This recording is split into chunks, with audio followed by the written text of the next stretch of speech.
It said your life flashes before your eyes in your final moments, and we see our protagonist's father on his deathbed.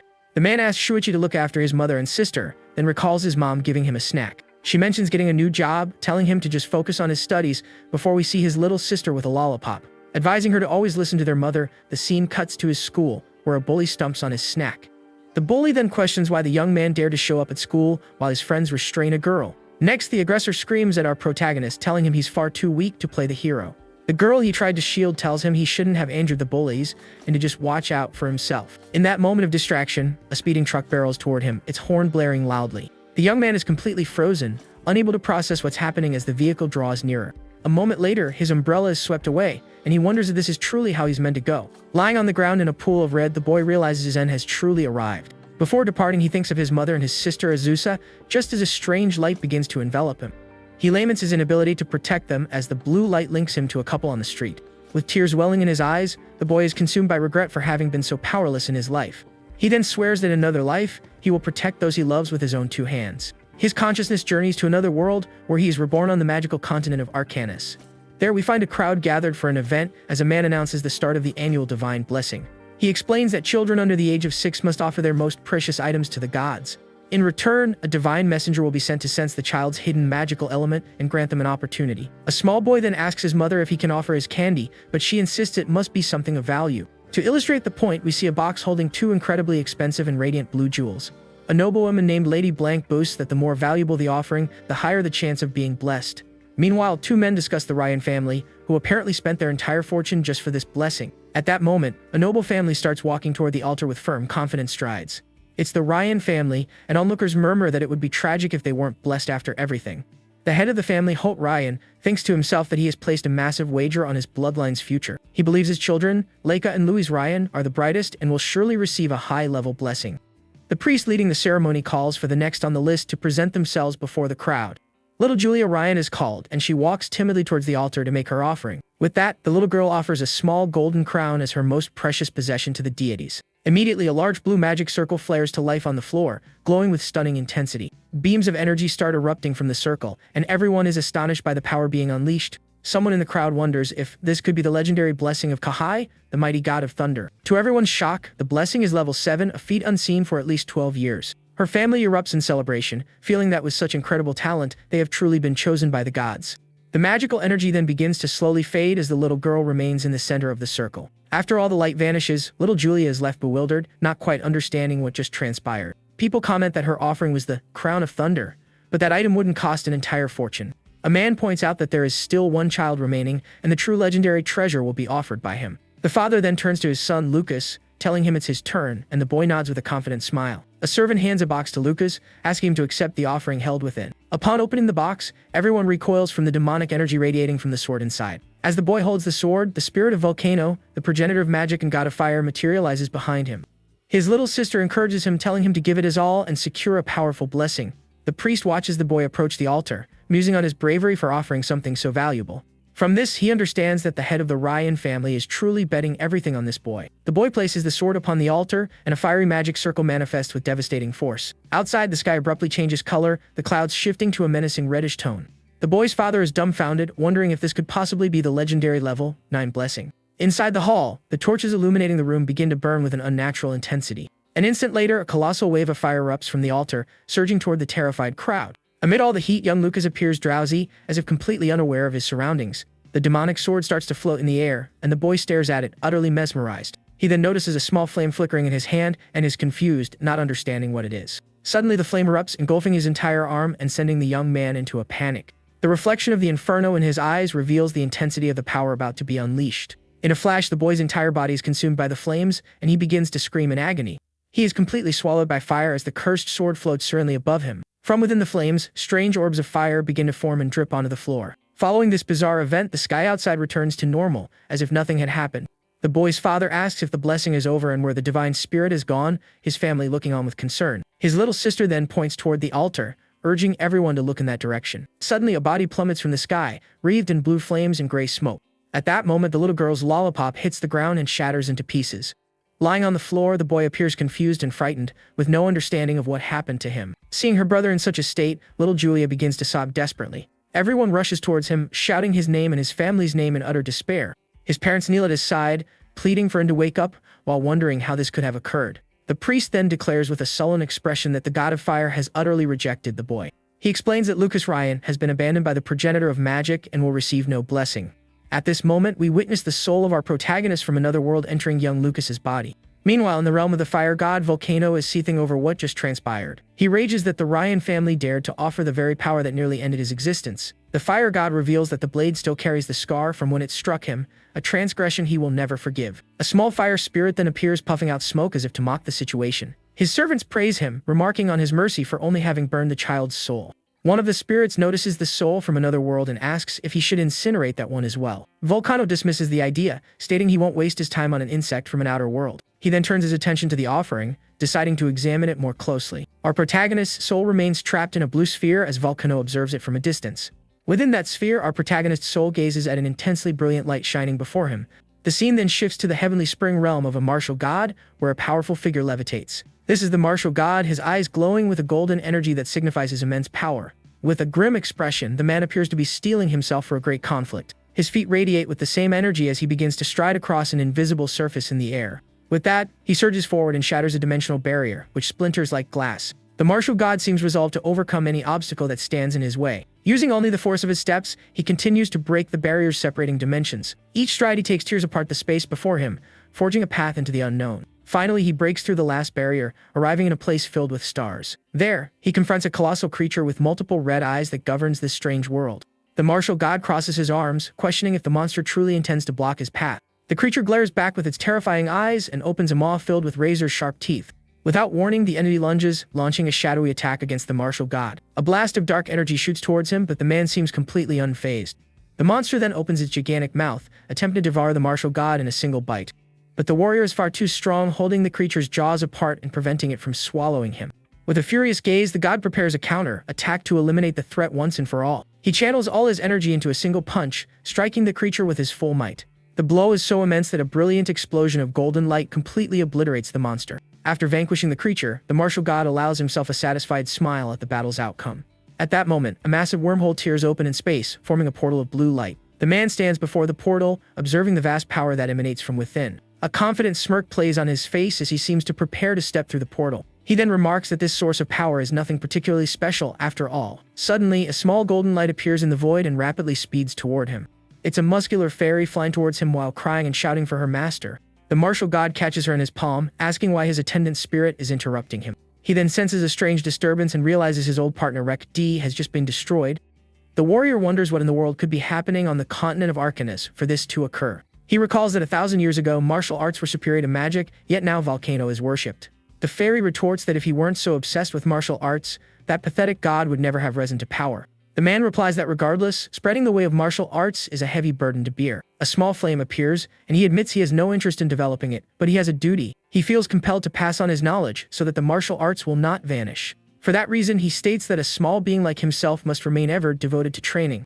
He then turns and begins walking toward an intensely bright, white light. His consciousness condenses into a tiny point of light, journeying through the void of deep space. Suddenly, our protagonist, who is unconscious, hears a voice and wonders if he somehow survived. He then opens his eyes to find himself in a completely new situation, unable to grasp what is happening. In his mind's eye, our protagonist sees himself surrounded by the martial god's numerous muscular faces. Wearing a headband, the young man is completely bewildered, failing to understand any of it.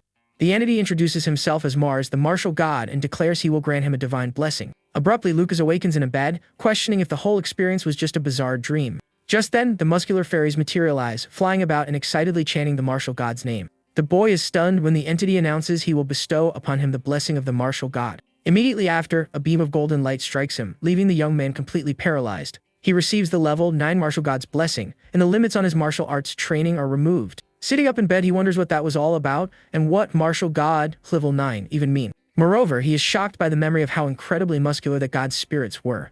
The young man is baffled, wondering what is going on, since he should have perished. He recalls the truck accident and cannot comprehend why he is still alive after everything that happened. With wide eyes, he begins to connect the dots and understand his new reality. Suddenly, a torrent of memories from the original Lucas Ryan floods his mind all at once.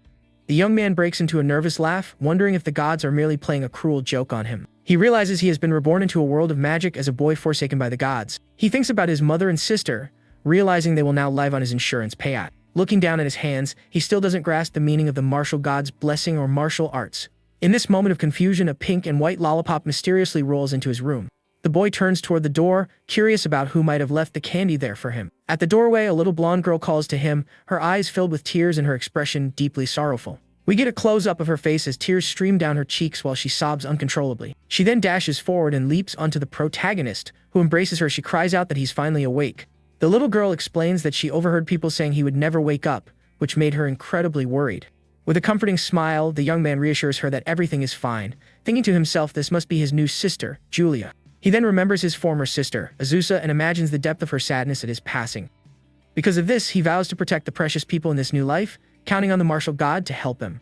Outside, the sun shines brightly on a pot of yellow flowers, symbolizing a new dawn of hope. The scene then cuts to an altar where a grand and imposing statue of an angel stands prominently. The statue appears calm and serene, but suddenly a strange aura begins to permeate the area. A dark liquid starts to trickle from the statue's eyes, resembling tears of blood. Soon after, the entire statue is coated in this substance and a malevolent figure materializes. A mysterious woman declares that the presence of that detestable man has finally vanished from the world. She then muses on whether he has passed on or simply abandoned this world for good. With a snake emblem on her chest, the woman laments that she now has very little power remaining. Her dark hair drifts in the air as she appears to be slowly recovering from her wounds. With a sinister smile, she proclaims that without him in her way, this world will soon be entirely hers. The story then advances 9 years, showing us the opulent mansion of the noble Ryan family. Outside, a young man whistles while dabbing sweat from his face with a white handkerchief. This is Lucas Ryan, now a young adult, who notes that the weather has finally cleared and Julia must have finished her practice. The protagonist decides to find his sister, but a thorny vine shoots out in his direction. He immediately senses the danger and braces for the surprise attack coming from his side. At that moment, the thorny whip ensnares him, immobilizing him in the middle of the garden. The young man grumbles in annoyance, thinking that only one person would pull such a childish prank. A moment later, his half-brother Jeremy appears holding a staff, revealing himself as the attacker. Jeremy greets him with sarcasm, as a nearby maid giggles at our hero's predicament. The blonde then warns him that this backyard is exclusively for the mages of the Ryan family. The thorns then constrict further around the young man's body, causing him significant pain. With a cruel smirk, Jeremy threatens to break a few of his ribs to teach him a lesson. But to the aggressor's astonishment, our protagonist simply lets out a bored yawn, leaving confused. The young man then points out that his sister is finishing her magic training and will be back any moment. With a serious glare, he warns him to release him if he doesn't want to be fried by her lightning. Jeremy becomes flustered, calling him a coward for hiding behind his sister and claiming he isn't afraid of lightning. In that very instant, a bolt of purple lightning descends from the sky, striking him with a powerful electric shock. The boy is left completely charred as the maid screams in terror for her master. The protagonist then glances back to see his sister Julia approaching, her magic staff in hand. Her pink staff, adorned with cat ears, still crackles with purple sparks, showcasing its immense power. Julia, now older, warns him that if he bullies her brother again, she will not go easy on him. With an angry expression, she pouts, making it clear she is not playing around. She then turns to the protagonist, assuring him she will remove those vines immediately. With Julia's magic, the thorny vines crumble to the ground and slowly disintegrate into dust. At that, the protagonist affectionately pats his sister's head, and she gives him an adorable smile. The young man then turns to his half-brother, asking if he has finally learned his lesson about messing with him. His face flushed with rage, Jeremy just mutters incoherently, unable to form a response. Immediately after, he and the maid flee with their tails between their legs, terrified of the girl. Our hero remarks that she went quite easy on him with that last shock, as he appears to be perfectly fine. The young woman then asks why he didn't fight back, reminding him that his strength is a secret between them. The protagonist smiles, adding that besides, she is always there to protect him from any harm. With a confident grin, he shows he is merely teasing his beloved little sister. 9 years have now passed since his reincarnation into the body of young Lucas Ryan. He recalls that on the day he awoke, his father came to visit him, leaning on a wooden cane. At that time, the young man was certain he would be disowned for failing to meet their expectations. But to his astonishment, his father embraced him, saying he was just happy that he had woken up safely. The protagonist explains that Holt Ryan is the leader of a renowned order of knights within the kingdom. Because of this, he is rarely home to see his children, but he remains a loving father to them. When Holt learned he was training in martial arts, he sent him a letter containing some information. It mentioned that the family archives held several old tomes on martial arts for him to study. With that, young Lucas ventured into the archives with a candle to seek out the books his father had mentioned.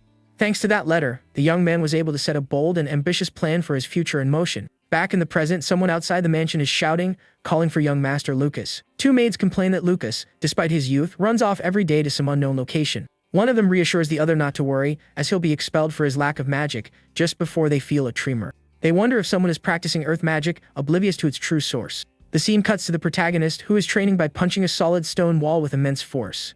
We then see young Lucas inside a cave he personally excavated to train in secret. He reveals that the hideout is located directly beneath his room and that he built it with his own hands.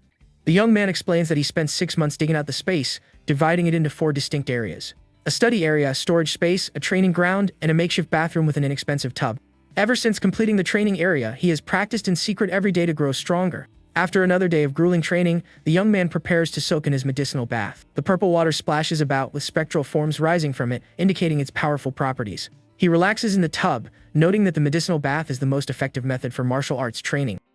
The young man recounts that 3 years have passed since he began training with the chaotic tempering technique. As a result, he is now so durable that magical attacks of level 5 or below cannot even scratch him. The protagonist states that his defense is finally solidifying, and it is now time to concentrate on his offense. He then retrieves his katana, preparing to test his skills against a training dummy. With a firm grip on his blade, he focuses his intent to deliver a powerful and precise strike. In the blink of an eye, he lunges forward, attacking the dummy with lethal and astonishing speed. His eyes reflect the determination and power he has cultivated over these years of training. In addition to the sword, he is also a master of other weapons, such as the spear shown in the image. With his spear, the protagonist surges forward, delivering a mighty blow against the training dummy. The dummy is then assailed by a barrage of swift, precise attacks that completely overwhelm it. As a result, the training target is utterly destroyed, collapsing into pieces on the cavern floor. He reaches level 4 in his technique and decides to spend some time training his fists. The young man reflects that while his skills have greatly improved, something continues to bother him. He knows that martial artists eventually reach a plateau, and the only way to surpass it is through enlightenment. But this so-called enlightenment is so elusive that most practitioners give up along the way. Lucas then positions himself before a stone pillar, declaring that his path will be very different. The young man takes a deep breath, concentrating all his energy to unleash a powerful strike on the pillar. With a determined gaze, he prepares to demonstrate the fruits of his arduous training. He then smashes his fist with all his might into the massive stone pillar before him. The impact is so immense that the pillar shatters into 1,000 fragments, creating a large cloud of dust. Amidst the debris, the young man observes the outcome of his power with a confident expression. His fist technique reaches level 5, demonstrating his ever-growing strength and skill. The protagonist then realizes that his levels only increase, and for him, there is no upper limit. This is due to the divine blessing he received, which allows his abilities to evolve without end. Suddenly, a clock on the wall begins to chime, signaling that it is nearly midnight. He remembers that his father, Holt, returns home tonight, and they are scheduled for a family dinner. The scene then cuts to a window of the mansion, revealing that night has already fallen. Now fully dressed, the young man walks down the corridor toward the mansion's dining hall. Upon opening the door to the hall, the protagonist finds his family assembled for the special dinner. His father, Holt, notes that it's been half a year since they last saw each other and invites him to take a seat. With a smile, the young man agrees and makes his way to his place at the grand dining table. The patriarch announces that Allen Academy is establishing a martial arts department and that he has already been enrolled. The man encourages him, acknowledging the difficulty but expressing faith in his son's potential to pass the exam. The protagonist offers his thanks while his sister, Julia, eats calmly at his side. The young man thinks that he must grow stronger to protect what's important, but without attracting undue attention. Gazing at his hand, he contemplates how he will balance his power without causing problems. His sister then raises her hand, declaring that she also wants to attend Allen's Magic Academy with him. Her father says she is too young, but the girl counters that the elite class has no age restriction. The young woman then reveals she has already received an offer from the academy for the elite class and presents the letter. Intrigued, the man takes the letter to confirm if his daughter's claim is true. He praises the girl, remarking that her reputation as a prodigy has reached the renowned Allen Academy. Our protagonist's sister is beaming with joy, while Jeremy looks on with intense jealousy. The blonde wonders why Lucas is receiving special treatment and how this will affect his own standing. At that moment, a hand in a purple glove rests on his shoulder, attempting to soothe his anger and envy. The woman tells him to remain calm, and the young man is slightly startled by the unexpected touch. With a serene look, she advises him not to concern himself with our hero's situation. This is Jessica Ryan, Jeremy's mother, who adds that there's no guarantee Lucas will even pass the exam. A malicious smile plays on her lips, suggesting she is plotting something against the protagonist.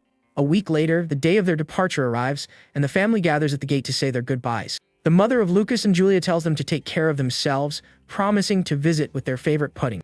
She then gives them each a gold coin, reminding them not to forget their good luck charm. The coin belongs to the Buon dynasty, which unified the world approximately 10,000 years ago.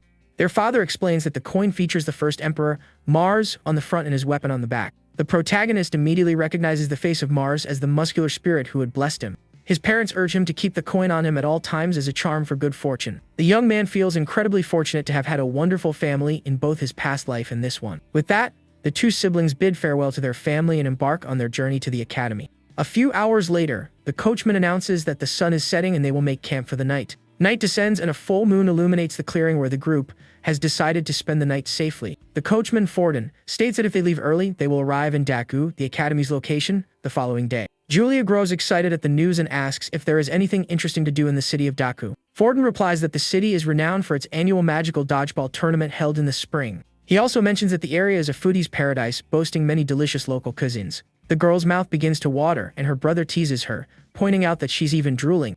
Suddenly, the protagonist senses something amiss in the air, and his expression turns serious and alert. His heightened senses detect 12 horses and 13 individuals approaching at great speed. The young man then asks Forden if this area is known for having bandits. He believes his technique has sharpened his senses and is certain he isn't imagining things. The protagonist then realizes he must be cautious as they are outnumbered in the forest. With that, he warns that a mysterious group is approaching quickly and everyone needs to prepare. Forden and the others are confused, unable to hear anything beyond the ambient sounds of the forest. Despite the uncertainty, one of the guards readies for combat, drawing his sword with a firm grip. Forden then yells for his men to arm themselves and prepare for the imminent battle. The coachman is unsure of the source of the young man's information, but prefers to be safe rather than sorry. At that moment, a group of bandits on horseback bursts from the woods, charging toward them at high speed. One of the guards is stunned, unable to believe the bandits actually appeared just as the young man predicted. The bandit leader celebrates finding more prey, while one of his men praises the chief for being right. Another one remarks that the little girl will fetch a good price and the boy will be popular with certain clients. Forden confronts them, demanding to know if they have any idea of the consequences of messing with nobility. The bandit leader is unconcerned and orders his men to eliminate everyone except the two youths. As the enemies advance, one of the guards shouts that he will provide cover for Forden in the fight. A bandit with a cruel smile raises his sword, preparing to strike down the family's guards. A moment later, swords clash, the sound of steel ringing through the dark and quiet forest. One of the mounted guards manages to impale a bandit with a spear and a clean strike. Seeing his man fall, the bandit leader's expression twists into one of pure rage. Forden also demonstrates his skill, his sword becoming stained after felling several enemies. With a determined look, he turns to Julia and tells her to leave the rest to him. He then charges at the remaining bandits with all his might, displaying immense bravery in the fray. Forden urges the young master to take Julia and flee as quickly as possible to ensure their safety. Suddenly, the protagonist hears a cry of pain, and his expression instantly darkens. One of the bandits unleashes fire magic, incinerating the family guards with a powerful fireball. The bandit leader reveals himself to be a mage, and Forden is horrified to see fire magic in action. The coachman then screams for the two youths to run into the forest while he creates a diversion. But in a moment of carelessness, Forden is struck by a decisive blow and crimson liquid erupts. Seeing his friend wounded, our protagonist cries out Forden's name in utter despair. Surrounded by bandits, the injured coachman kneels on the ground, his strength to fight completely gone. The bandit leader then threatens him, vowing to burn him for having taken out his comrade. Even injured, Forden pushes himself to his feet, swearing to protect the young masters even if it costs him his life. Lucas knows Forden is outmatched and decides he can no longer conceal his true power if he is to protect him. He remembers the coachman's kindness and realizes he has become like family to him. With a clenched fist, the young man tells his sister to hide, as the situation has grown far too dangerous. He then declares with a determined gaze that he is joining the battle to aid his friend Forden. The girl nods in understanding, pleading with her brother to be extremely careful during the fight. With that, the protagonist sprints towards the battlefield to save his friend. Meanwhile, Forden is being assaulted by multiple bandits at once and cries out in agony. Completely exhausted and wounded, the coachman collapses to his knees, unable to fight any longer. The bandit leader then raises his sword, preparing to deliver the final blow to the unfortunate man. Forden looks up with an expression of despair, accepting that his end has finally come. But before the final strike lands, a mysterious shadow intervenes, blocking the attack and saving the coachman. The bandits are stunned by the interruption, wondering what just appeared before them. Next, projectiles of golden light streak through the air, striking the bandits with deadly accuracy. Each shot hits the enemies squarely in their vital points, felling them instantly. With that, the remaining henchmen are defeated in a flash by these mysterious light-based attacks. The camera then reveals our protagonist's hand, glowing with a radiant golden energy. He remarks that training was a good idea, as dealing with weak bandits is incredibly easy. The bandit leader becomes enraged upon seeing his men defeated and demands to know who is responsible. With sweat pouring down his face, he realizes all his companions were taken down in an instant. He then raises his magic staff, deciding to unleash all his fury on the poor coachman. With that, an enormous fireball is launched toward Forden, intended to finish him off for good. With no strength to evade, the coachman accepts his fate, finding peace in the knowledge that the youths will survive. A smile on his face, he thanks the heavens for the opportunity to have protected the two of them. But our hero materializes in front of Forden, extending a hand to intercept the fireball. He then leaps, and with a swift motion of his hand, redirects the attack far into the distance. Forden is speechless, and with tears in his eyes, he cannot believe what he has just witnessed. With a trembling voice, he calls out to the young master, unable to comprehend how he managed such a feat. The bandit leader is also perplexed, wondering how his fireball was simply nullified. Despite this, he does not give up and prepares to cast another spell against our hero. But the protagonist, his eye glowing, confidently declares that the bandit is already finished. In the blink of an eye, the protagonist rushes forward, landing a luminous punch on the bandit leader. The blow is so powerful that the man is sent flying, and a shockwave ripples through the area. Forden is aghast at the scene, asking the young master how he was able to do that. With a victorious grin, the young man replies that he seems to have a natural gift for martial arts. The coachman begins to weep with emotion, witnessing how incredibly strong the young master has become. Suddenly, he senses something strange, and both of them become alert to a new threat. Amidst the smoke and dust, a dark and sinister presence begins to take form. A skeletal creature with razor-sharp claws and a purple aura arises from the bandit's ashes. Its grotesque skull and glowing eyes reveal it to be a creature of pure malevolence. With a horrifying roar, the monster bares its sharp teeth and prepares to strike. The creature shrieks that it will destroy them both, glaring with eyes full of hatred and fury. The monster repeats its threat, readying itself to launch a deadly assault against them. Our protagonist remains on high alert, realizing he must deal with this creature as swiftly as possible. He decides he cannot allow Julia to see the monster and must eliminate it on his own. The creature then lashes out with its sharp claws, attempting to tear the young man to shreds. But the young man is quicker, deftly dodging the blow by leaping over the creature. He then descends with a powerful punch of light aimed directly at the monster's head. The protagonist watches the blow connect, hoping it was enough to defeat the creature. His hand glowing with a purple energy, he prepares for a potential counterattack. But suddenly, a wave of dark red energy surges toward him with immense force. All at once, dark chains shoot up from the ground, ensnaring the bodies of the fallen bandits. The creature then absorbs the corpses, transforming into an even more grotesque and powerful monster. On its forehead, a purple symbol depicting a snake glows intensely, revealing the source of its power. Our protagonist then wonders that symbol is what is controlling the undead. The monster licks its lips with a purple tongue, preparing to unleash its full might on the young man. With numerous arms and legs, the creature scuttles bizarrely toward our hero. The young man concludes that if his standard attacks are ineffective, he must resort to a new technique. Concentrating his energy into his hands, he unleashes a rapid volley of light-based strikes against the monster. The attack hits the symbol on the creature's forehead directly, causing a brilliant explosion of light. The protagonist prepares to use one of his most powerful techniques to end the monster for good. With the explosive aura palm, he strikes the symbol with all of his accumulated power. The blow is so immense that a massive beam of golden light completely pierces the creature. The purple symbol is hit squarely and begins to fracture under the force of the attack. A moment later, the mark shatters into 1,000 pieces, and the monster starts to disintegrate. With the creature vanquished, the young man watches its silhouette dissolve into ash in the wind. Exhausted after the intense battle, the protagonist sits on the ground to regain his strength. He lets out a sigh of relief, thankful he was able to defeat the monster and protect everyone. His sister Julia then rushes to his side to check if he's okay after the difficult fight. She leaps into his arms, congratulating him for defeating all the bandits by himself. Forden, who had watched everything from afar, is left completely stunned, unable to process what happened. Suddenly, the protagonist senses another presence approaching and looks toward the forest on high alert. A horse whinnies, and the young man realizes their group wasn't the only one attacked by the bandits. A young woman with white hair appears on horseback, her face etched with desperation. She is bound and gagged, and our hero is taken aback to see her in such a state. In a dark chamber, we see numerous bodies hanging upside down, their appearance ghastly. A creature with sharp fangs greedily licks the red liquid that drips from them. It's the same woman from the altar, and she discovers that subject number 44 has been eliminated by someone. She decides that restoring her power is the top priority and steps into a dark, mysterious pool. The night wears on, and a waning moon shines down from the starry sky upon the group's camp. Back at the camp, Julia learns that the white-haired girl's name is Maya Rasta. Lucas finds the name familiar but cannot recall where he might have heard it before. The rescued young woman remarks that his family name also sounds familiar to her. Forden then explains that both families are noble houses residing near the city of Daku. Julia then wonders how the girl ended up being attacked by those bandits in the forest.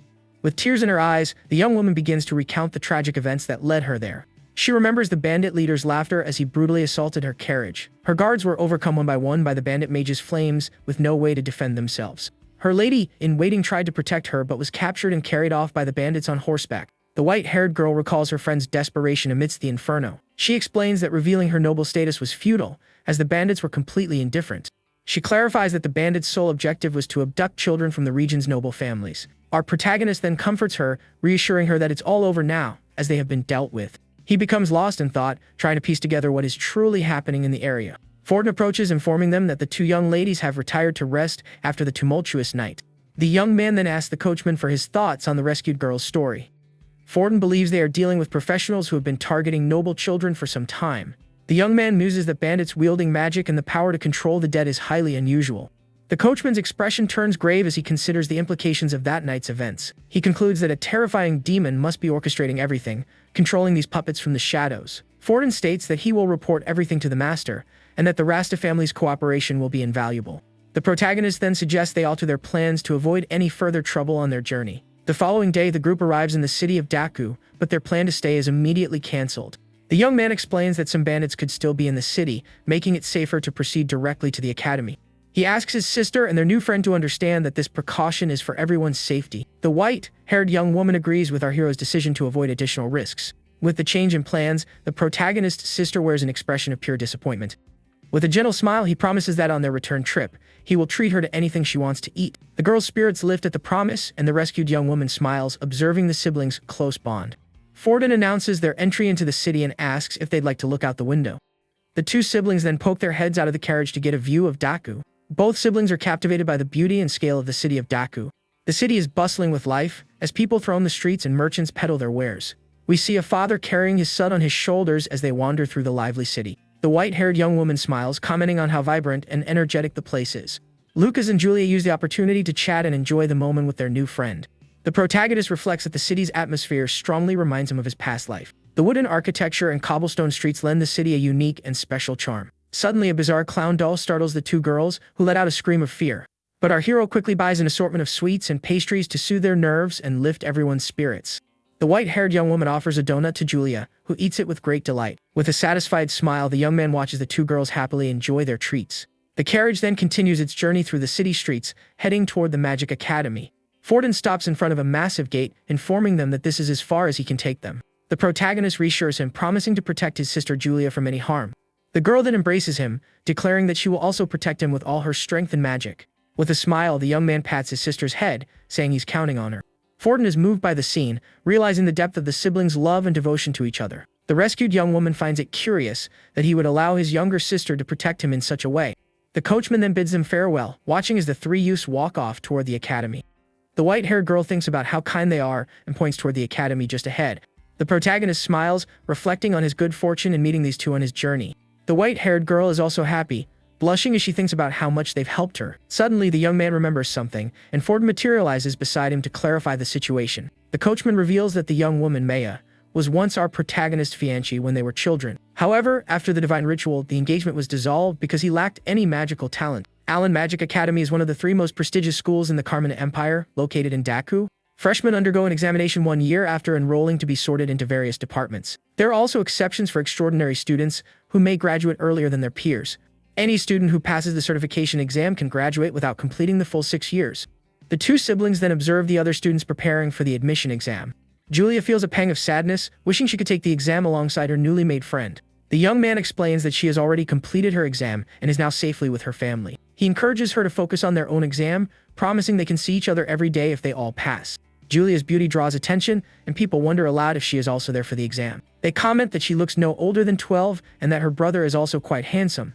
One of the young men remarks with envy that he wishes he had such an adorable little sister. Suddenly, a woman with purple hair approaches, catching little Julia's eye. She introduces herself as Mina, the vice president of the student council at Allen Magic Academy. With a smile, the woman asks if the little girl snuck in to follow her older brother. Julia firmly denies it, proudly stating she is there to take the admission exam with him. The woman wonders if this could be the same girl who received the offer for the elite class.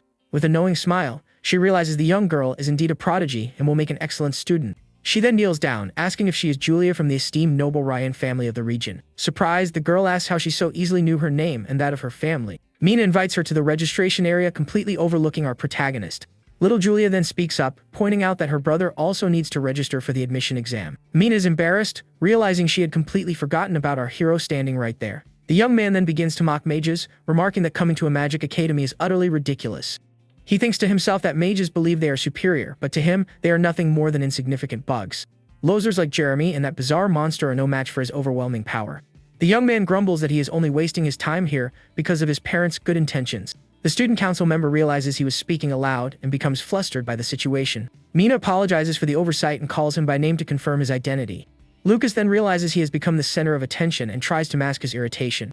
Mina invites them to accompany her, offering to show them to the examination hall. The protagonist is pleased to notice she is one of the few who doesn't look at him with prejudice. The group soon arrives at a vast hall where a large crowd of students is already assembled for the exam. Using magic, Mina distributes emblems and instructs everyone to register with a council member. She explains that the exam number is on the emblem, which must be worn throughout the test. The exam consists of 3 parts measuring magical potential, testing elemental compatibility, and assessing destructive power.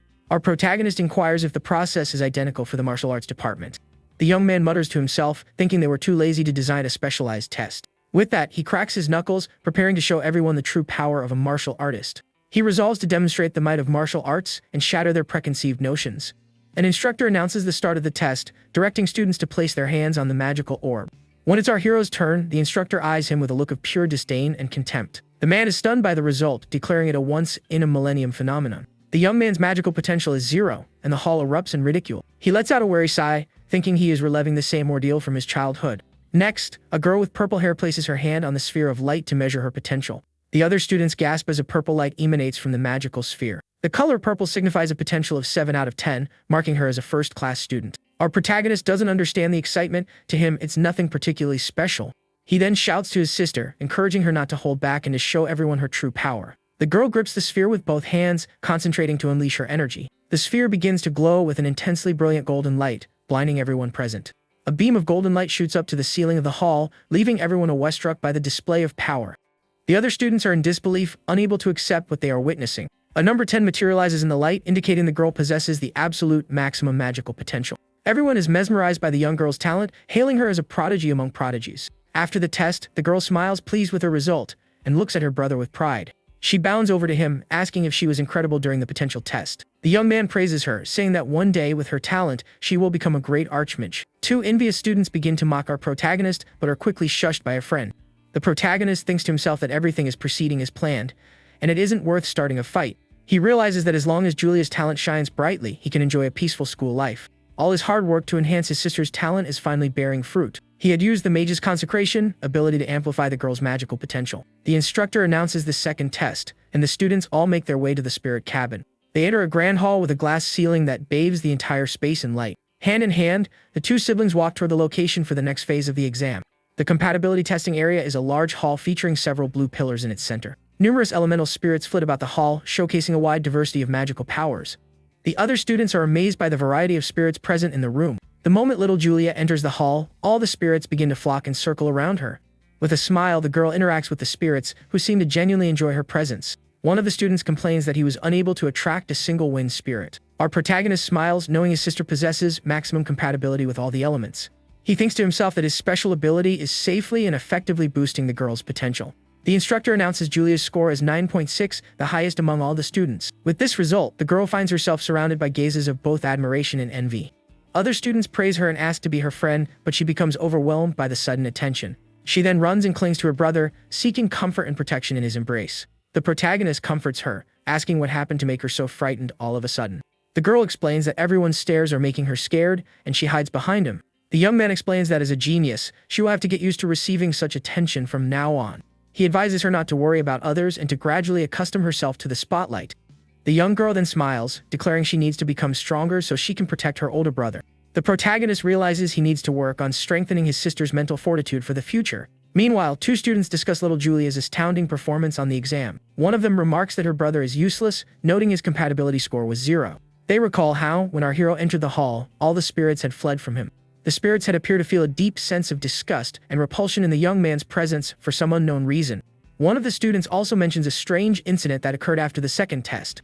He recounts seeing one of the fire spirits' arms tear itself off, an event that nearly scared him to death. His friend dismisses it, saying the spirits are tiny and he must have been seeing things. Our protagonist overhears their conversation and becomes pensive about what they are discussing. He can't believe there was a witness to what had transpired during the second exam test. The young man remembers that the fire spirits were particularly nasty to him due to their connection with the fire god. As the test concluded and he was about to leave, he had offered a small warning to the spirits. The protagonist recalls one of the fire spirits angrily spitting fire directly at him. He thinks to himself how childish it is to hold a grudge over something that happened so long ago. The young man then picks up a small pebble from the ground, clenching it firmly in his hand. With a swift motion, he flicks the stone at the spirit, hitting it squarely and knocking it down. The young man declares that a mere servant of the fire god has no right to act superior to him. Taking his sister's hand, he invites her to join him for the final test of the admission exam. The girl says everything will be fine, as long as he doesn't use his full strength in the test. With a reassuring smile, he tells her he plans to let her protect him, as always. The site for the destructive power test is a large arena dotted with numerous metal dummies.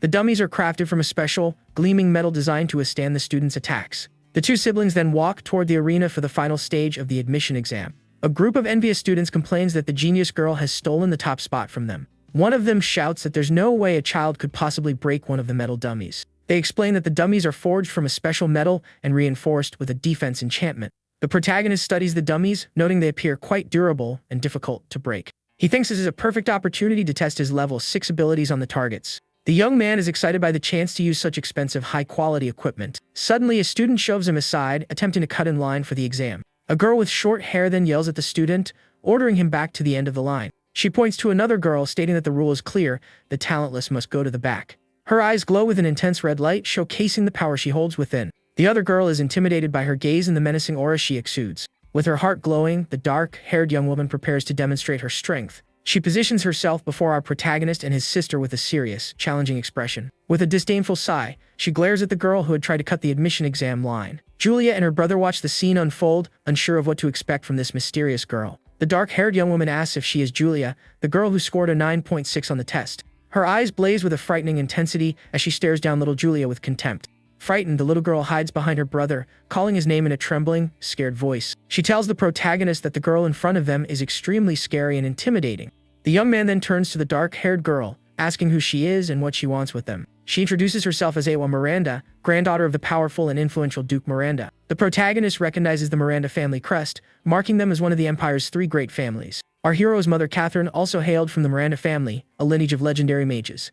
This means the young Awa is the daughter of his mother's younger brother, making them cousins. The girl is confused, wondering what he is talking about, as she has never heard of him. The young man then clarifies that they are cousins and asks her not to glare at him in such a manner. Awa becomes furious, having never been told of a cousin, and calls him a rude and arrogant person. She swears she will humiliate him in front of everyone, her eyes flaring with a malicious power. The young woman then prepares to strike our protagonist with a powerful and destructive spell. Awa casts a mind control spell, commanding the young man to strip off his clothes for public humiliation. But the protagonist simply offers a mocking smirk, as the spell has absolutely no effect on him. The dark-haired girl is in utter shock, seeing that her magic failed to work as intended. The young man then taunts her, questioning the quality of the upbringing provided by the noble Miranda family. Awa cannot comprehend how her signature spell failed to control the dark-haired young man. The protagonist provokes her further, stating that her weak magic is useless against a martial artist. At that moment, the instructor calls our hero's name for the next test of the exam. Before leaving, he points to his sister, warning her not to show off too much during her test. Awa then turns her attention to Julia, vowing to steal the top spot from her in the power test. A magical screen displays the student rankings, with Julia firmly in first place. The young man notes that his cousin is in second place and has effectively declared war on his sister. He thinks that for the sake of a peaceful school life, he cannot allow her to take first place from Julia. With that, he offers a piece of candy to his sister to ensure she performs well on the upcoming test. The girl eats the candy, only to make a face of disgust at its bitter and unpleasant taste. The young man gives her a firm pat on the back to help her swallow the pill he gave her. The young girl complains that he deceived her, as that was no candy but some kind of medicine. He apologizes, explaining that it's a special magic potion crafted from very rare ingredients. The instructor calls our protagonist's name once more, and he hurries to the testing site. The young man then walks toward the metal dummy for his destructive power test. The instructor directs number 5 to strike the dummy with all his might for evaluation. The young man informs the instructor that he cannot use magic, a statement which confuses him. He then asks if he can simply strike the dummy to complete the power test. With a confident smile, he prepares to demonstrate the power of his martial arts. The other students begin to jeer, saying he will end up breaking his hand on the test. Julia becomes furious upon hearing the malicious comments about her brother and prepares to intervene. She thinks that if her brother hadn't told her to behave, she would have already taught them a lesson. Awa asks if her brother truly cannot use magic, intrigued by the situation. She recalls her mental magic having no effect on him and finds it difficult to believe. The protagonist's sister proudly defends her brother, declaring him an incredible person. But the dark-haired young woman is skeptical, suspecting she is being deceived by her older brother. Suddenly, a massive crash echoes through the arena, and everyone turns to the screen in shock. Our protagonist's cousin is stunned by what transpired during the young man's test. One of the students asks what just happened, but no one can make sense of the scene. The young man had asked if he could deliver just a single blow, and the instructor had readily agreed. The man had said he didn't care about the method of attack, as long as he performed it. With a determined gaze, our hero prepares to reveal his true power to everyone. He explains that his abilities grow exponentially every 3 levels of power. With his power now at level 6, he readies himself to use one of his strongest techniques. The young man stumps his foot hard on the ground, concentrating all his energy for a devastating attack.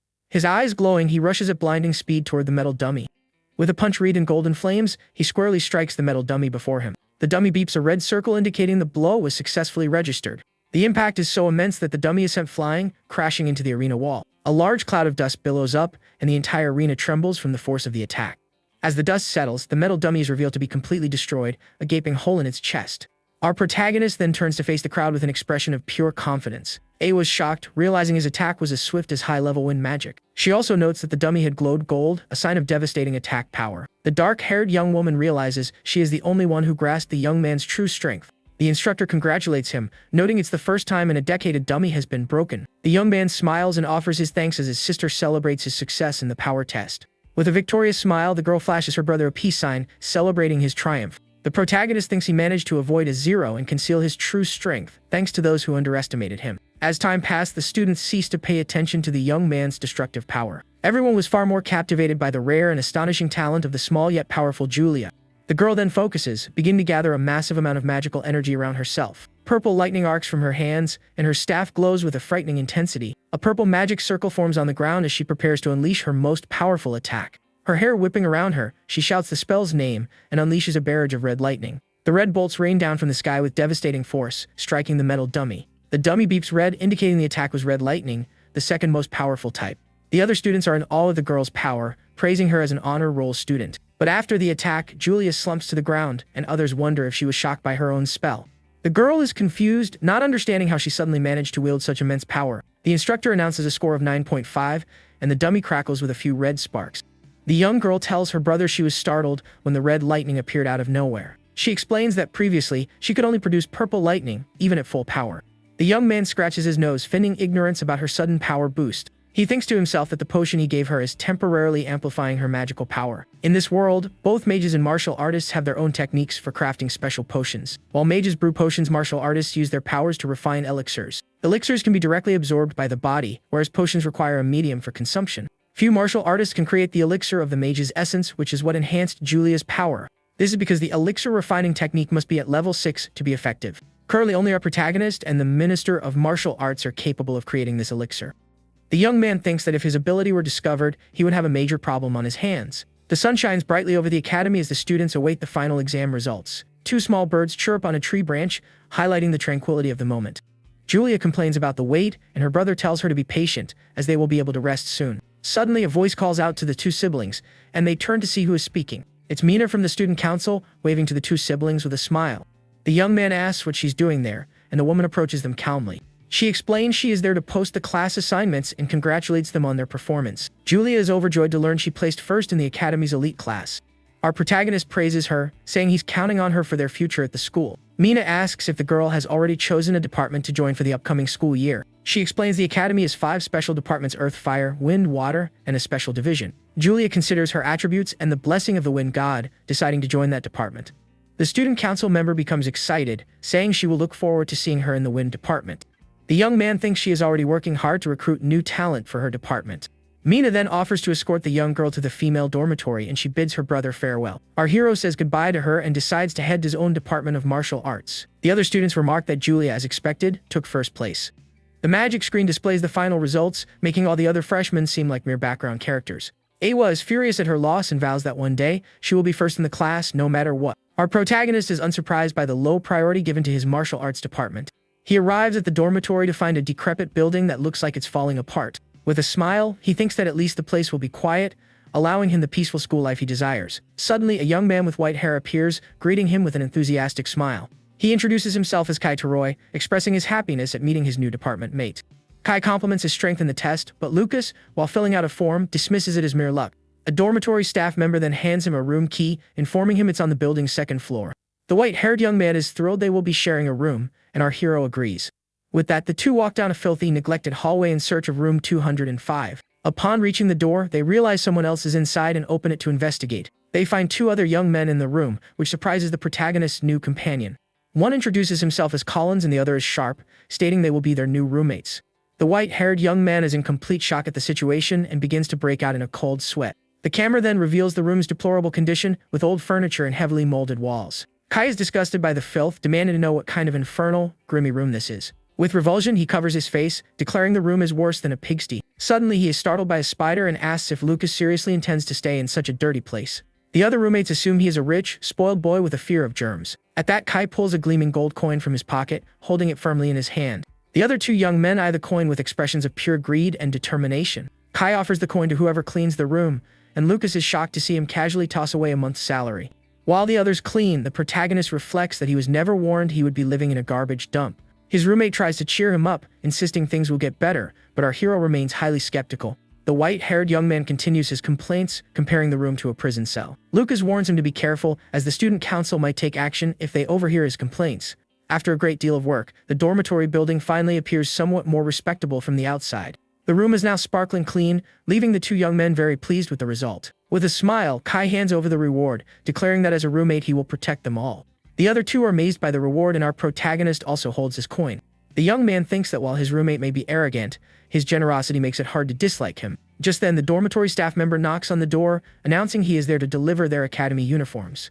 He informs them that the entrance ceremony is about to begin, and they need to change. Kai is appalled by the tattered uniform, complaining that he will look like a beggar if he wears it. Lucas then mentions the school has a request system for improving student treatment. He adds that they might even be able to request a new, undamaged uniform. Hearing this, Kai excitedly leaps out the window, head to the hall, and the protagonist finds him incredibly naive. The scene then cuts to the academy's main hall, which features a large statue of a witch at the front. Now in his uniform, our hero walks with confidence toward the ceremony hall. His determined expression shows he is ready for whatever the academy throws at him. He then enters the immense hall, which is already filled with students for the entrance ceremony. His roommates find the hall luxurious, but Kai claims his own house is even more impressive. The protagonist scans the crowd for his sister, and Kai points to the front, explaining that the elites sit there. Julie is seated at the front wearing the beautiful white and gold uniform of the elite class. His roommate then informs him that their department's seats are located at the very back of the hall. With a smile, Lucas says he doesn't mind, remarking that the elite uniform suits Julia perfectly. The other students from their department complain about the distant seats, feeling discriminated against. A girl seated next to the protagonist also seems dazed with the situation, observing everything in silence. Suddenly, the hall's candles ignite with a magical, golden flame, capturing everyone's attention. Following this, a massive lotus flower made of fire materializes in the center of the hall in a dazzling display of power. A hand then grasps a small flower of fire, demonstrating an impressive mastery of magic. Floating in the air, a young man declares that the new student should feel honored by his presence. He then introduces himself as the president of the student council and a future great mage. His name is Theodore Folomel, and he announces he will now explain the academy's point system. The other female students are completely captivated by him, commenting on his powerful aura. They hail him as a genius for being a level 6 mage, while the protagonist simply observes. Theodore begins his speech, explaining that the point system is the foundation of everything at the academy. He states that any resource, from rare books to magical beasts, can be acquired using these points. However, points earned through ordinary work are minimal, yielding at most 5 per hour. For this reason, he explains it is more efficient to earn points by participating in departmental events. Our hero then understands why Mina was so friendly to them before the entrance ceremony. The president reveals that his position on the council grants him a monthly income of up to 500 points. Finally, he mentions one last method for acquiring points, but one that involves a certain degree of risk. With a sinister smile and glowing purple eyes, he reveals that the final method is monster hunting. He explains that behind the school lies a mountain range teeming with magical beasts ripe for hunting. The protagonist then clenches his fist, his interest piqued by the magical beast mountain range. The protagonist smiles, thinking that place is a training ground perfectly suited for him. A few hours later, night has fallen, and we see the dormitory from the outside, bathed in moonlight. Inside the room, our hero's roommate is sound asleep in his bed. A tranquility incense burns slowly, ensuring that everyone remains in a deep slumber. With that, the young man slips out of the dormitory, preparing to head to the magical beast mountain range. He recalls that the martial arts building is located at the back of the campus, very close to his destination. Soon, the young man arrives at a massive wall, knowing the mountain range lies just beyond it. He then crouches, gathering his strength for an impressive leap. In the blink of an eye, the martial artist soars over the wall with incredible agility. The young man clears the wall, landing softly in the forest on the other side of the campus. As soon as he lands, he is ambushed by several shadowy creatures that attack without warning, but our hero deftly dodges and leaps to attack a giant purple frog with a powerful kick. The creature is taken aback by the young martial artist's speed and strength. With a precise strike, he smashes the monster's horn with all his concentrated force. The impact is so powerful that the creature's horn shatters, causing a large explosion. Thrown to the ground, the giant frog is immobilized, defeated by our protagonist. With that, the young man removes the creature's horn, which he can exchange for points at the academy. He then looks at the giant black, horned frog lying motionless on the dark forest floor. The young man explains that the horns are venomous and highly valuable for crafting magic potions. He needs points to acquire the legendary books the martial god used in his battles. He surveys the mountain range, realizing he needs to quickly pinpoint the monster's locations. With that, the young man activates one of his abilities, and his eye begins to glow with a golden light. Waves of golden energy radiate through the forest, scanning the entire area for creatures. His ability soon locates a monster with a massive, drooling mouth full of sharp teeth. The creature is a level 1 giant rat with red eyes and a back covered in sharp spines. Without wasting a moment, our protagonist lunges forward, striking the creature with a powerful hand chop. With a cold gaze, the young man simply tells the creature to go to sleep, defeating it instantly. Immediately after, a level 2 bat attacks him, but he fells it with a single, decisive punch. He then faces off against a level 3 magic panther, showcasing his exceptional combat prowess. A series of explosions rock the forest as the young man defeats every monster he encounters. With a smile, he celebrates having gathered a wealth of materials for both his elixirs and for points. Carrying a massive sack, he notices that the forest has become unnervingly silent for his taste. The young man then touches the ground, noting the near absence of any traces of other magical beasts. He wonders if this indicates the presence of a very powerful creature living nearby in the area. To confirm his suspicion, the young man sits down and uses his perception to sense the surrounding energy. His ability guides him down a strange path in the middle of the dark and quiet forest. The path leads him to the entrance of a dark cave, from which a powerful energy emanates. From within the darkness, a giant wolf with glowing purple eyes snarls at our hero.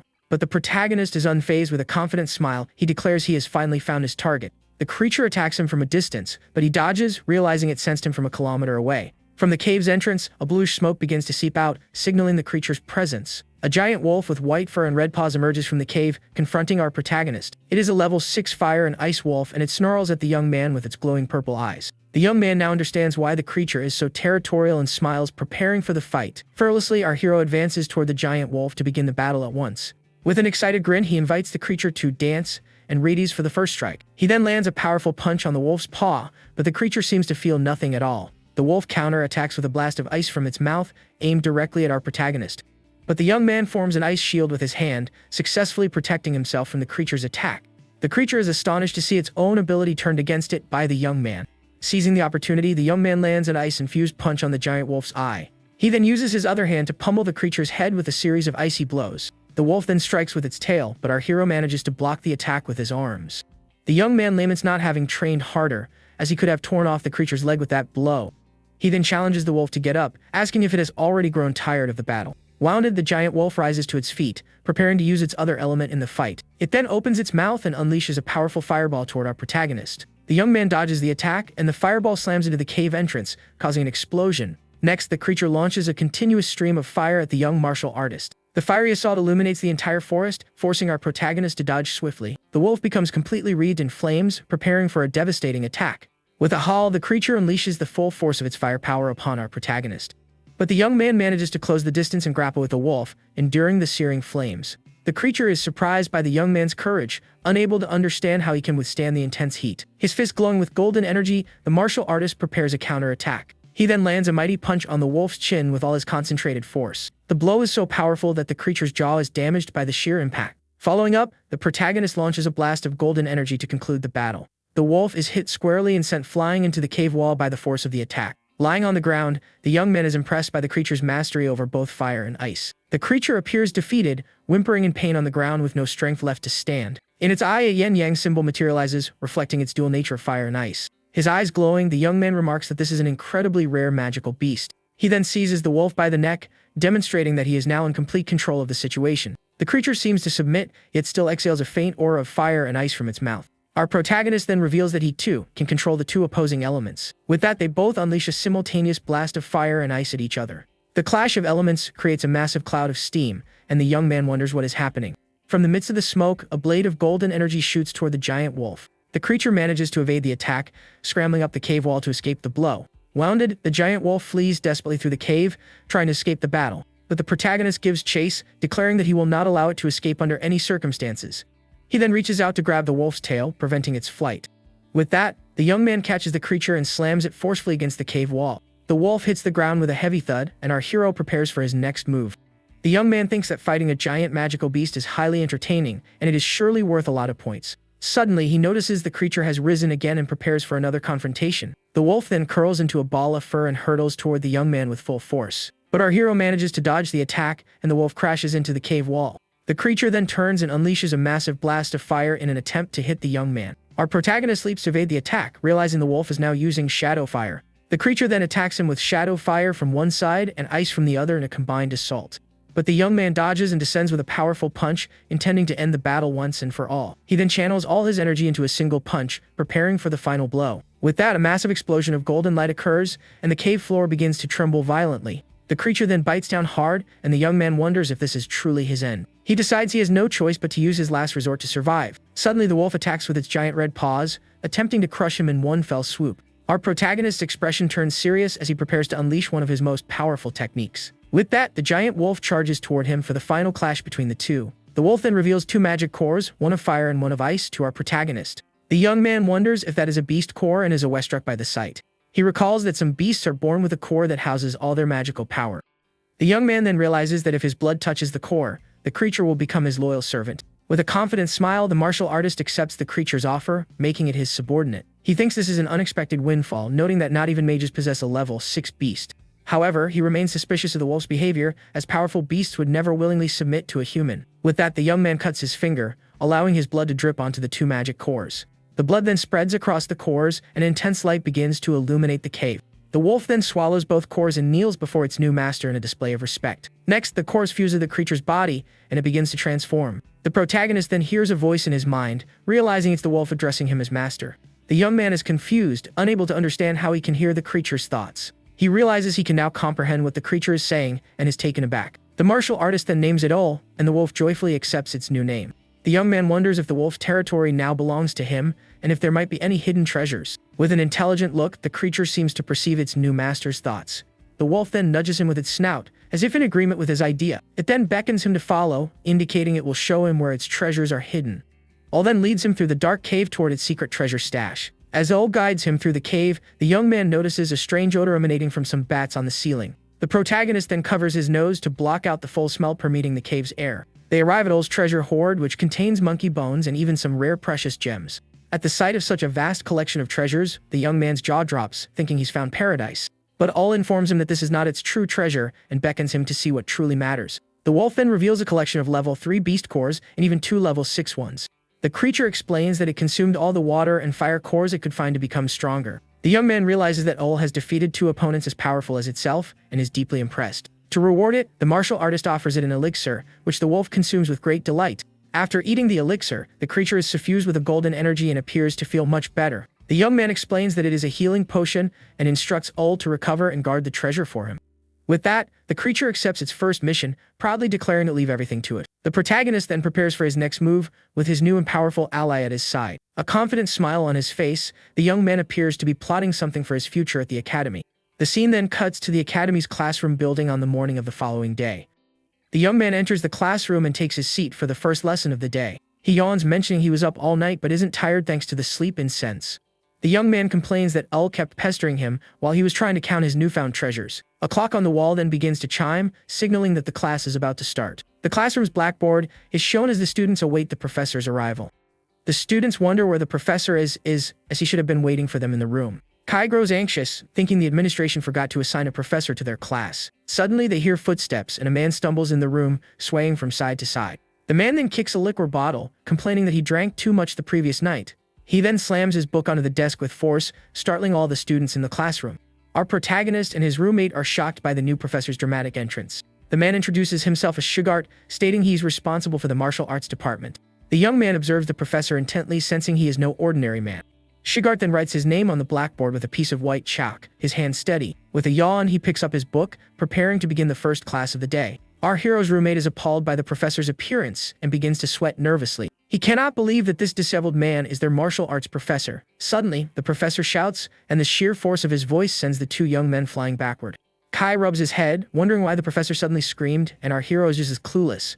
But the protagonist recognizes the professor's swift movement as that of a highly skilled individual. He concludes that Shugart must be at least a level 5 or level 6 martial artist. The professor then instructs them not to speak without his permission and begins taking attendance. He calls for Tishy and the girl raises her hand, confirming she is present. Next, he calls for our protagonist, who also raises his hand and answers. The professor then calls for Collins, and our hero recalls having seen the girl before. Shugart announces he forgot the textbooks and appoints Tishy as the representative to go retrieve them. The girl is surprised by the appointment, wondering if he is being serious. The professor then confirms that he is indeed serious, looking at her with a determined expression. Kai stands up, arguing that the representative should be chosen fairly through competition. He then boasts about his family and skills, declaring himself the most qualified candidate for the role. But before he can finish, the professor strikes him in the forehead with a piece of chalk. His fingers glowing, Shigart reveals that he was the one who threw the chalk at the white-haired young man. He then reminds him not to speak without permission and forcefully snaps the chalk in his hand. The professor sends Tishi to fetch the books and instructs everyone else to study independently.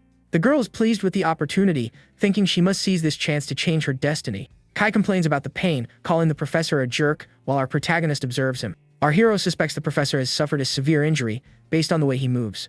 Shigart glares back at him, and the protagonist wonders just how strong he was before his injury.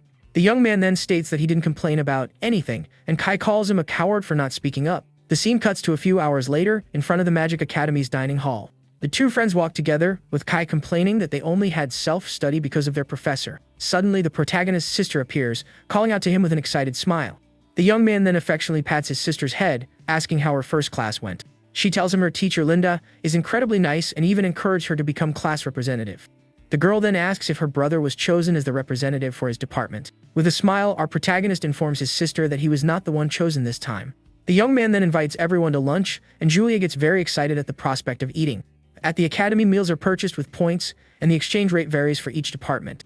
The dining hall table is laden with delicious food, including cakes and other sweets for everyone. Julia eats happily, offering some of her food to her brother, who smiles beside her. Meanwhile, Kai wears an expression of pure shock and despair, unable to believe what he is seeing. He cries, complaining that the elite class received 100 points for a single coin, while they only received 10.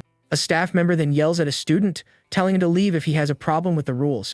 The woman states that students without talent must work hard, and Kai feels as though his rights have been stripped away. With a smile, Julia offers some of her food to Kai, trying to cheer him up. The young man weeps with emotion, telling her she is very kind, while Lucas finds him a bit overly dramatic. As the group eats, someone approaches from behind them with slow, silent footsteps. It's Maya, the white-haired girl they rescued, and she greets them with a smile. Julia invites her to eat, but she politely declines, saying she has already eaten, and offers them cookies as a thank you. The little girl is delighted by the cookies and thanks her new friend for the delicious gift. Our hero tries one of the cookies and compliments Maya, telling her she is an excellent baker. The white-haired girl becomes shy and blushes at the compliment from our protagonist. Kai then approaches, asking the young man for a cookie, which he shares with his new friend. He introduces himself, and the protagonist thinks he cannot let Kai discover she is his ex-fiancée. With that, the young woman bids them farewell and leaves, as Julia watches her go with a smile. The protagonist yawns, thinking the dining hall is a terrible place for running into acquaintances. Just then, Mina from the student council approaches, asking if they are enjoying their food. She then leans in and whispers the young man's name, sounding a bit awkward and shy. Suddenly, Theodore, the council president, floats by using fire magic, impressing everyone. The young man claps sarcastically, and our hero thinks he is a massive show-off for using magic indoors. Alone, Theodore drinks a potion, complaining that he nearly lost control of his level 6 magic. The protagonist eats a sweet, remembering he had overheard the president muttering after the ceremony. At that moment, Professor Shigart walks past their table, accidentally knocking over a bottle. Lucas notices the movement and pays close attention to what the man is doing in the dining hall. The master then exits the dining hall, still drinking, and the young man wonders where he is headed. With tears in his eyes, the professor continues to drink from his bottle, his expression one of deep sorrow. He then staggers toward a very tall and imposing clock tower. Stumbling, the man fumbles with a door, appearing to have great difficulty opening it. Two men observe him, and one asks if Shigart is the last to arrive at the meeting yet again. The other remarks that you can't blame him after what happened, and his companion laments the situation. Inside the meeting room, the professor stretches and yawns, looking utterly exhausted. A blonde woman glares at him with a serious, disapproving expression regarding his behavior. She then closes her eyes, appearing to sigh with exasperation at her colleague's attitude. An older man announces that everyone has arrived, and the meeting can finally commence. He then reveals that the day's agenda is the Academy's magical beast-taming tournament. The director explains that the ability to tame multiple beasts is crucial for survival in the Empire. Thus, the tournament is an annual tradition, and over 2,000 level 1 beasts have been prepared. A man in a green suit then suggests that the martial arts students be excluded from the tournament.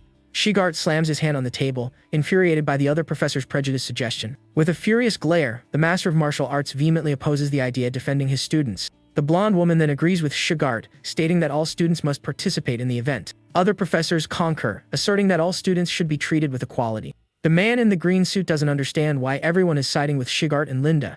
He wonders if they still believe the martial arts professor is a level 8 powerhouse. Nevertheless, he relents, stating that the martial arts students can participate if they insist. The director then declares the matter settled. The martial arts department will participate. After the meeting, the man in the green suit exits the room, followed by other professors. One of them asks Linda if she is certain about her decision to support Master Shigart. They acknowledge that martial arts require combat but feel the tournament is too demanding for them. With a confident smile, the blonde woman appears to have a plan in mind for the students. She then recalls something someone told her long ago and gazes out the window. Sugart's voice echoes, saying that a coward who cannot overcome adversity has no right to call himself a martial artist. Back in the classroom, the professor announces that the tournament for everyone will be held in 6 days. He then informs them that after class, they will have a practical combat training session outside. With a determined look, Sugart vows to ensure that every one of his students can defeat a beast. Kai complains that the tournament is only to select the representative and that their participation is unnecessary. One of the students tells him to be quiet, and our protagonist thinks he is always provoking the professor. The young man considers the combat training and decides he must be careful not to use excessive force. Outside, the martial arts students have already begun sparring with one another. One of the female students lands a powerful kick on a wooden pillar with great force and skill. With a determined expression, Tishi demonstrates that she is one of the strongest students in the department. Our protagonist thinks that they are all quite skilled and not bad at all. He realizes the professor has a keen eye, as Tishi is the strongest in the class, second only to him. The young man then joins the training, defeating his opponent with a swift and precise blow. After hours of training, Professor Shigart announces that the day's session has concluded. Kai collapses to the ground exhausted, celebrating that the training is finally over. His other roommates say they are heading to the dining hall and promise to bring back food for him. The white-haired young man explains that he made a deal with Collins to earn more points. One of the roommates gets annoyed for not being informed of the deal, and Kai apologizes. Our protagonist thinks that Collins is clever for making deals to earn extra money. Kai then gets up and brags about his intelligence to our hero outside. He tells the young man he should learn from him, offering the lesson free of charge. But the protagonist clamps a hand on his shoulder, his firm grip indicating he's not interested in the offer. With a smile, he declines the offer, leaving Kai feeling awkward at his friend's response. The white-haired young man then grumbles that the protagonist doesn't need points because of his sister.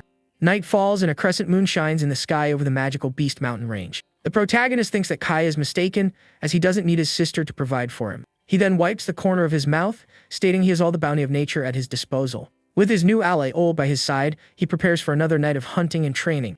The young man then roasts a large piece of meat over a campfire for himself and his new companion. He laments having to take his sister home, as he could use the time for more training. The young man recalls Mina's attempts to get close to his sister and decides he cannot let his guard down. With a determined look, he vows that if she has ill intentions, he will make her regret it. Ol then wags its tail, drawing its master's attention to the roasting food. The wolf drools at the smell of the meat, waiting anxiously for its meal. With a smile, our hero offers the food to his new friend, who eats it with great joy. The young man reflects that having a tame beast isn't so bad after all. He then tells Ol that after they eat, it will help him train, but promises not to hurt it. The night of training is intense, and Ol soon realizes that its master's promise was not kept. Meanwhile, at the Ryan family mansion, the night is calm and peaceful under the moonlight. Our protagonist's mother, Catherine, sits alone in the garden with a sorrowful expression. Her husband, Holt, then approaches from behind, comforting her with a gentle hand on her shoulder. He asks if she is thinking about the children, and she admits she can't hide anything from him. With a smile, the man says their classes must have already begun at Allen Academy. With tears in her eyes, the woman appears deeply worried about her children's well-being. Holt offers to take her to visit the children, and the woman thanks him with a smile. Tears of joy in her eyes, she is overjoyed at the prospect of reuniting with her children soon. The scene then cuts to the estate of Count Grindu, where a secret meeting is underway. A barefoot woman walks toward a group of hooded and masked individuals. The cult members observe her with malicious smiles and glowing red eyes.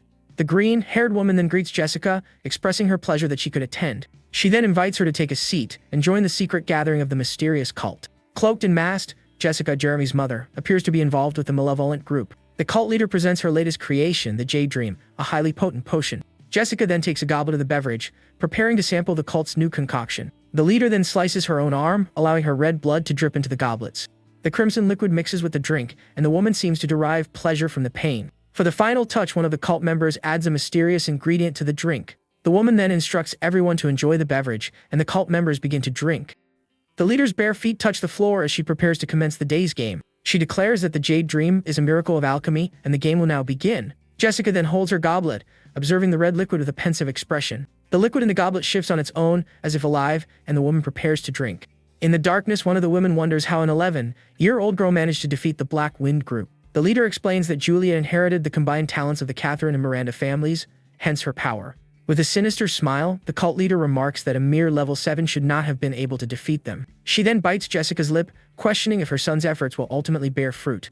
With a finger under her chin, the woman asks if she truly desires to eliminate Catherine and her daughter to become a baroness. Jessica agrees, asking what she must do to achieve her goal and attain power. With a satisfied smirk, the cult leader prepares to give her the necessary instructions. She then activates a spell with her fingers, and a purple magic circle materializes on the floor. With a sadistic gaze, the woman muses that the moment a young bud withers is truly beautiful.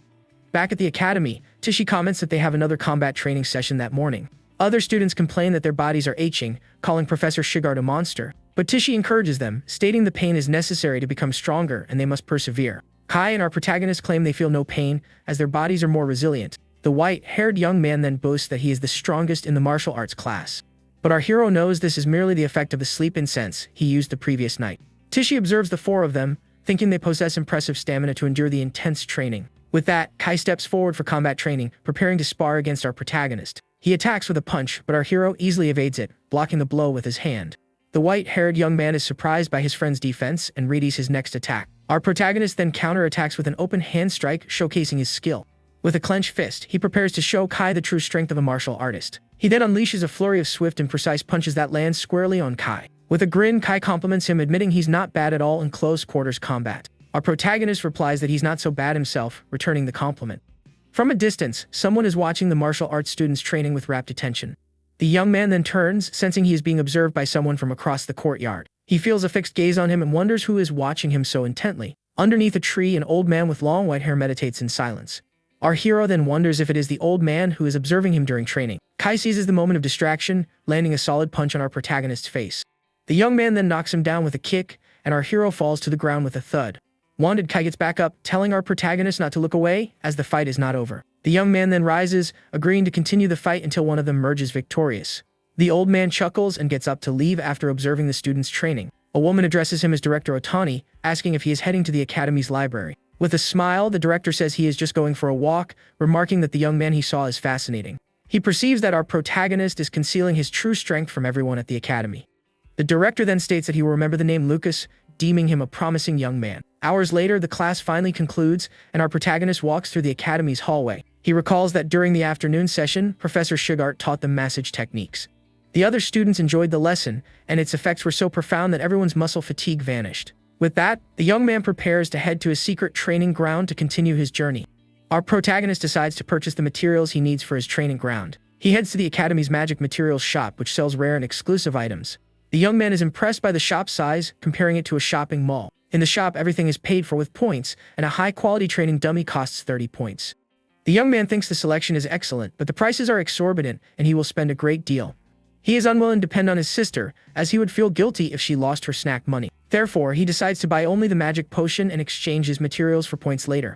At the counter, a clerk is asleep, and our hero tries to get her attention. The woman awakens with an irritated expression, preparing to assist the new customer. The young man then presents his academy card, requesting to purchase the magic bath potion. The clerk states the price is 5 points and prepares to complete the transaction. Our hero's card glows with a purple light, and the number 5 appears on the magic sphere.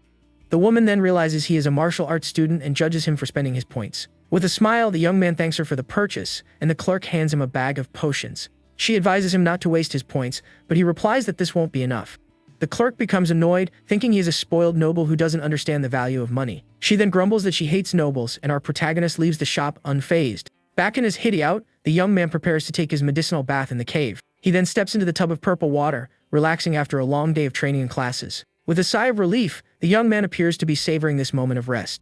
He thinks that while the medicinal effect doesn't diminish, it's a waste to simply discard the bathwater. Suddenly, he hears a noise and sees a pair of purple eyes watching him from the darkness. A giant mouth full of sharp teeth then appears, growling at our protagonist.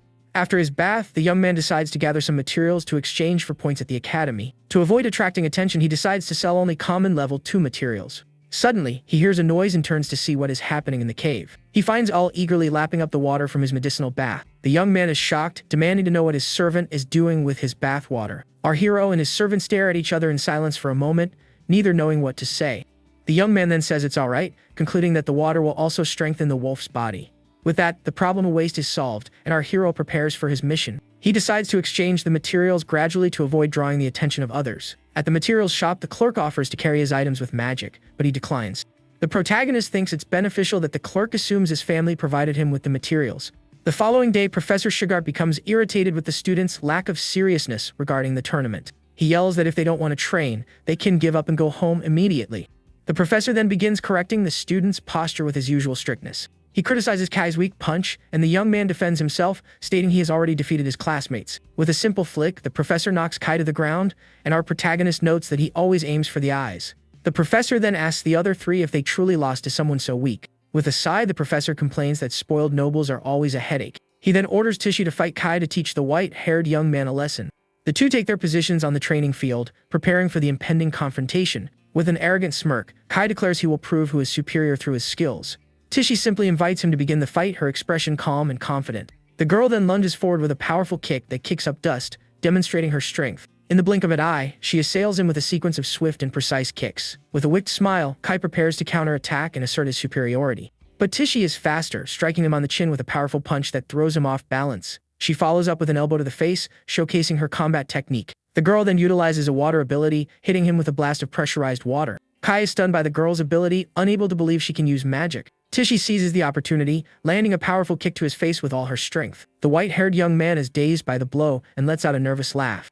He then tells her not to underestimate him and prepares to use his own skills. But Tishi is quicker, striking him in the chest with a precise open palm blow. The strike is so forceful that the young man is sent flying, landing hard on the ground. Our protagonist then understands why the professor chose Tishi as the representative. The professor yells for everyone to take the training seriously as our hero observes the scene. Tishi then approaches Kai, who is still on the ground, and asks if he is alright after the fight. The professor notes that Kai seems irritated and warns him that tomorrow, everyone must tame a beast.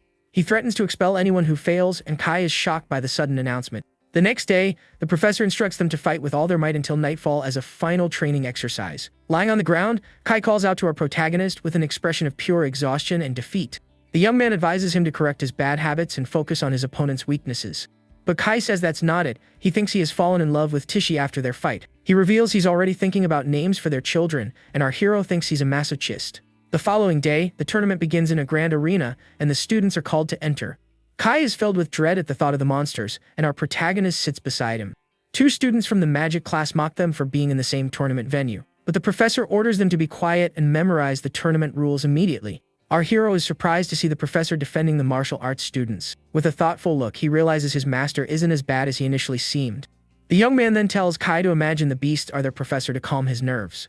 Hearing this, Kai perks up, saying it's a brilliant idea to motivate himself for the coming battle. But the professor overhears their conversation and glares at them with pure fury and irritation. Our protagonist then reminds Kai that a beast cannot break his defense if he remains focused. A man appears on a holographic screen and begins to explain the tournament's rules. He states that anyone who tames 10 beasts will receive a perfect score, and the time limit is 10 minutes. Julia then announces the start of the tournament, calling the first group of competitors to the arena. The arena is then bathed in a pink light, and Julia is transported into a barrier-enclosed space. She realizes she is in a different location and wonders how so many beasts could fit inside. Next, the girl finds herself in a dark space filled with red eyes watching her. Several giant beavers with sharp teeth appear, growling angrily at the young girl. Her staff in hand, Julia prepares to confront the creatures with her powerful magic. She then casts a purple lightning spell, declaring she has captured the small magical beasts. The blast of lightning strikes the creatures, leaving them paralyzed on the dark arena floor. The man on the screen explains that when a beast submits, a purple smoke is emitted from its body. This allows the professors to monitor the students' progress and assign scores accordingly. One of the professors is shocked by little Julia's speed and efficiency in the tournament. The young girl then completes her task, and a professor congratulates her as the next pair prepares. Her teacher, Linda, praises her for finishing in just 3 minutes, and Julia happily thanks her. The girl then asks for the location of the martial arts department so she can watch her brother. The teacher informs her that they are scheduled last, and it will be some time before they compete. While waiting, a mysterious woman observes the activity in the arena with keen interest. She wonders if our protagonist will manage to repeat his feat from the entrance ceremony. 2 hours later, one of the students complains that he only managed 1 point and fears being demoted. Another student comforts him, pointing out that apart from the elite, all the mages only scored 1 point. Kai becomes desperate, wondering if they will be able to remain in the martial arts department. But our protagonist calms him, reassuring him that they are no weaker than the mage classes. The professor then cracks his knuckles, stating they are correct and should not underestimate themselves. He explains that no one was injured because level 1 beasts are incapable of harming humans. With that, the master asserts that in close quarters combat, they are stronger than low-level mages. The students are surprised by this encouragement, and the professor grumbles, annoyed at the brat's reaction. The representative, Tishi, reports that she has checked and confirms that no one was indeed injured. She continues, stating that most of the mages are exhausted from expending all their mana in the test.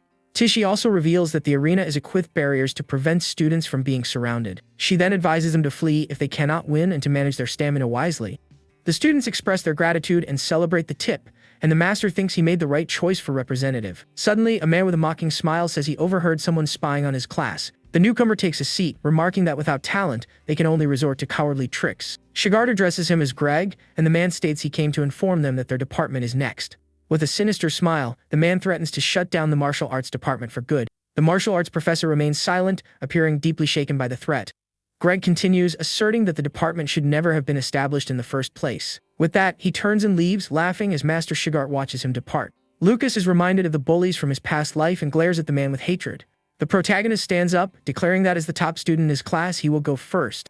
The professor asks if he is nervous, offering to send someone else in his place. With a determined look, our hero refuses the offer, insisting he will go first himself. His eyes glowing, the protagonist declares he will enter the arena first, exactly as he had planned. He then vows to achieve a high score and silence those who look down on them. At this, his classmates are invigorated, shouting that they will show what their department is capable of. Professor Shigart observes their change in attitude, recalling how fearful they were just moments before. The young men remember Tishi's advice, and the master thinks to himself that they are a bunch of simpletons. 10 minutes later, our hero sprints through Arena 10, navigating a mist teeming with monsters. With a clenched fist, the young man prepares to use his abilities to deal with the creatures. He then notices the magical perception circles, planning to avoid them in order to fight undetected. At that, the young man releases a blue aura, preparing to unleash his true power without being seen. It is explained that a master can borrow the abilities of his beast after their souls have connected. Meanwhile, in the cave, the wolf all chews on a bone, appearing very bored with the situation. The creature then wonders why its master is using its power when he is already stronger. Back in the arena, giant spectral blue wolf paw materializes, showcasing the power he has borrowed. With this, the martial artist states that defeating the low-level magical beasts here is simple. Suddenly, a giant menacing owl appears, flying toward him with a fierce gaze. The other creatures in the arena sense the danger, screaming for everyone to flee from the high-level beast. The owl then gathers purple lightning in its talons, preparing for a powerful attack. With that, the creature soars at high speed through the arena, demonstrating its incredible agility. But our hero is unfazed, preparing to strike the owl with the spectral blue wolf paw. He thinks that to make things easier for the other students, he must first break this beast's will. The giant owl crashes to the ground, completely dazed after being struck down by the young man's blow. He reasons that the aura of a high-level beast will intimidate the weaker creatures in the arena. With that, the creature bows its head and a red aura of submission begins to emanate from its body. With a smile, he accepts its submission but states that he needs to tame every beast in the arena. Therefore, he says he cannot allow the submission smoke to leak outside the barrier. The giant owl observes the young man, not quite understanding what he is planning to do. The protagonist then turns, announcing he is off to find the other beasts to tame. Channeling Owl's aura, he departs, and the owl screeches that it never wants to see him again. Outside, the scoreboard continues to display our hero's name with 0 points in the tournament. Kai grows desperate as time runs out, but Julia tells him to remain calm, confident her brother will succeed. Professor Greg simply scoffs upon seeing the martial arts department's score. He then mocks them, stating that a score of 0 means they couldn't even defeat the weakest beast. His students concur, remarking that this shows the difference between a martial artist and a mage. Professor Shigart remains silent, merely glaring at the other master with intense anger. Julia becomes furious, shouting at him not to mock her brother, as he is incredible even without magic. Greg is irritated, thinking the elite class is as blind as Professor Linda for defending him. He then tells the girl that the results speak for themselves, leaving no room for discussion. Suddenly, the scoreboard shows that Lucas Ryan has earned his first point in the tournament. Kai and Tishi celebrate with relief, as this means he can remain in the department with them. A professor scoffs at their celebration, pointing out that the highest score in his class was 5. But to the man's astonishment, the score for our protagonist continues to climb without pause. Reaching 5 points, Professor Greg becomes annoyed as the young man's classmates cheer wildly. The man cannot believe the department of useless students has matched the score of his top pupil. Inside the arena, the young man has intimidated all the beasts, making it easy for his classmates to score. With that, he thinks that now he just needs to achieve his perfect score and leave. At that, the martial artist begins taming all the creatures with incredible speed. One after another, the beasts are subjugated by our protagonist's overwhelming power. Finally, he reaches the 10th creature, and the giant owl once again submits to him. Seeing the final result, Professor Greg is completely stunned and breaks into a cold sweat. The scoreboard then announces that Lucas Ryan has achieved 10 points, a perfect score in the tournament. His little sister is overjoyed, and with her eyes shining, she exclaims, "That's my brother." The other students are in disbelief that the martial arts department achieved the maximum possible score. The young man pats Julia's head, and the girl says she always knew he could accomplish it. Professor Greg then shouts that it's impossible for a martial arts freshman to tame 10 beasts. With that, he points at the young man, accusing him of using an imposter to take the test. Little Julia is angered by the accusation, but her brother remains calm in the face of the situation. Suddenly, an inspector grabs Greg by the face, stating that our protagonist has done nothing wrong. The man then asks if he is insinuating that an inspector would accept a bribe to permit cheating. Greg is terrified, having forgotten about the inspectors, and knows that confronting them would be a grave mistake. He apologizes, and the inspector announces he will investigate the barrier to get a definitive answer. Kai complains that they are making a mockery of the judging, but our hero tells him to calm down. With a confident smile, the young man states that he has nothing to hide from anyone at the academy. 10 minutes later, we see the giant owl inside the arena looking extremely frightened. The barrier then dissipates, and the creatures look toward the light with surprise and confusion. The owl realizes the powerful human has vanished, and they can finally see the outside world. With that, the creature screeches for everyone to escape, and the beasts make a break for it. But one of the inspectors raises his magic staff, preparing to intervene in their escape. He then casts a containment spell toward the fleeing creatures. The magic strikes the owl squarely, trapping it in the air with a rope of golden energy. The inspector notes that the beasts are agitated, but not weak enough to warrant being replaced. One of the men then asks his colleague if he believed the students scored fairly. The head inspector replies that he found no evidence of wrongdoing, but something strange has happened to the creatures. They then decide to send the 10 beasts for a full inspection and resume the tournament. An announcement is made stating that no problems were found and the next competitors should prepare. The protagonist finds it interesting that even without proof, they still refuse to believe in his abilities. But with a confident look, he appears to be one step ahead of everyone at the academy. He glances at Tichy and his master, thinking that the real surprise is yet to come. The scene then cuts to Tichy, who runs into the arena for her own test. With a determined look, the girl tells herself that she cannot lose to Lucas. Inside the barrier, the young woman confronts a gray wolf and prepares for battle. The girl lunges, delivering a swift sequence of powerful blows to the gray wolf with great agility. She thinks that if she can't defeat it in 30 seconds, she will change tactics and head for the gate. She then leaps onto the creature's back to continue her assault and attempt to finish it. The wolf then catches our hero's scent and wonders if he is still somewhere in the arena. The representative prepares another strike with her clenched fist, aiming to end the battle. But the creature submits instantly, and the girl is greatly surprised by the wolf's reaction. She wonders how a level 3 shadow wolf could have submitted so easily and quickly. The young woman becomes pensive, questioning if it was a mere coincidence or something more. With a confident smile, she realizes that perhaps her department is not so weak after all. With that, she moves on to the next creature, attacking it with a powerful punch to the face. Her score then rises rapidly as she defeats a giant boar with ease. Kai cheers for her excitedly as her score continues to climb relentlessly on the board. The girl shouts with determination, successfully taming her 6th creature in the academy tournament. A saber-toothed tiger is startled, and she quickly reaches 9 points in the arena. The final creature is defeated, and the young woman achieves the maximum score of 10 in the tournament. The scoreboard then announces that Tichy Hamaru has also achieved a perfect score of 10 points. Kai is stunned, commenting that she was even faster than our protagonist in the test. The girl then requests that these beasts also be sent for a detailed inspection. She thinks that the beasts are not so frightening, and that martial artists are not inherently weaker. With that, match 3 begins, and we see another student defeating a purple bat creature. The young man defeats the creature with a beam of golden energy, celebrating his victory. With a smile, he boasts about achieving the perfect score of 10 in the tournament. In match 4, a young man with green hair strikes a giant gorilla with a powerful kick. A confident smile on his face, he also celebrates his perfect score of 10 points. Next, Kai attacks a saber-toothed tiger with a potent and accurate punch to the face. The creature submits, and the white-haired young man joyfully celebrates his victory. He then gives a thumbs up, showing that he too achieved the maximum score. The scoreboard then reveals that every single martial arts student has achieved a perfect score. With this, they soar directly to the top of the rankings, tying with the elite class. Professor Shigart then allows himself a subtle smile, appearing very proud of his students. He then takes his flask and has a drink, seeming more relaxed and satisfied. The inspection reveals no issues with either the beasts or the tournament's barrier. Director Otani wonders why the scores for the martial arts department are so uniformly high. One of the inspectors theorizes that the beasts were frightened by the mage's attacks. The director then counters that the martial artists seem to frighten the creatures even more. With that, he decides that in the following year, the martial arts department will compete first in the tournament. Professor Greg is shocked, as this means they will tie with the elite for first place. Professor Shigart simply glares at him with a look of superiority, following the director's decision. Calmly, the director asks if he has any objection to the decision he has just made. Greg then questions the fairness of the decision, believing they won through sheer luck. The director replies that luck is also a component of skill, leaving Greg stunned by the response. Another man concurs, stating they cannot discard the scores as the students are not at fault. With that, the director orders the results to be announced, and Greg agrees with immense anger and frustration. The professor then watches Shigart and Linda depart, vowing to keep a close eye on both of them. With a furious expression, he appears to be plotting something against the rival department. After Greg's departure, the director and another man discuss the tournament's outcome. The man states that the matter affects the department's very existence, and that the director must know something. Director Otani says he cannot share the details of what he knows about the situation, but he promises it is nothing detrimental to the school and that he will feign ignorance for now. The scene then cuts to the martial arts students' dormitory building at the academy. Kai celebrates his perfect score, exclaiming that he must tell his father immediately. His roommates celebrate as well, remarking on how much stronger they've become since the entrance exam. Our protagonist thinks to himself that no one suspects him, and his plan has worked perfectly. Kai then asks how they will spend the 20 bonus points they received for placing first. One of the young men says he will save his, adding that he still owes our hero a meal. Kai then states the obvious answer is to buy materials for the following month's combat training. Our protagonist's interest is piqued, and he asks about the combat training. They then explain that the training takes place in Allen Tower, the Academy's official proving ground. Within it lies an illusory world populated with various races and beasts for the students to confront. However, only 100 freshmen are allowed entry, and the 12 from the elite class have their spots guaranteed.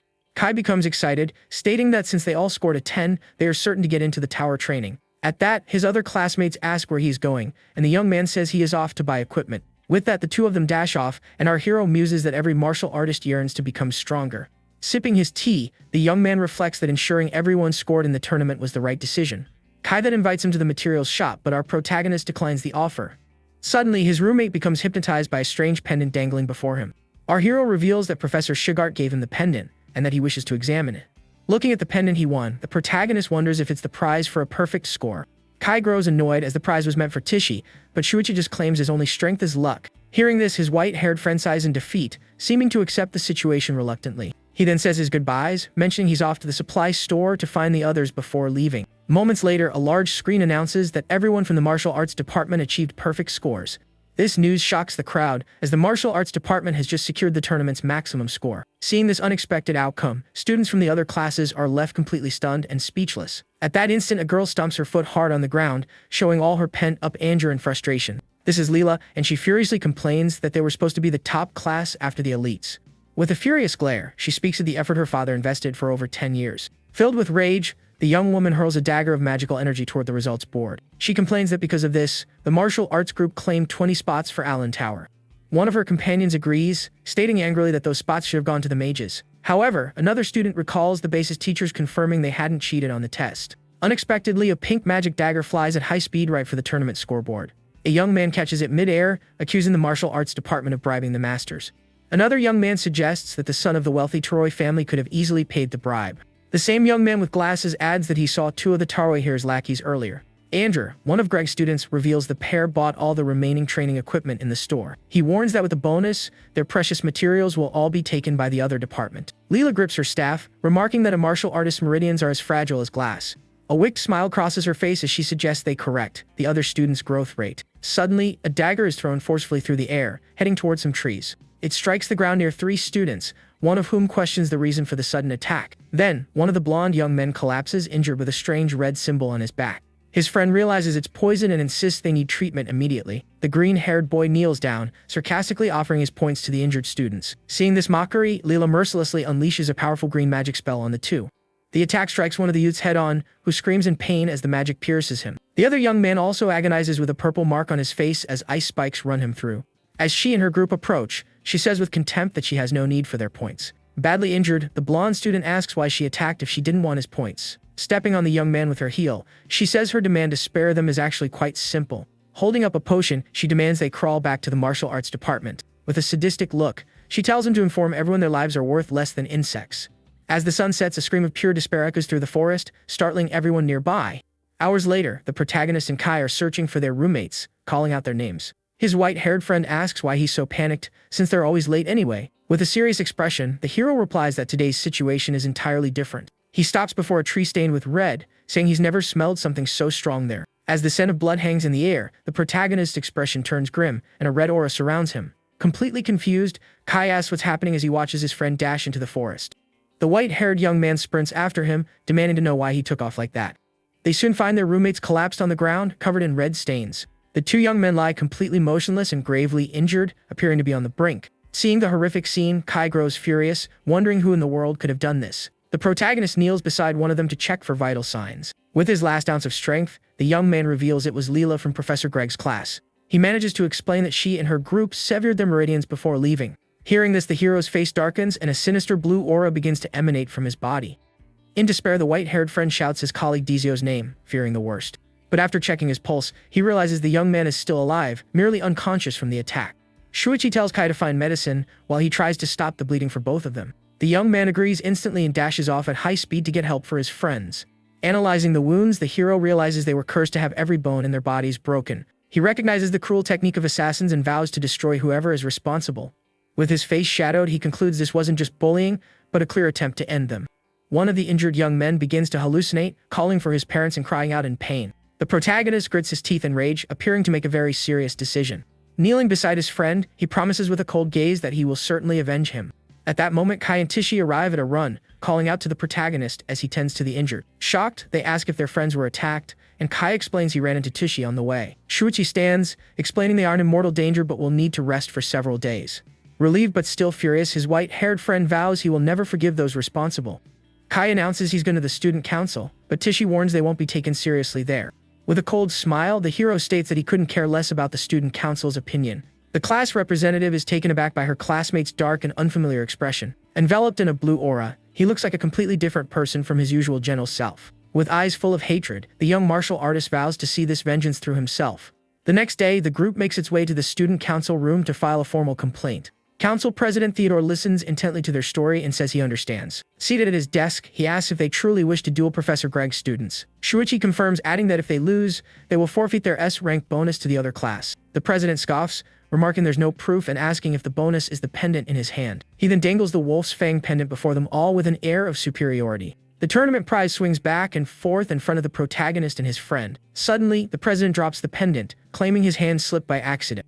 With an arrogant look, he asks if they don't find it inappropriate to wager something so cheap in a duel. The pendant lies on the floor near Shuichi's boot as he clenches his fist in silent rage. A golden light flashes in Kai's eye, showing his patience has finally snapped.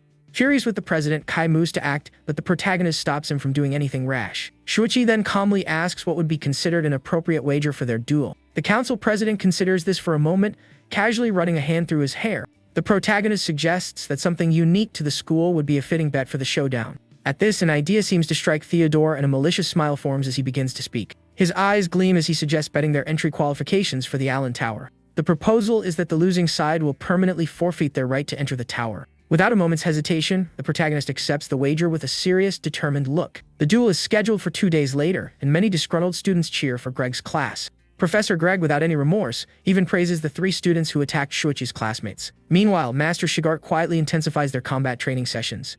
The martial arts professor observes his students training with a focused and very serious gaze. When the day of the duel arrives, a grand arena has been set up for the confrontation before a massive crowd.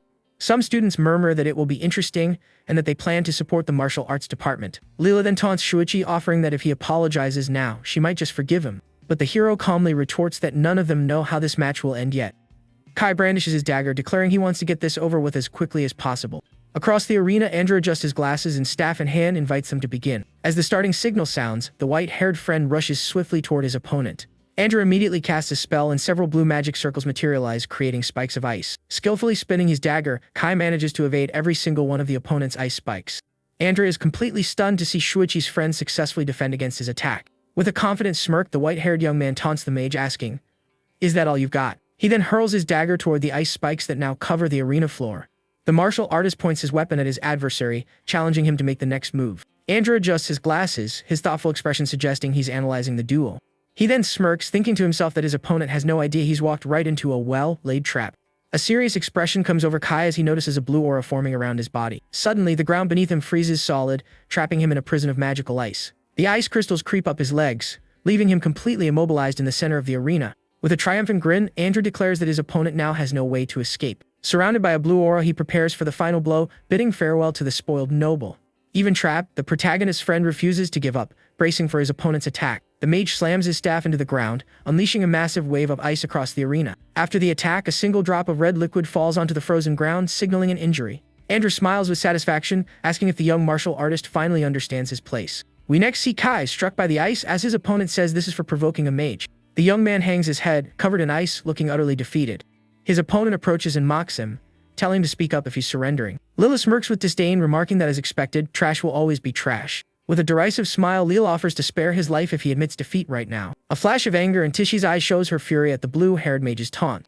Shuichi then asks how long they plan to keep spouting nonsense before they're satisfied. In response, Kai challenges the ice magic with a fairy aura, a lava orb forming in his hand. "You idiot!" Leela exclaims, her face a mask of panic and surprise at his reckless move. Andrew senses the imminent danger and yells for his teammate to flee the arena immediately. The lava orb then detonates, creating a massive, fiery explosion that engulfs the arena. The force of the blast hurls Andrew backward, kicking up a thick cloud of dust. In shock, the mage realizes it was lava jelly and questions his opponent's sanity. Seizing the opportunity, Kai charges at high speed toward the stunned mage. He lands a devastating punch, shattering his opponent's magical defense circle. Andrew spits a red liquid, gritting his teeth in pain from the staggering blow. The audience gasps in shock to see a martial artist gravely injure a mage. A student in the crowd screams that the young man's legs are completely charred. To escape the ice, he had sacrificed his own legs, a display of incredible determination. He then explains he waited for the opening that appeared when the mage's magic was broken. Andrew is enraged, unable to believe he was wounded by a mere martial artist in front of everyone. He screams that with injured legs, his opponent can no longer dodge his attacks. However, the young martial artist reveals he still has another lava orb in his hands. The orb erupts in a blinding flash of light, enveloping Kai in another huge explosion. Sporting a victorious smile on his bruised face, Kai shows he won't give up so easily. Andrew is shocked by the insanity of the young man, who charges forward even after the blast. However, the mage manages to freeze Kai's hand just before he can land the final blow. In the next moment, the white-haired young man's other hand is also frozen by the opponent's ice magic. The young man grumbles that he hates ice users because they always slip up at the last second. Wounded, Andrew yells desperately for the martial artist to stay away from him. Ignoring the warning, Kai shatters the ice with a powerful headbutt, striking the mage directly. From the force of the impact, Andrew spits more red liquid as his glasses shatter into pieces. He is then thrown violently against the arena wall, utterly defeated. Collapsed on the ground, the mage can't believe his ice shield was broken by sheer brute force. With a triumphant smile, Kai raises his dagger and is declared the winner of the first match. He remarks that he was feeling great, but Shuichi reveals he slipped a drug into his breakfast. The white-haired young man expresses his concern for Tishi's upcoming fight against the girl, but the protagonist reassures him, saying that if it's Tishi, she will undoubtedly be fine. In the crowd, someone comments that Andrew only lost because he went easy on Kai for being from a wealthy family. Tishi becomes irritated, knowing he won through his own skill, which they refuse to admit. As the match begins, the girl advances with incredible speed toward her opponent. Leela summons spikes from the ground, attempting to defend against the martial artist's swift attack. The protagonist watches as Leela remarks that martial artists are obsessed with honor. With a wicked grin, she declares that for mages, the only thing that matters is the final result. However, Tishi is far quicker, effortlessly dodging the spikes. The girl then whispers something in Leela's ear, leaving the mage completely shocked. With a powerful punch, she strikes the mage head on, instantly shattering her spike defense. Leela coughs up a red liquid, wondering how a level 1 girl could possibly be so fast. The mage's eyes glow with a blue light as she appears to prepare for a counter-attack. Teishi then unsheathes her sword, stating she will explain the reason for her speed. Grabbing Leela by the arm, she says there is a core teaching in the martial artist's code. Her eyes glowing within a fiery aura, she proclaims they must protect human life. Shocked, the mage uses her plant magic to try and break free from her opponent's grasp. The martial artist then strikes Leela's mana meridians with a series of lightning-fast blows. Witnessing the precision of the strikes, Kai and the protagonist are impressed by Teishi's skill. The hero smiles, thinking that as expected his classmate has remarkably sharp eyes. The young woman then states that she shouldn't have trampled on a martial artist's pride so carelessly. With one last strike, she defeats Leela, securing the second match for the martial arts department. After the fight, several poison needles fall from Leela's sleeve, revealing her hidden weapon. In another room, a woman questions Theodore for allowing something so dangerous in the students' duel. But the council president dismisses her concerns, saying she's overthinking it and no one was harmed. Professor Greg is furious, stating there was a reason Shigart chose Tishi for the match. He complains that their goal was to crush the other's spirit and claim the tower spots. Andrew interjects that they still have a chance and he will use that technique again. The protagonist prepares for the third and final match of the duel with a serious expression. His opponent, Andrew, enters the arena holding a pink magic dagger and takes his fighting stance. A magical barrier forms around the arena, and the third confrontation finally commences. Without wasting a second, the mage launches a swift attack with his blade toward the martial artist. Yet the hero observes the attack with a focused gaze, seemingly unfazed by the magic. Andrew then moves at high speed, creating multiple clones to disorient the protagonist. He boasts that some mages like himself also train in physical techniques.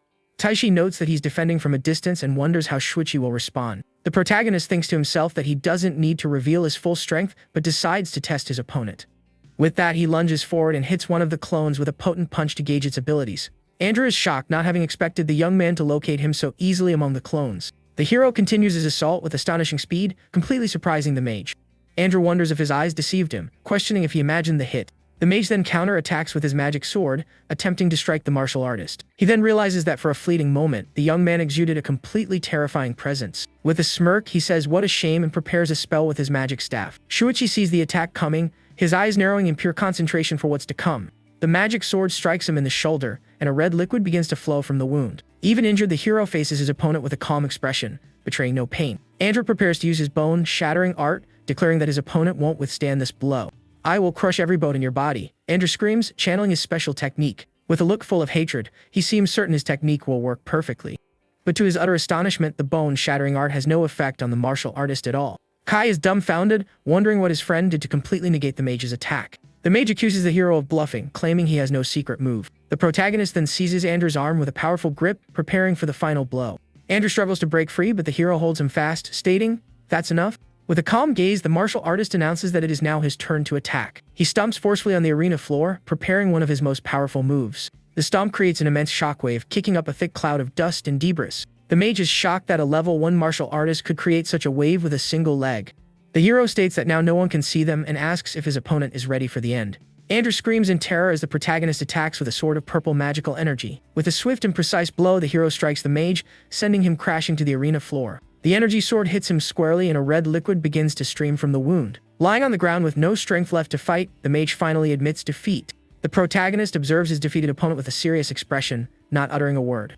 In the audience, Professor Greg furiously shouts that with his skill, he could have won easily. Master Shigart observes that the other professor doesn't even realize how badly his student is hurt. With a concerned look, he thinks that this whole situation could still escalate into a major problem. Kai celebrates that the martial arts department has swept all matches in the duel. The other students from the class also cheer for their unexpected victory against the mages. Teishi senses a new danger and shouts for the protagonist to watch out for an incoming attack. Andrew lunges forward in a rage, his magic sword ready to strike Shuichi from behind. In the crowd, a black-haired girl is shocked, whispering that what just happened is impossible. She recognizes the move as the advanced meridian, burning technique from the ancient texts. Her eyes turn red as she notes that no martial artist has been capable of using that for 100 years. She then wonders who the protagonist truly is, observing him from a distance with great curiosity. The other students celebrate the win, calling the mages cowards for using surprise attacks. One female student gets carried away, declaring that from now on, she'll challenge any mage who looks at her the wrong way. Teishi tries to calm everyone down, saying she just had a better than average performance. With a smile, she gives her friend a hearty slap on the back, making him cringe from the force. Professor Shigart appears and scolds his students for getting so easily carried away by victory. One of the female students becomes angry, vowing to get stronger and make them regret it. The hero reflects that the master is right, they need to have confidence, not arrogance. A blonde woman approaches the professor, commenting that he's starting to sound like a true master. The master replies he just doesn't want his students to end up like him, and asks what she wants. The woman hands him an envelope, speaking of the ancient, forbidden art of the Meridian Smasher. Shigart's hand begins to tremble, revealing the dark veins that indicate his poor health. In the infirmary, Andrew lies in a bed, apparently recovering from his injuries. A carriage pulls up to the academy, and a man with a very serious expression steps out. He clenches his fist tightly, a clear display of his anger and frustration with the situation. Professor Greg wonders how a simple freshman duel escalated into such a huge mess. A white-haired man laments that his son's magical meridians have been destroyed. Greg then demands a severe punishment and the immediate disbandment of the martial arts department. At that moment, Master Shigart angrily smashes a bottle on the floor upon hearing the accusations. He agrees that the culprit deserves a severe punishment, then glares at the other professor. The master proceeds to accuse the trio of mages of having gravely injured 2 of his own students. With a furious look, he asks the director to punish Greg and the others according to the rules. Professor Greg wonders if the other side was planning to eliminate them during the duel all along. He doesn't understand why the martial arts master is only bringing this up now. The man shouts at them not to change the subject and to focus on the forbidden technique used. However, Master Shigart points out that this technique is not something a novice martial artist could use. The other professor agrees, saying the incompetent son of the Ryan family wouldn't be capable. The master then snaps his fingers, retorting that an advanced martial artist could use the technique. Professor Greg realizes the only advanced martial artist present was the master himself. A smirk forms on his face as he asks if Master Shigart might be the real culprit. With a look of pure contempt, he points a finger directly at the other master, making a direct accusation. But the martial arts master calmly replies that if he could use it, he would have used it on him long ago. The director then asks how he explains his student's current condition if the technique wasn't used. Master Shigart ironically suggests that perhaps it's all just karma coming back around. He explains that he asked the protagonist, who denied using any forbidden techniques in the fight. The hero theorized that Andrew paid black market assassins to learn how to torture people. The young martial artist also suggested he was worried about this information getting out. Therefore, the master concludes, someone powerful from the underworld used the duel as an opportunity to act. The academy's director listens to the theory with a thoughtful expression, stroking his chin. Furious, Professor Greg shouts that they can't dismiss the issue with baseless rumors. Another professor agrees, stating it's all just speculation with no evidence. But Shigart argues his hypothesis is far more credible than a novice using an ancient technique. The master then warns that if they earn this person's resentment, things will become very serious. Night falls over the academy as the crescent moon illuminates the sky with its soft glow. The director makes his way to the academy library, holding a lantern to light his path. He searches the shelves for a specific book, finally locating it in a dusty corner. Holding the book, he notices the dust has been wiped clean, proof that someone recently handled it. The man opens the book and begins to carefully flip through its pages. He studies an illustration that shows the correct hand form for using the forbidden technique. With a satisfied smile, the director seems to have discovered something important about the case. He continues to read the ancient tome by lantern light in the middle of the dark library. The scene then shifts to a hot spring located in the region's magical Beast Mountain range. The protagonist is preparing a glowing potion for the final treatment of his injured friends. The two injured young men step into the water, and a blue energy immediately begins to heal their wounds. The hot spring's water glows intensely as the healing process continues within the cave. One of the young men grits his teeth in pain as he feels the healing energy course through his body. The blue aura envelops the young man's bandaged arms, regenerating his tissues and bones. The healing energy also flows through the other young man's legs, restoring his strength and vitality. The second young man also feels the pain of the process, groaning as his injuries are mended. The blue aura concentrates on his back, healing the wound and removing the mage's curse. The protagonist watches, telling them to endure the pain just a little longer to be fully healed. He then reveals that martial artists like mages can also use healing techniques. Several days later, in the city of Dak, Shuichi's parents arrive to visit their children. Their carriage stops, and they alight, eager to see their children after so much time has passed. The mother remarks that it's been a long time, and the father agrees they will see them soon. She observes the city, commenting that nothing has changed since her last visit. The father then calls her name, seeming to notice a hint of sadness in her distant gaze. The mother smiles, telling him not to worry and that she was merely lost in memories of the past. The carriage then continues on its way through the city streets, heading toward the youth's academy. With tears welling in her eyes, the mother appears both moved and surprised by something she sees in the distance. A man on horseback approaches them, holding the reins with a calm expression. This is Saint Miranda, Catherine's younger brother and Awa's father, who comes to greet them. 10 years ago, Beastman tribes launched a massive assault on the Empire's borders. The monstrous creatures attacked with ferocity, baring their sharp teeth and claws. People banded together to resist the Beastman armies in a bloody, hard-fought battle. During this war, the young mage Catherine Miranda fought bravely against the creatures. She used her powerful magic to vanquish the monsters and protect her comrades. It was there she met the young commander Holt Ryan, and the two fought side by side. With a confident smile, the knight fearlessly faced the monsters on the battlefield. The young mage watched him with admiration as they battled the enemy forces together. After facing death together, the two promised to spend the rest of their lives as one. However, her father, Duke Miranda, fiercely opposed the marriage of the two young lovers. The man muses on the irony of their children now meeting at the magic school. With a smile, he reflects that time passes so quickly, and things are always changing. He then compliments her children, mentioning that his father thinks Julia resembles a younger version of her. Shuichi's mother is surprised, asking if their father truly acknowledges Julia's existence. With a warm smile, he invites her to return home, saying their father has always wanted to see her. He sighs, seemingly hiding something from his sister, who watches him with suspicion. The man then reveals that their father wishes to see only her, not the rest of her family. With tears in her eyes, the woman realizes her father still refuses to accept her husband, Holt. The protagonist's father tells her to go, stating he needs to head to the front lines anyway. Shuichi's mother worries about his departure, but he reassures her with a gentle smile. Holt then says his farewell, promising to come for her as soon as the military campaign concludes. Her brother reveals that Holt swallowed his pride and asked for help to reconcile with their father. He then expresses a wish that one day, someone will come along to end the prejudice against martial artists. The protagonist sneezes, wondering if he's caught a cold despite his recent intense training. His sister Julia comments that it's rare for Kai to buy food for anyone else, looking curious. Kai tells them to leave him alone, adding that he'll treat his friends to lunch once they've recovered. The hero replies that he thinks it's alright, and that they don't need to worry about it. Nearby students gossip about the martial arts department's luck and the rumors from the duel. A blonde girl overhears their conversation, appearing interested in the circulating rumors. One of the young men becomes irritated by the gossip, and a dark aura of pure rage surrounds him. The protagonist apologizes and asks his friends to head to the cafeteria with Julia first. As Julia eats cheerfully, the hero notices she is wearing a new hair clip. She explains it was a gift from Owa and the Miranda family, which surprises the protagonist. He reflects that it's no surprise they would want to get close to a genius like Julia.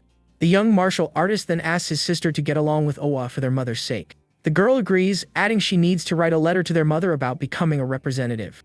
At that moment, a purple-haired woman approaches and congratulates her on the achievement. The woman praises the girl, saying she will become a pillar of the school in the near future. The protagonist observes the woman, noticing her gaze is fixed on his sister's legs. A young man nearby gets annoyed by the woman's behavior and scolds her for staring at the girl. The black-haired woman who watched the protagonist during the duel silently observes the scene. A little earlier, a blonde teacher had stated that Julia surpasses the other student in every aspect. For that reason, she concluded the protagonist's sister was more suitable to be class representative. She then asked the black-haired girl to please understand her decision regarding the position.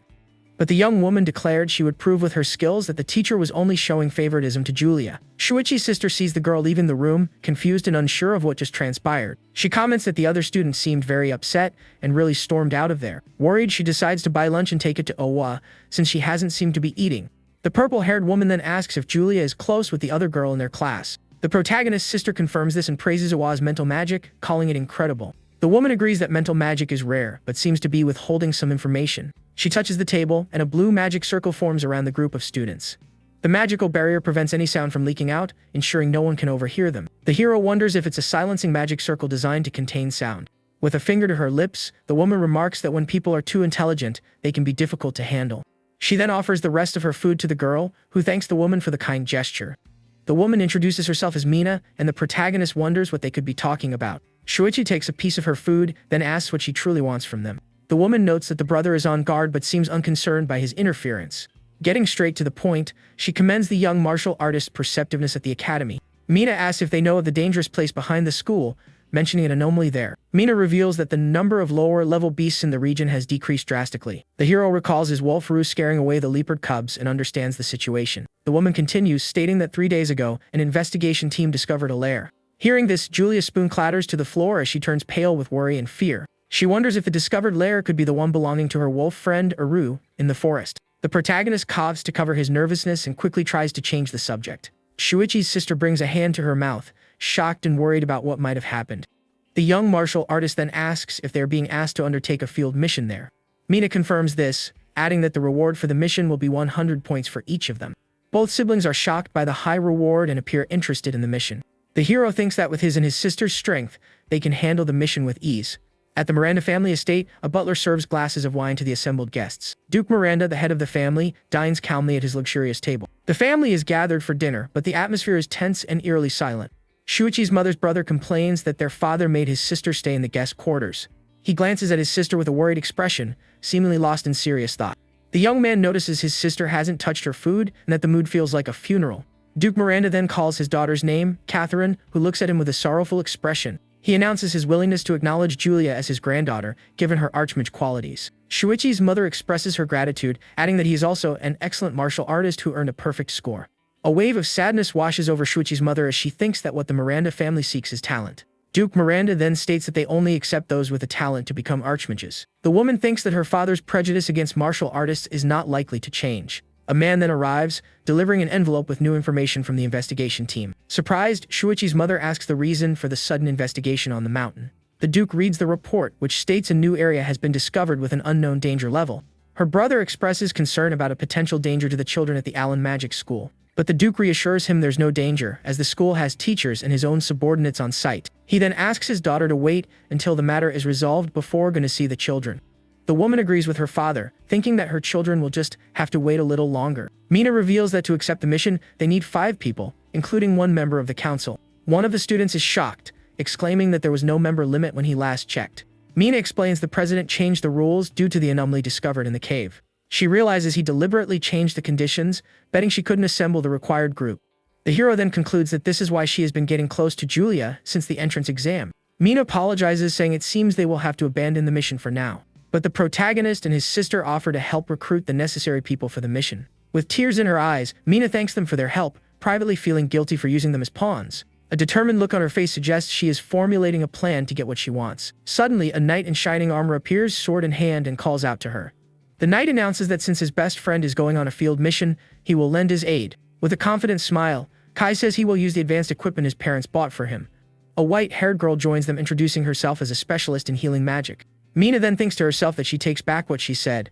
These freshmen will be nothing but a burden. Julia asks her brother why he invited Maya instead of Iwa for the mission in the forest. Mina puts a hand to her face, thinking they are only here to fill the mission's quota. She then uses her acceleration magic to swiftly guide the group to the beast's lair. Several hours later, they are speeding through the forest thanks to Mina's magic. The group arrives at the cave entrance, and Mina announces they have finally reached their destination. Kai recognizes the flag bearing the Miranda family crest, confirming the Empire's investigation. He also notes signs of a recent battle, while Mina examines some leaves on the forest floor.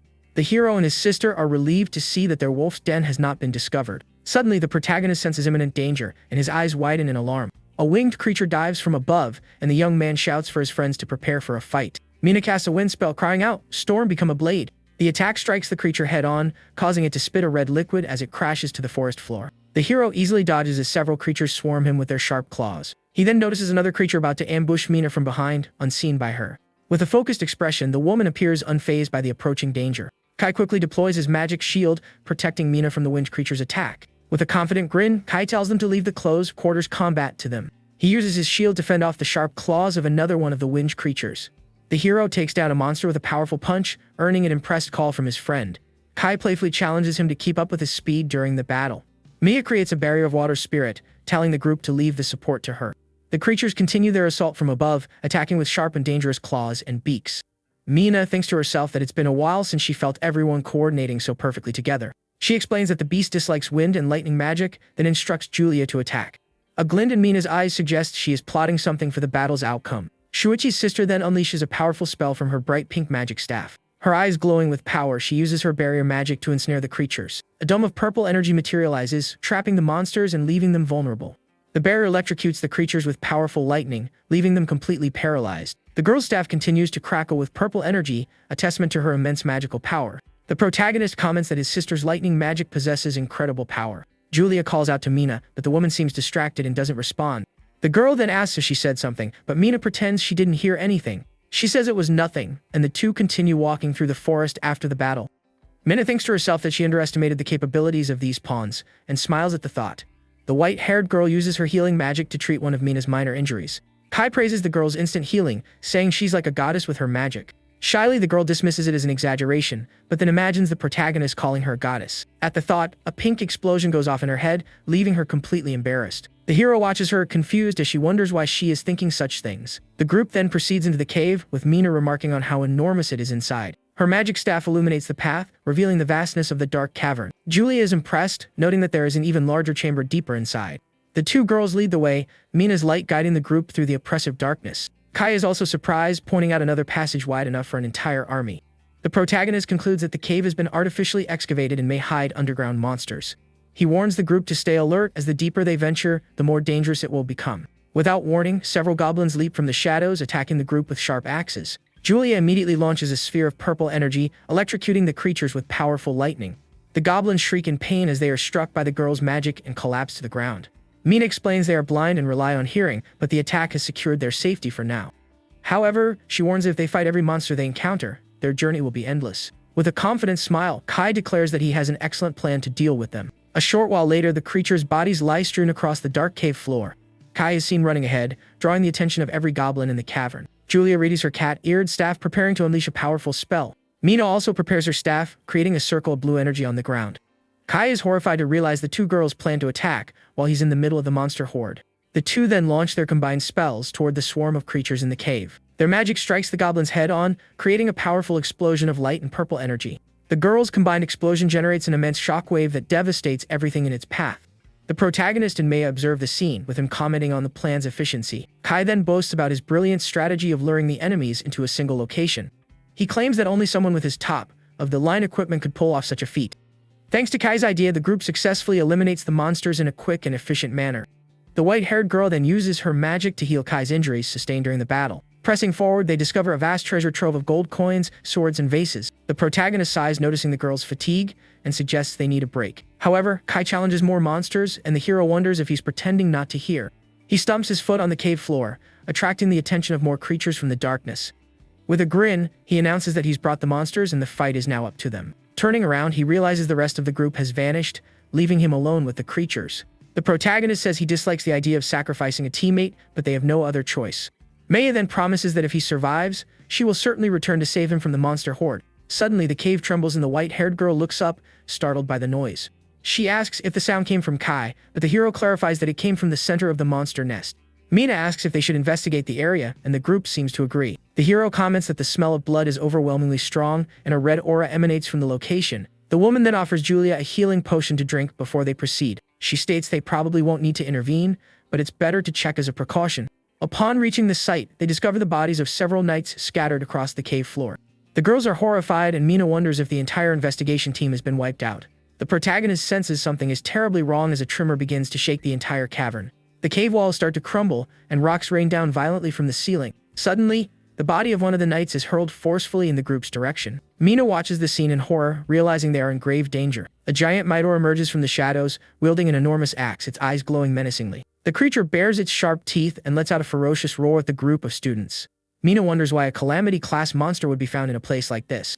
The young woman panics, unable to comprehend what is happening on this academy mission. The protagonist senses a familiar presence, realizing he has encountered it somewhere before. He shouts for everyone to be careful and shoves them out of the way of the monster's attack. The Minotaur swings its giant axe, and the hero braces himself to block the blow. His fist enveloped in a golden aura, he prepares for the impact of the massive axe. The axe smashes into an ice shield, which shatters into pieces from the force of the attack. Julia runs over, asking if they are alright, and the hero asks Mina if she created the shield. The protagonist says she didn't, and his eyes fill with surprise and concern at what he sees.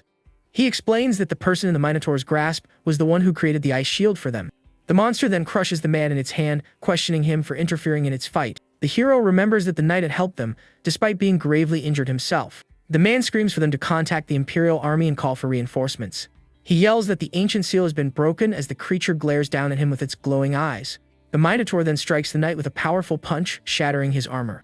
With a wicked grin, the monster declares it will devour them all, one by one. The girls scream at Mina, demanding to know why she is just standing frozen in the middle of the fight.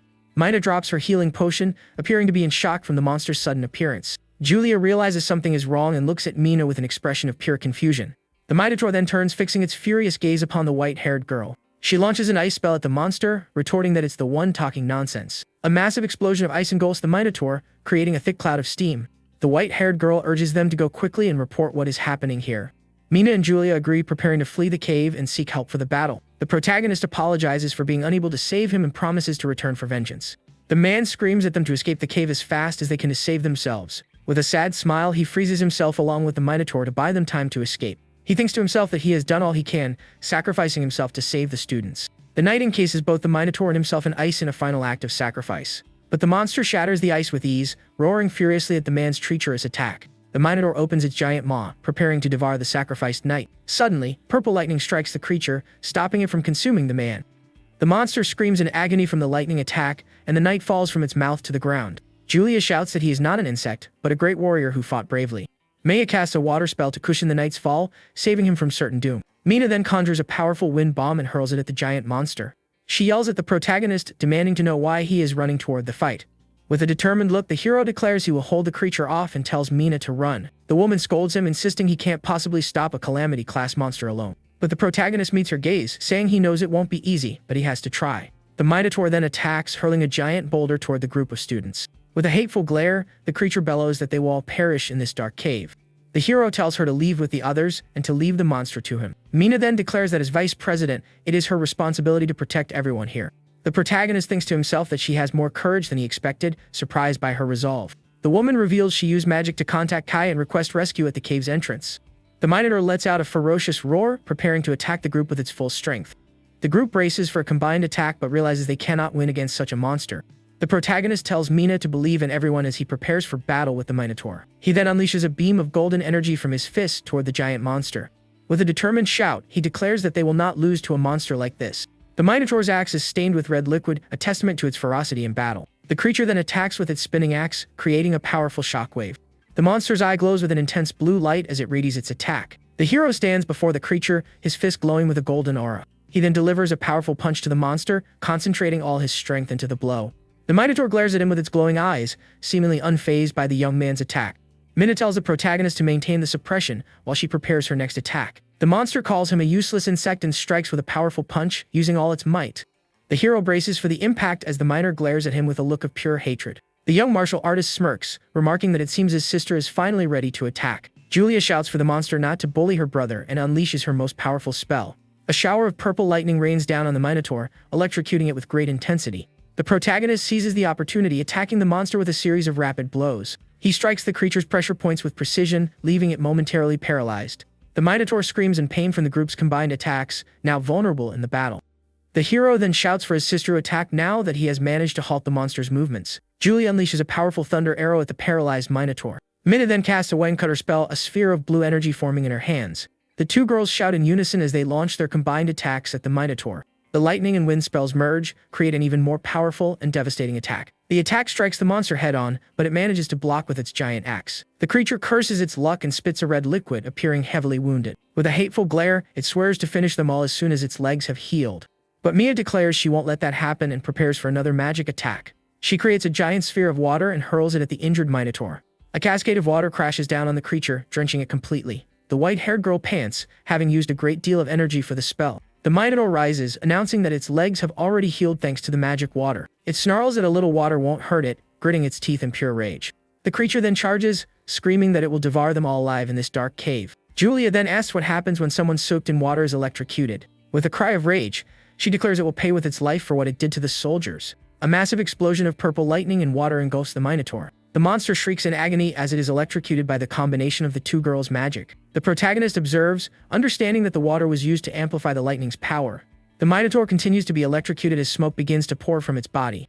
Finally, the creature collapses, defeated by the combined attack of the student group. The protagonist praises the girls' strategy, calling them truly top-tier students. His hand glowing gold, he prepares to deliver the final blow to the defeated monster. He climbs on the Minotaur's body, announcing he will stab it to ensure their victory.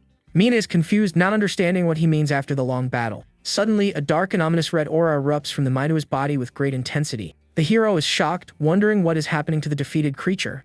He feels a strange pressure as the red aura hits him with the force of an explosion. A dragon-like form materializes, attacking the protagonist with powerful red energy. He is thrown backward by the attack's impact, landing hard on the cave floor.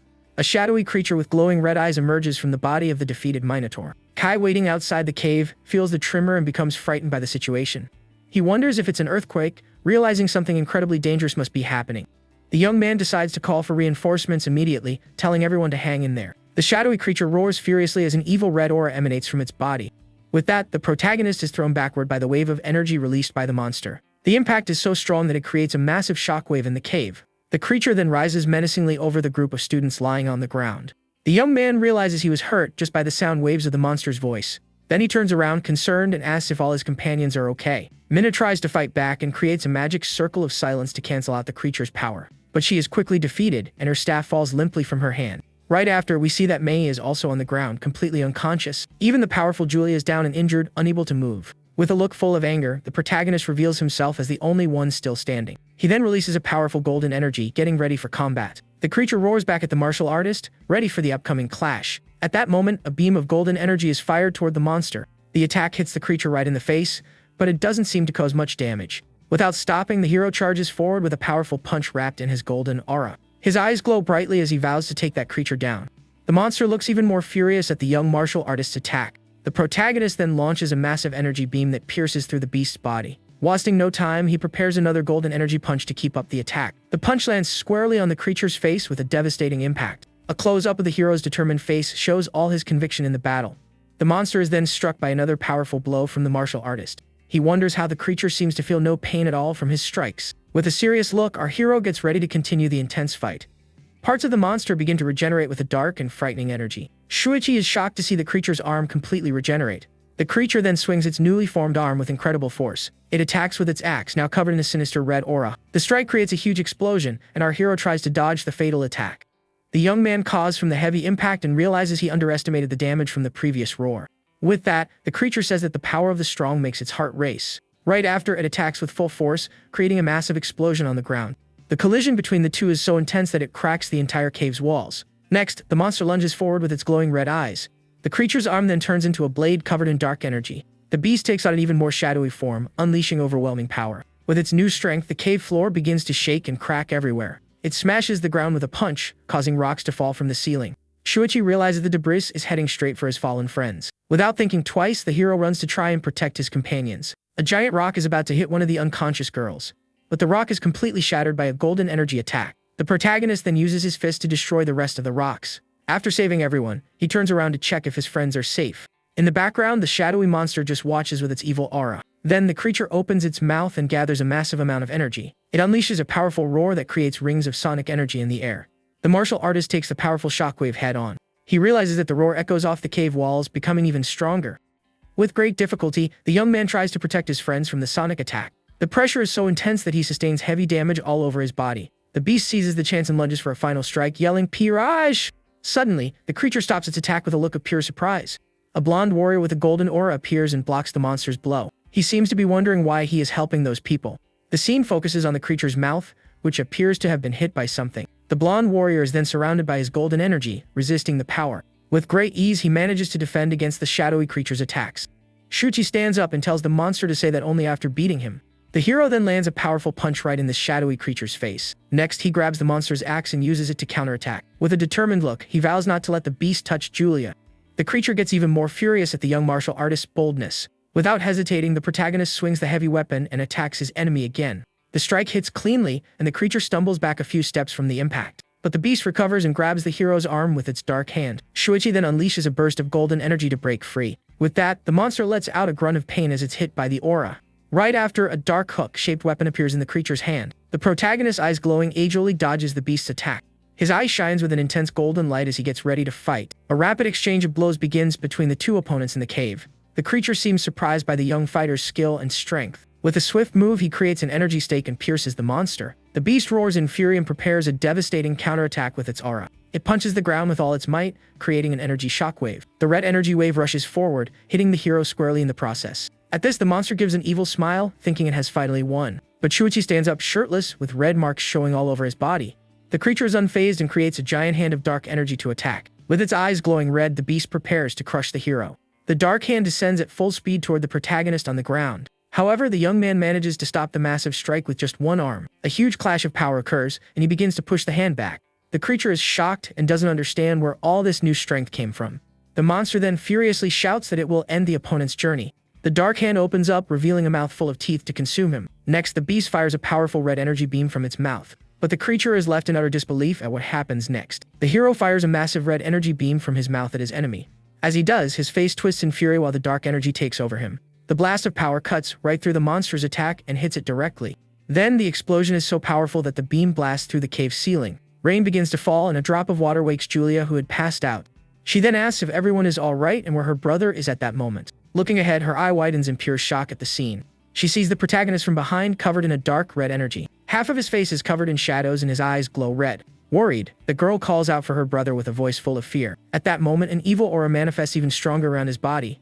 He then cries out in pain as the dark power seems to consume his mind. A shadowy symbol glows brightly on his back with a sinister light. The scene takes us to an underworld realm called the Hall of Wrath, filled with chains. In this place, a powerful dark fiend seems to be waking up from its slumber. A giant hand made of fire emerges from the flames with incredible power. Within the fire, a wind fiend symbol appears, glowing brightly. A giant fiend roars, saying it has finally returned to this filthy world. It seems to be talking to a figure it calls the martial deity. This is Valsaba, the fiend lord of wrath, who vows to destroy his opponent. A woman sitting on a chain replies that she finds this very amusing. She is Jalcida, and she says he woke up because of the chosen key's rage. Angrily, Valsaba smashes the ground as another fiend appears in the background. The new being asks if the key they chose has enough potential. Jalcida just gives a very confident smile in response to that question. She tells him to look, because at that moment he is breaking free from the chains. Back in the cave, the fiendish-looking young man shouts that he is going to take him down. He then unleashes a massive red energy explosion from his body. Now the young man is in a new, dark form with claws and marks on his body. His sister runs to hug him and begs him to please stop and wake up.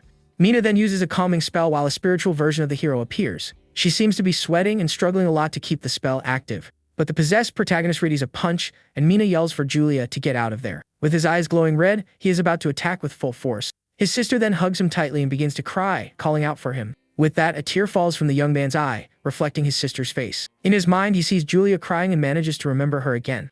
With his eyes returning to normal, he wakes up upon hearing his sister's voice. Back in reality, his punch hits the ground right next to her, opening a crater. Julia and Mina look at the dust that rose from the impact of the powerful blow. The girl then asks if it's really him while noticing the symbol on his back. The dark power begins to retreat from his body in a very painful process. She then approaches carefully and calls for her brother, a little scared. He says he's back to his senses and asks her to step back, and Julia agrees. A golden aura then begins to emerge, purifying the evil energy. The golden power grows more and more, taking over his body. His eyes now shine with an intense golden light full of power. With that, a pillar of golden light comes down and hits the cave floor. The dark mark on his back begins to burn away from the sacred energy. His friends ask if he's okay, and the young man replies that he is. Then he hugs his sister and apologizes, saying he won't do it again. A message from Kai arrives, letting them know he brought backup to help. In the underworld, the fiend Jalcida says there's no need to rush now. She mentions that the key still needs to go through more tests and trials, such as losing his entire family in order to awaken his true power. Her snake's tongue then approaches a vision of the young Julia. In a dark place, a voice begins calling for Lucas, asking him to wake up. He then sees his parents and sister smiling at him, saying, "That's great." The young man wonders where he is and sees his sister sitting in front of him. His eyes fill with strain and he grits his teeth very hard. He wonders what that is while his fist gets covered in dark energy. With that, he realizes his body moved on its own again without his permission.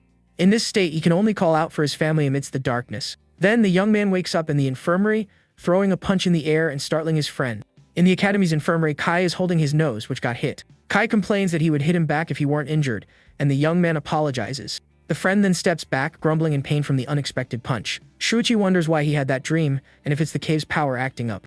He remembers the feeling of losing his mind, which is just like the monster outlaws. But he thinks that back then he hadn't completely lost control. This time, it feels like his consciousness was consumed while fighting the Minotaur. The martial artist only remembers feeling an uncontrollable rage. He then questions whether it was the anger that made him lose his mind. The young man wonders if it's possible to suppress anger during an intense battle.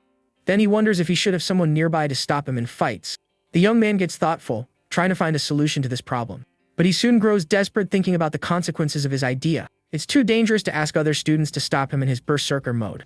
He takes a deep breath, trying to calm down and think of another alternative. Then the hero decides that he needs to learn to control himself on his own. Meanwhile, a man in a black trench coat walks down the infirmary hallway. A nun says he is out of danger but questions his injuries.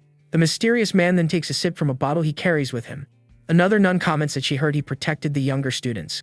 The man thinks it's no surprise he got hurt carrying 2 dead weights. Suddenly, a powerful golden aura begins to emanate from the man's body. He turns around surprised and recognizes the aura of a high-level martial artist. The nuns get startled by a strong wind that appears even with everything closed. The man's bottle drops to the floor and the golden aura mysteriously vanishes. At the door of the room, the protagonist appears with a golden flame in his hand. With a smile on his face, he gives a peace sign and says everything is fine. Shortly after, he reveals that he successfully managed to use his cloning technique. One of the clones then starts analyzing the situation with a thoughtful look. He remembers that clones have half the strength, and with 3, each has a 6. At this, he realizes this strength is way too weak to stop him in berserker mode. But he believes that at least it might buy enough time to escape. Suddenly, his ear twitches, as he seems to have heard something. The young man then turns around and sees Mr. Sigart's reflection standing at the door. The man calls him by his name and says strange things always happen around him. Then he says he'll be direct while the water in a glass starts to boil. With an intimidating look, he asks who the young man is and what he's doing at the school. The protagonist is left speechless and seems quite stressed by that question. He then says he doesn't know what this is about and just wants to master weapons and get strong. At that moment, an intense golden glow suddenly appears in the room.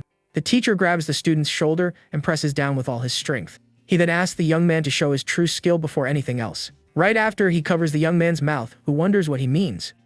The young man thinks Sigard is smart and that earning his respect would be good for him. Then, a woman appears at the door and asks, "Excuse me, who are you?" The teacher then clicks his tongue, realizing he completely forgot about that. The protagonist's mother appears with Julia and asks the man to step away. The young man explains that this is Professor Sigard and he was just helping him. The teacher thinks the boy noticed his mother's arrival a long time ago. His mother then asks if that's really true, but says he should be resting. Next, she asks the same of the teacher, who gets the hint to leave. The master thinks he hasn't caused any trouble and won't let that happen. So the man says goodbye and leaves while the young man politely says farewell. The mother tells him not to be selfish and annoy his teacher while holding a box. She says she stayed at the Miranda mansion and her son is shocked she's so close by. With tears in her eyes, Julia says she wished she could have seen her mom much sooner. The mother then asks her son for help, but he turns his face and tells her not to look at him. The young man then asks if their father isn't visiting along with her. With that, she explains that the situation in the war isn't good, and he had to leave. At this, the protagonist thinks the Miranda family is stubborn for not accepting his dad. The mother reveals she has a gift from his father to celebrate his first-place finish. With his eyes sparkling with curiosity, the young man wonders what it could be. It's the Ryan family's treasured sword, which is damaged beyond repair. His mom says his dad has big expectations for his future. With a smile, he takes the sword and swears he won't let his father down. Jealous, his sister says he is very lucky to get a gift like that. The protagonist's mother and sister then start laughing at the whole situation. She covers her mouth to hold back her laughter at her son's reaction. He gets embarrassed and asks why they are both laughing like that. With a smile, he affectionately rubs Julia's head and says she's the favorite. The mother then hands a box with beast pills as a gift for the girl. She also reveals she bakes sweets especially for her daughter Julia. The girl jumps with joy and shouts that she loves her mom so much for the gifts. With a smile on her face, the young girl starts enjoying the sweets. The mother asks her to deliver a gift to Jeremy later. She explains that their dad also prepared pills for him, but Jessica didn't come. The girl says she doesn't like him but agrees to deliver the gift anyway. After the visit, the mother says goodbye with a smile and Julia happily replies. Later, in the boys' dorm, someone yells that Jeremy has a visitor. A student recognizes Julia and wonders what the top elite student wants there. Others are surprised to learn that the academy's genius is that guy's sister.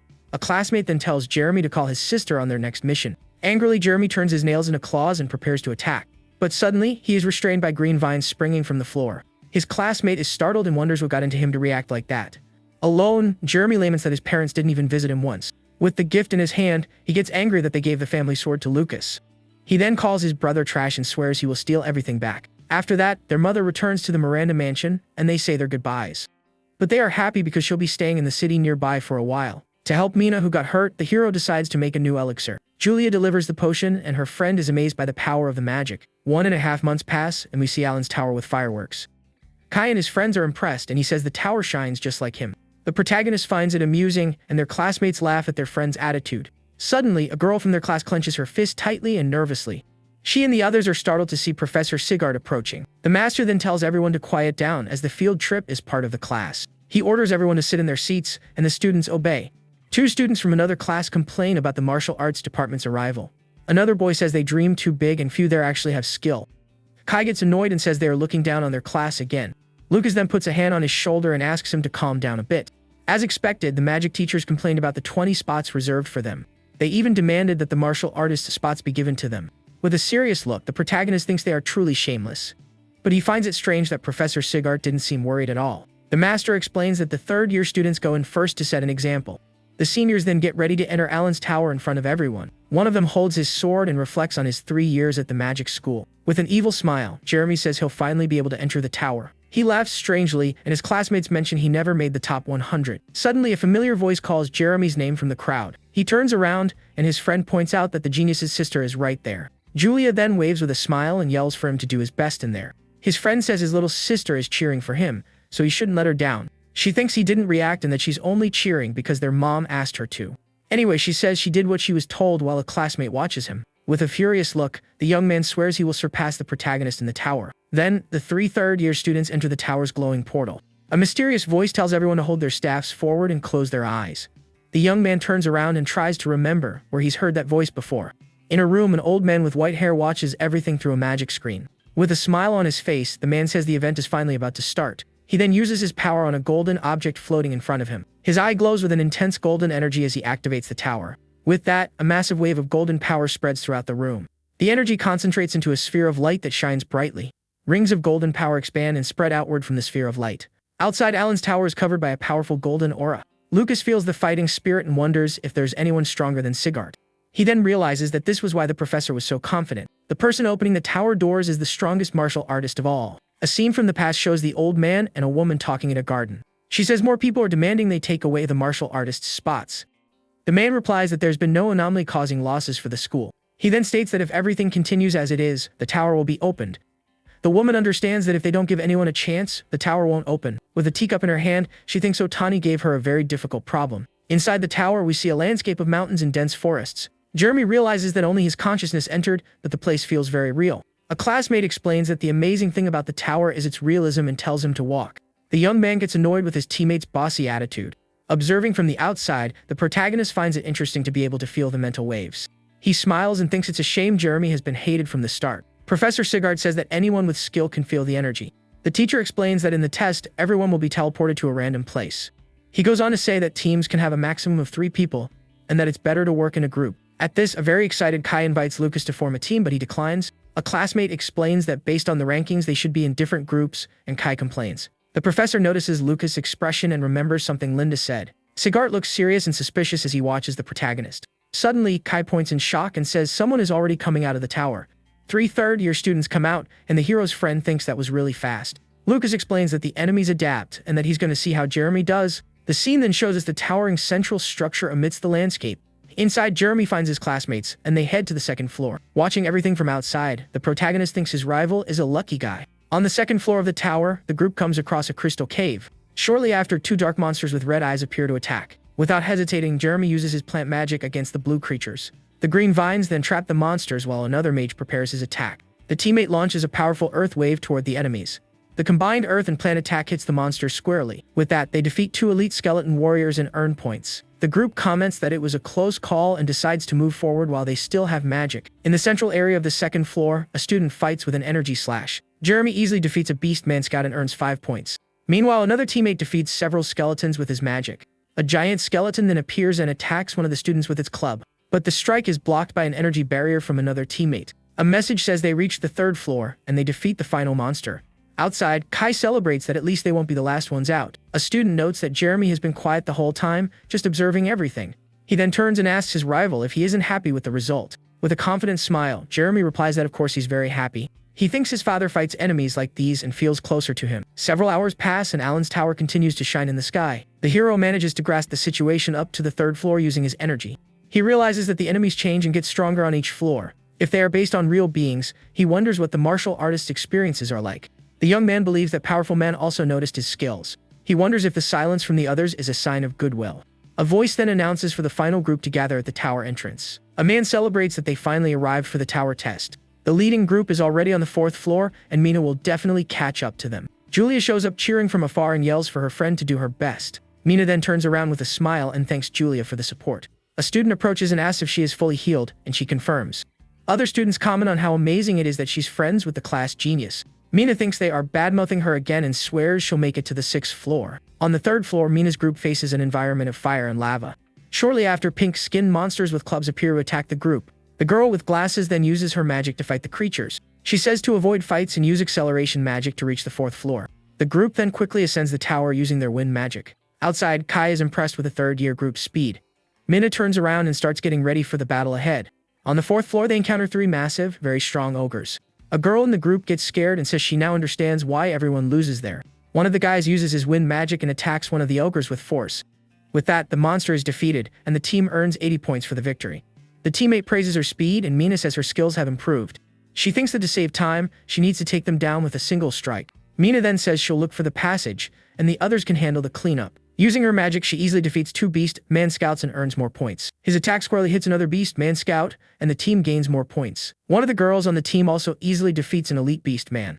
With this, Mina's group manages to clear the floor and approaches the exit. Seeing her exhausted companions, she says they finally managed to get through. She and her team then arrive at the entrance to the 5th floor of the Grand Tower. Outside, a holographic map shows the position of all the students. Professor Sigart comments that 3 people have reached the 5th floor this year. At this, Kai feels discouraged and wonders when he'll be able to get there too. The master tells him not to rush, as the 3rd floor is already enough. If he keeps improving, the enemies on the 5th floor won't be a problem. The protagonist then realizes his teacher must have entered the tower before. The two then exchange a serious look, full of determination on their faces. It seems the test time has run out, and Mina's group exits the tower. Outside, one of the students asks the girl how the test went. The hero thinks that, by the looks of it, she didn't manage to achieve her goal. Mina appears with a sad expression and tears of disappointment in her eyes. In a room, we see some papers, and Mina's name is mentioned in a speech bubble. A red-haired man relaxes with a blue sphere in his hand and asks if she understood. He says with a smile that surpassing a true genius is no easy task. At a party, Julia and Lucas congratulate Mina for getting 1st place in the test. She thanks them but regrets not being able to break Theodore's record. Her friend tries to cheer her up by saying the president also stopped on the 5th floor, but she explains she couldn't even stand up when she saw the stairs. Theodore actually almost managed to open the door to the 6th floor of the tower. The girl realizes she is inferior to him in tactics and magic control. She then changes the subject and asks if they've already found their teams. Julia says she'll team up with Awa, but the girl doesn't seem to like that. The young man thinks the news about Julia has reached the Miranda family's ears. She asks about Kai, and the protagonist explains they are in different groups. Suddenly, Kai appears on the floor, clinging to his friend's leg, and calls him a traitor. Clinging to his friend, Kai wonders who he should form a team with now. Suddenly, 2 girls approach and invite him to join them in the tower. One explains they were looking for a strong frontline fighter like him. The protagonist watches from afar while his friend seems quite embarrassed by the invitation. Kai accepts on the spot, and Shuchi notes how quickly he changes his mind as always. On the training field, Professor Sigard observes that everyone has found their partners. A close-up of his face reveals an intense look full of determination for the test. He then tells everyone to cheer up, because they know what's said about them behind their backs. The master asks if they want the insults calling them trash to come true. With a serious look, the professor continues his motivational speech to the class. A student yells that they will train hard and prove they earned their spots. At this, all the other students get hyped and shout that they will take 1st place. Shuichi thinks Sigart used the gossip to boost the entire class's morale. With a smile, the young man realizes his teacher's plan worked perfectly. He remembers that the enemies in the tower are varied and very intelligent, which is why they trained. We then see golden energy moving during the young students' intense training. To improve their teamwork, they focused on training together every single day. During breaks, the master taught them about the strengths of the tower's races. The professor would sometimes even act as an enemy and fight the students. Every day was brutally hard, but they stayed committed to their goal. A giant monster then appears, and the students prepare for combat and training. Despite the difficulty, no one complained, and everyone wanted to reach the top of the tower.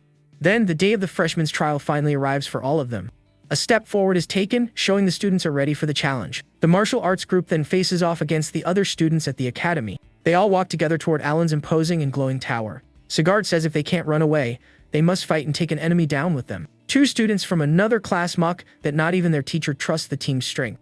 They can't wait to see what happens when they face magic beasts. One of them bets the martial arts department will be eliminated in 3 minutes. With a smile, Kai calls the others losers and Shuichi notices he has grown up a bit. A man then approaches and tells the top 12 to follow him to the tower. With that, the protagonist and his friends walk with determination toward the great challenge. In a room, the strongest old martial artist watches everything on a magic screen. He then notes that it's been years since so many martial artists entered the tower. With this, the legacy of the God of War can finally fulfill its purpose at the academy. With a serious look, the hero prepares to face the first major test of his life. Inside the tower, the students run through a forest surrounded by a golden aura. Golden energy then slices through the air, showing the students incredible speed. The young man notes that everyone is following orders and heading to the central stairs. He thinks the first floor is goblin territory, and they use magic to fight. A magical mist then appears in the forest, and the young man says the enemy is there. With that, he tells his friends to wait while he does a quick test. A goblin-like monster then emerges from the shadowy mist. The creature opens its mouth and releases a magical smoke to attack its opponent. Suddenly, a golden clone of the protagonist rushes rapidly toward the monster. The hero watches from afar and confirms it was exactly as he had thought. When a clone defeats an enemy, no points message appears for him. He remembers that the energy of the tower's monsters felt very familiar. With this, the young man realizes it's the same energy he uses to create his clones. Since the energies are identical, using his cloning ability won't be noticed. With a smile, he says his plan to leave a clone with his friends is perfect. Then he gets the idea to transform his clone into a magic beast for the test. The clone then takes the form of a goblin, able to change its appearance however it wants. With a smile on his face, he says he can now move freely through the tower. In the control room, the old martial artist seems to have noticed something on the screen. He remembers seeing Lucas in the library and is impressed by his cloning. The master wonders if the young man is going to stack up points for his classmates again. He thinks helping them too much won't be good and hopes the young man understands that. Suddenly, a panic scream echoes through the forest talking about a giant monster. In a panic, 3 students run desperately through the forest fleeing from something. A student complains about his bad luck upon running into 2 goblins and a giant. With a face full of despair, the young man realizes he's surrounded by 3 monsters. Fallen on the ground, one of the students says that with their strength, their limit is 2 goblins. The giant monster then drools with hunger, while one of the boys calls for help. Suddenly, all 3 look up at the sky, surprised by a bright circle of light. Someone explains that because of the mist, the giant can't see them properly. At this, a boy with glasses stands up, remembering that the giants on this floor are slow. The team decides to back away from the giant and defeat the 2 smaller goblins first. The students then launch their attack and begin fighting the monsters. One of the green creatures leaps into the air to attack a young man from the group. With that, a fast and powerful golden slash cuts through the air with great speed. The monster is struck cleanly by a powerful combo attack from the 2 friends. A young man with purple hair then prepares to deal the final blow to the goblin. He attacks with all his strength, but the monster manages to block it with its arms. Meanwhile, another student is thrown far away by an attack from the second goblin. The creature then gets ready to finish the boy off with a very powerful punch. But the young man manages to block the monster's massive fist just in time. His teammate then yells desperately for him to dodge the strike. He evades and counterattacks, defeating the goblin scout and earning 10 points. With that, the defeated monster vanishes into the air in a cloud of green energy. Relieved, one of them says that just like the teacher mentioned, they can clear the floor together. Full of confidence, they get ready to grab the points from the last goblin. A voice explains that to pass the trial, courage is crucial. Shuichi smiles and wonders if using clones to train his friends is cheating. Outside the tower, a man comments that a martial arts team got surrounded. Another student says it's bad luck, as even his team would struggle with so many. With an evil smile, the man says they'll soon come running back defeated. Professor Sigart watches everything calmly, while the man finds his confidence pathetic. The master thinks that if his students stay calm, they still have a chance. Suddenly, the tower shines brightly and the 2 teachers look up in amazement. The rival then gnashes his teeth in pure fury and disbelief at the scene he sees. Inside the tower, the students wonder what is happening while they fight. One of the green creatures then falls to the ground, completely defeated by the group.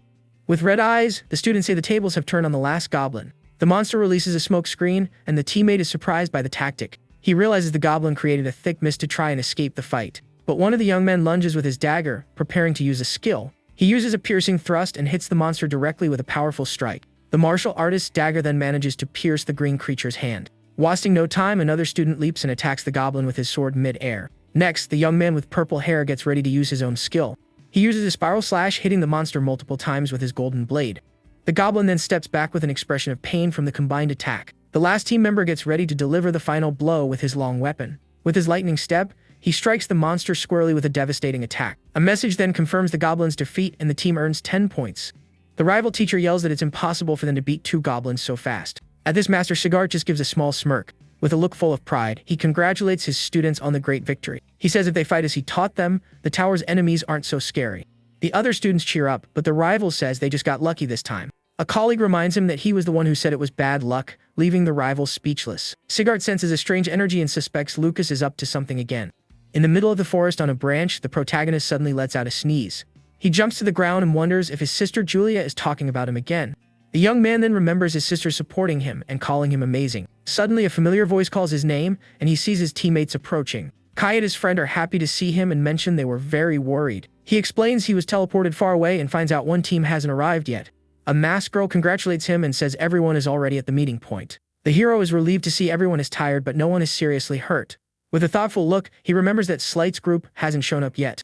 He believes his friends should arrive soon as they wave from a distance. His companion then turns around and asks the martial artist what is wrong. With a smile on his face, the young man says it's nothing and he's perfectly fine. Next, he looks at the tower and tells them to head to the second floor when everyone arrives. Outside, the rivals mock that they only haven't lost anyone because they're good at running away. A student then asks his teacher for the status of the martial arts department. Angrily, the man replies that it seems all of them have already reached the second floor. The rival students shout in shock, wondering how the weaklings escaped the first floor. The teacher thinks they are a threat because they might steal the mage's resources. On the second floor, a skeletal blue creature with a giant tongue appears in the darkness. Shuichi observes the area and realizes there are many of these monsters roaming around. He thinks the stronger the team, the harder the tower's challenge will be. With his wolf clones, he decides he needs to find his classmates quickly. One of the golden wolves then leaps and runs across the rocky landscape of the second floor. Kai contacts the hero and asks how things are going on his end. He replies that there are many enemies traveling in packs, and avoiding combat will be difficult. The protagonist explains that the tower's purpose is precisely to provide battle experience. His friends agree that running away all the time would defeat the purpose of the test. Suddenly, a massive blue energy blade falls from the sky toward the group. The hero pushes his friend away and Kai screams his name desperately. He says he's fine, but his friend didn't notice the two approaching enemies. With a serious look, the martial artist braces himself for the battle ahead. Two creatures resembling blue werewolves then appear in front of the young man. One of the monster's claws then digs into the ground with impressive force. The creature lunges quickly to attack the protagonist with its sharp claws, but the hero counterattacks with a powerful blast of golden energy from his hand. With this, he manages to grab the monster's hand and halt its fatal attack. A message says a scout was defeated, but it had already called for backup. The dark-haired young man realizes they are the vanguard and need to act fast. At this, a teammate panics because his dagger is gone, and the other admits he threw it away. Suddenly, the group leader turns his head, seeming to have heard something approaching. One of the boys then yells for everyone to stay alert, as an enemy is very close. With a serious look, the blonde student prepares for the upcoming combat. He then rushes forward and unleashes a powerful energy slash toward the sound. But the werewolf creature manages to dodge the attack with impressive agility. The young man remembers what Professor Sigart said about the difficulty of this floor. He understands that the enemies on the second floor are on a completely different level. The creature is stronger, smarter, and even steals the boy's weapon to use against him. With a smile, the young man says that even if they steal his weapon, they will soon regret it. The creature, looking confident, gets ready to attack with the stolen hammer. But as it tries to strike, it receives a powerful shock from the weapon it's holding. The boy reveals his new stone dragon gauntlets that he bought with his points. With a look full of fury, the monster prepares to go all out on the young man. The boy states that when it comes to strength, no one can beat him, and he charges at the creature. The student's punch lands perfectly, creating a massive shockwave in the cave. One of his friends then shouts his name, Dizio, amid the dust of the battle. With this, the monster is thrown far away toward its teammate.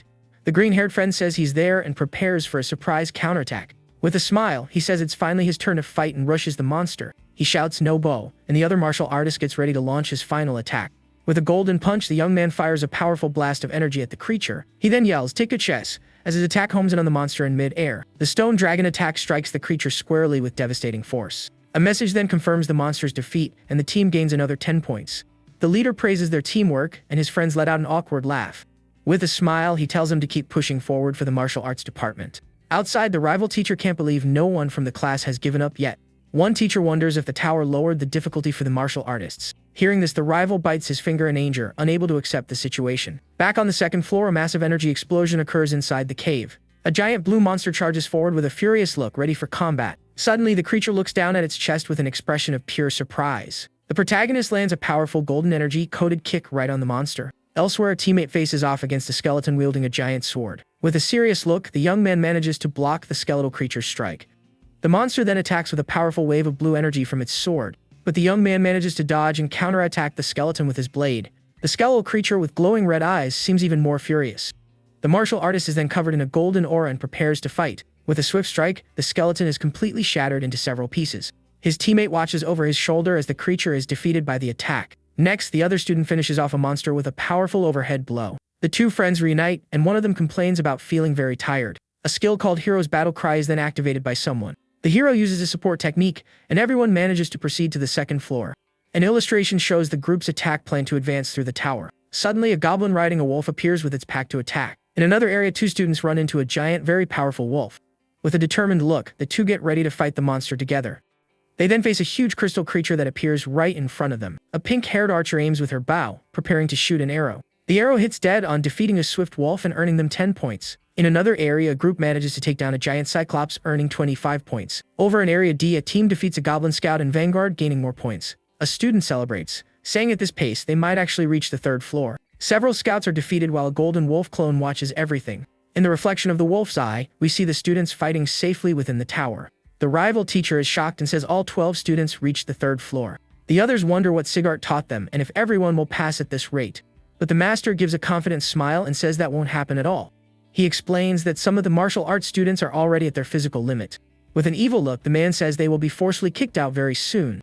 Inside the tower, one of the purple-haired students collapses, exhausted on the stairs. With a sweaty and tired face, Dizio seems to have reached his energy limit. He then drops to his knees, lacking the strength to continue climbing the stairs. One of his friends quickly grabs him so he doesn't hit the tower floor. The team leader then approaches and asks if his friend Dizio is alright. He replies yes, but that he's reached his limit and tells him to go on without him. With a determined look, the young man supports his friend, who is on the verge of passing out. Other students also fall and ask the rest to prove their strength to the mages. The leader then places a hand on his friend's shoulder to try to cheer him up.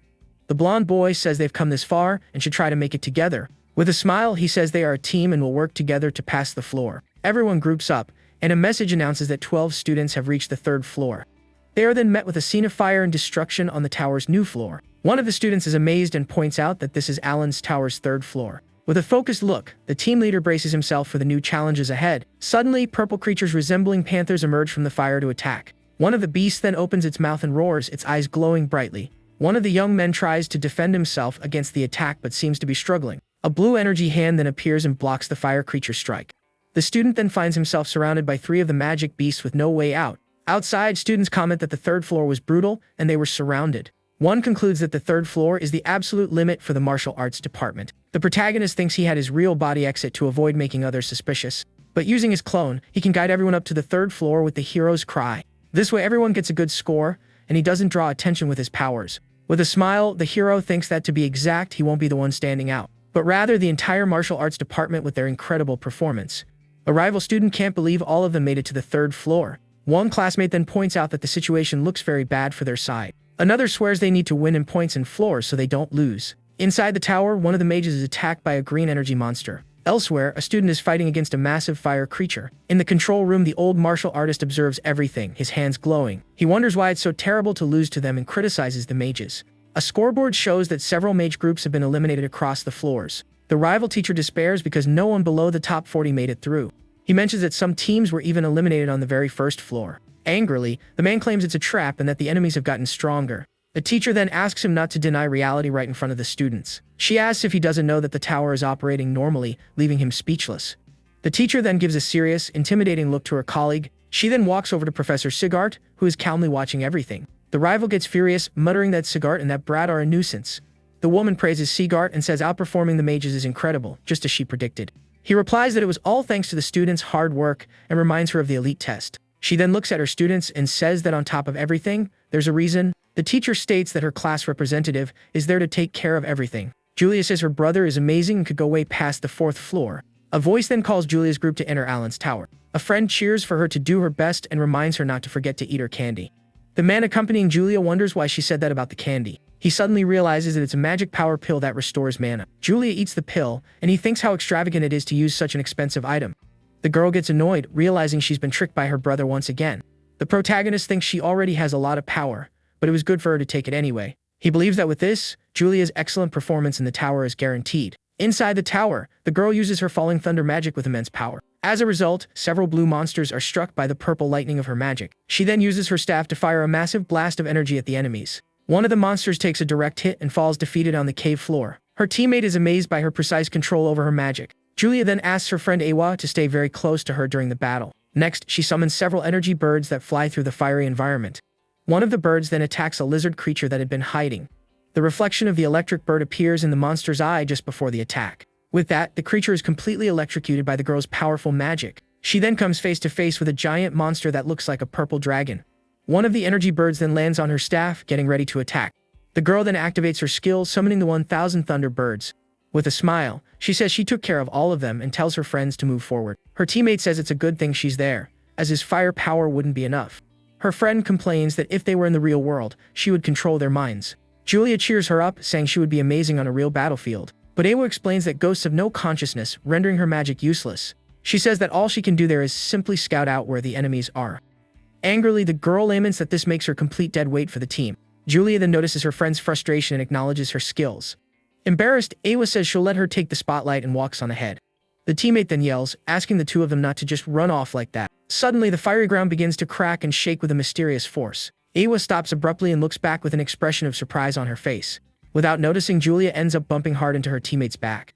Rubbing her face, she asks why her friend stopped and if there's an enemy nearby. Awa says it was her imagination, but she felt something strange nearby. Julia then asks her to find a safe route when they reach the 4th floor. A voice then announces to everyone that 3 students have reached the tower's 4th floor. The protagonist thinks it was close and notes that mental magic users are quite sharp. The teachers are impressed, mentioning that this hasn't happened in 30 years. With a smile on his face, the hero thinks his sister Julia is truly outstanding. He reflects that the pill only boosts her power, the rest depends on her own skills. So, he decides he will simply watch his sister's growth from a distance.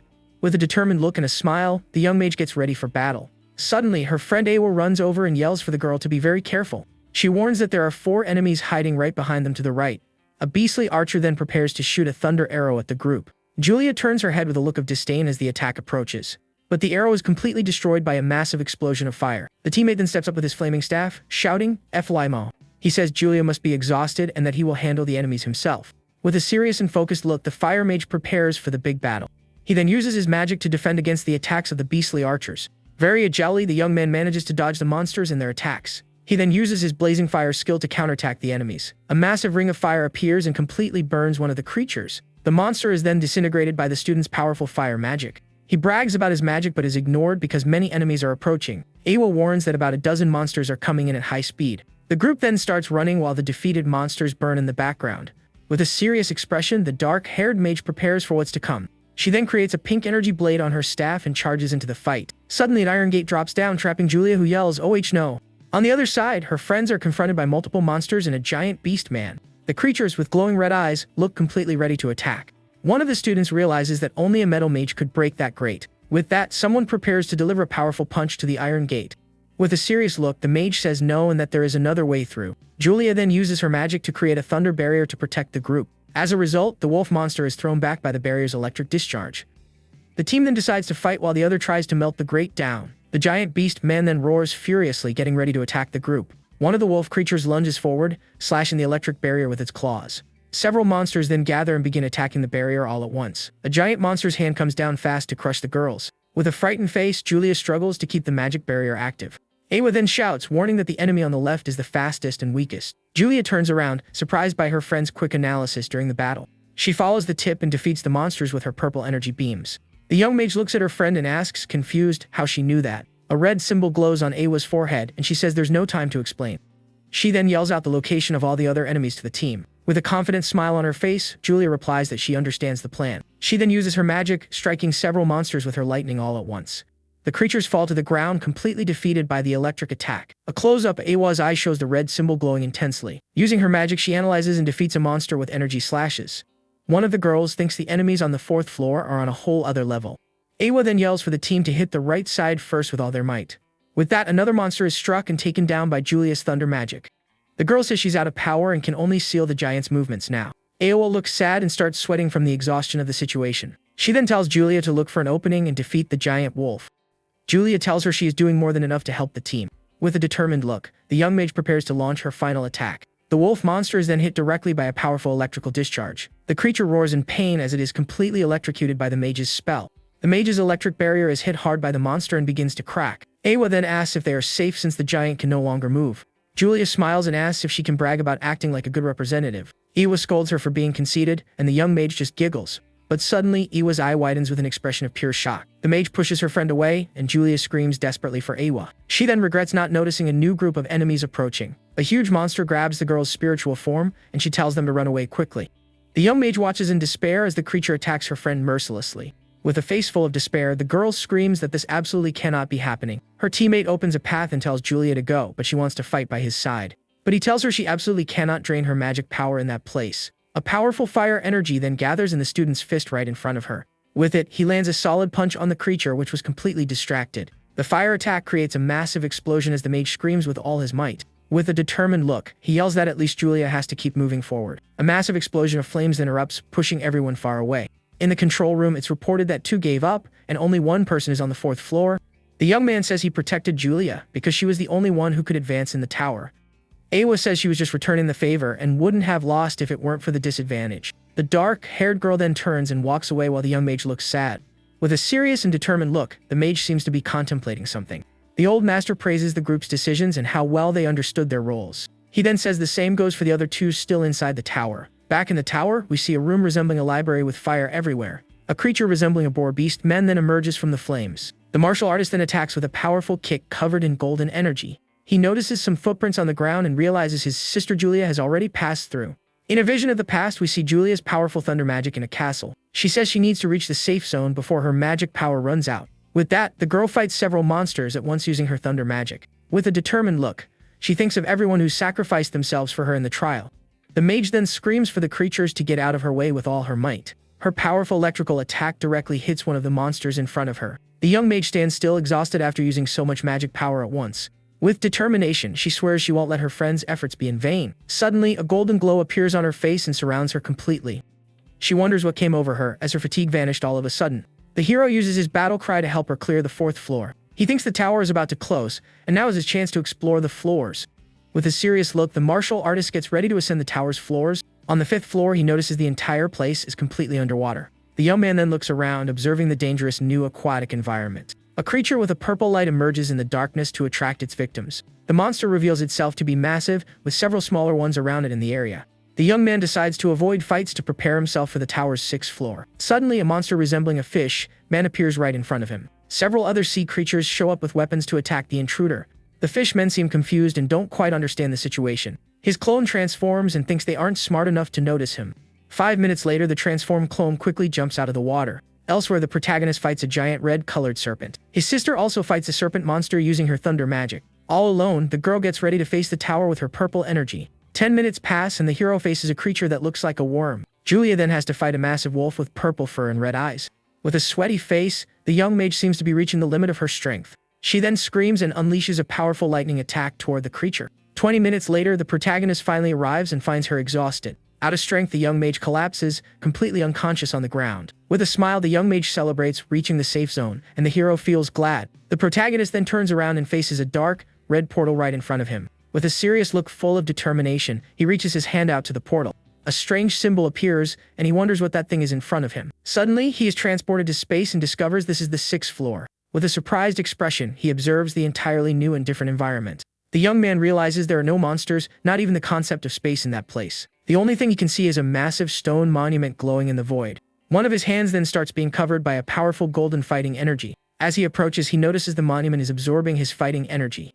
The weapon symbol on top of the stone then shines with a very intense golden light. With that, a massive explosion of light occurs, blinding him completely for a moment.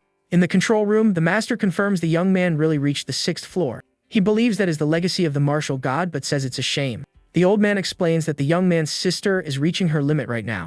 So how much she can learn before the tower closes depends entirely on her brother. In a vision, the hero sees a red-haired man with a look full of fury. The warrior then gets ready to fight a portal of dark, purple energy. A voice from the portal says he won, but its seeds have already been scattered. With that, the evil being swears that even if it takes time, they will definitely return.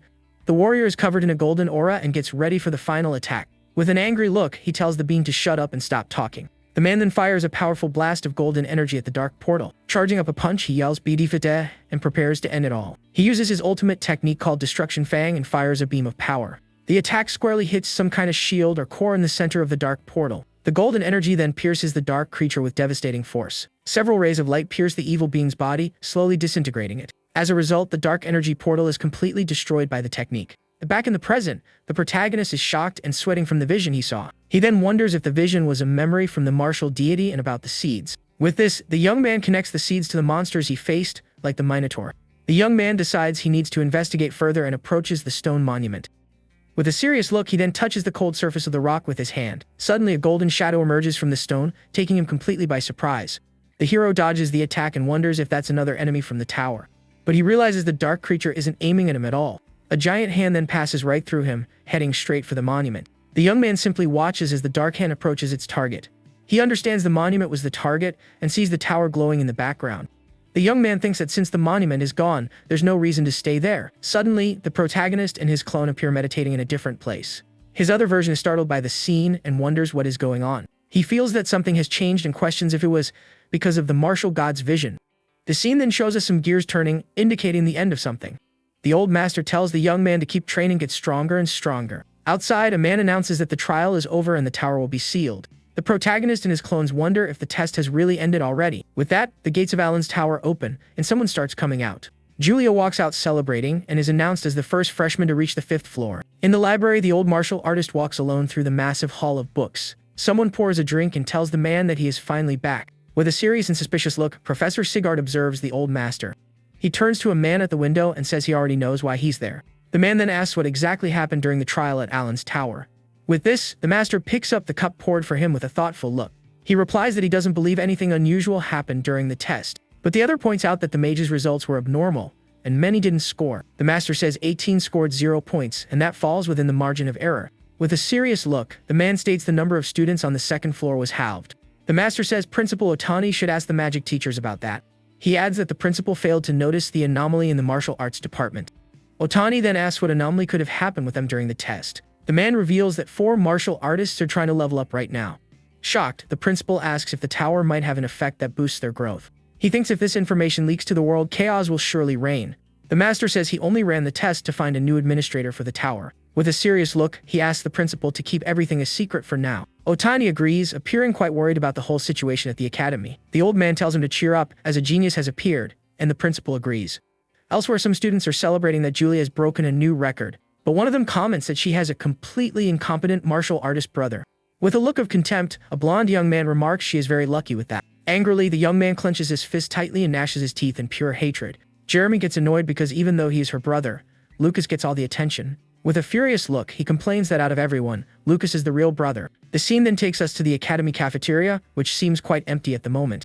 A green-haired student is eating quietly at one of the tables in the dining hall. Suddenly, a red-haired young man appears, surrounded by a fiery aura and hearts. With a smile on his face, he notices the usual cheers and familiar support. He thinks that even with the record broken, he is still the school's idol. Everyone comments on how cute Julia is, even when she eats, and they are amazed by the food's price. The young man in red says 500 points, nothing compared to the 1,000 she earned. With a serious look, he watches the young mage who has become the center of attention. The protagonist tells his sister to eat as much as she wants, and she happily agrees. Suddenly, the student council president appears in front of them with a challenging look. The hero is surprised by the young man's speed and stares back with a serious look. He recognizes him as Theodore and asks what he wants with him right now. The president then turns and says Julia might be excellent at magic, but that isn't everything. He tells the girl not to get arrogant just because she reached the 5th floor. The young mage asks what he means while she peacefully eats her candy. With a hand on his forehead, the council president seems quite annoyed by the situation. Suddenly, an aura of fire covers his body and he gets ready to attack. But he notices Julia's magic power and fears losing face as she fights back. Angrily, he says she will regret it and walks away, leaving a trail of fire.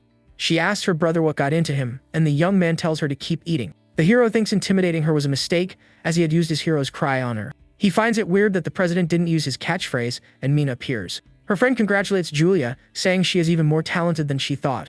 Mina says she only made it because of her friends and asks about the festival.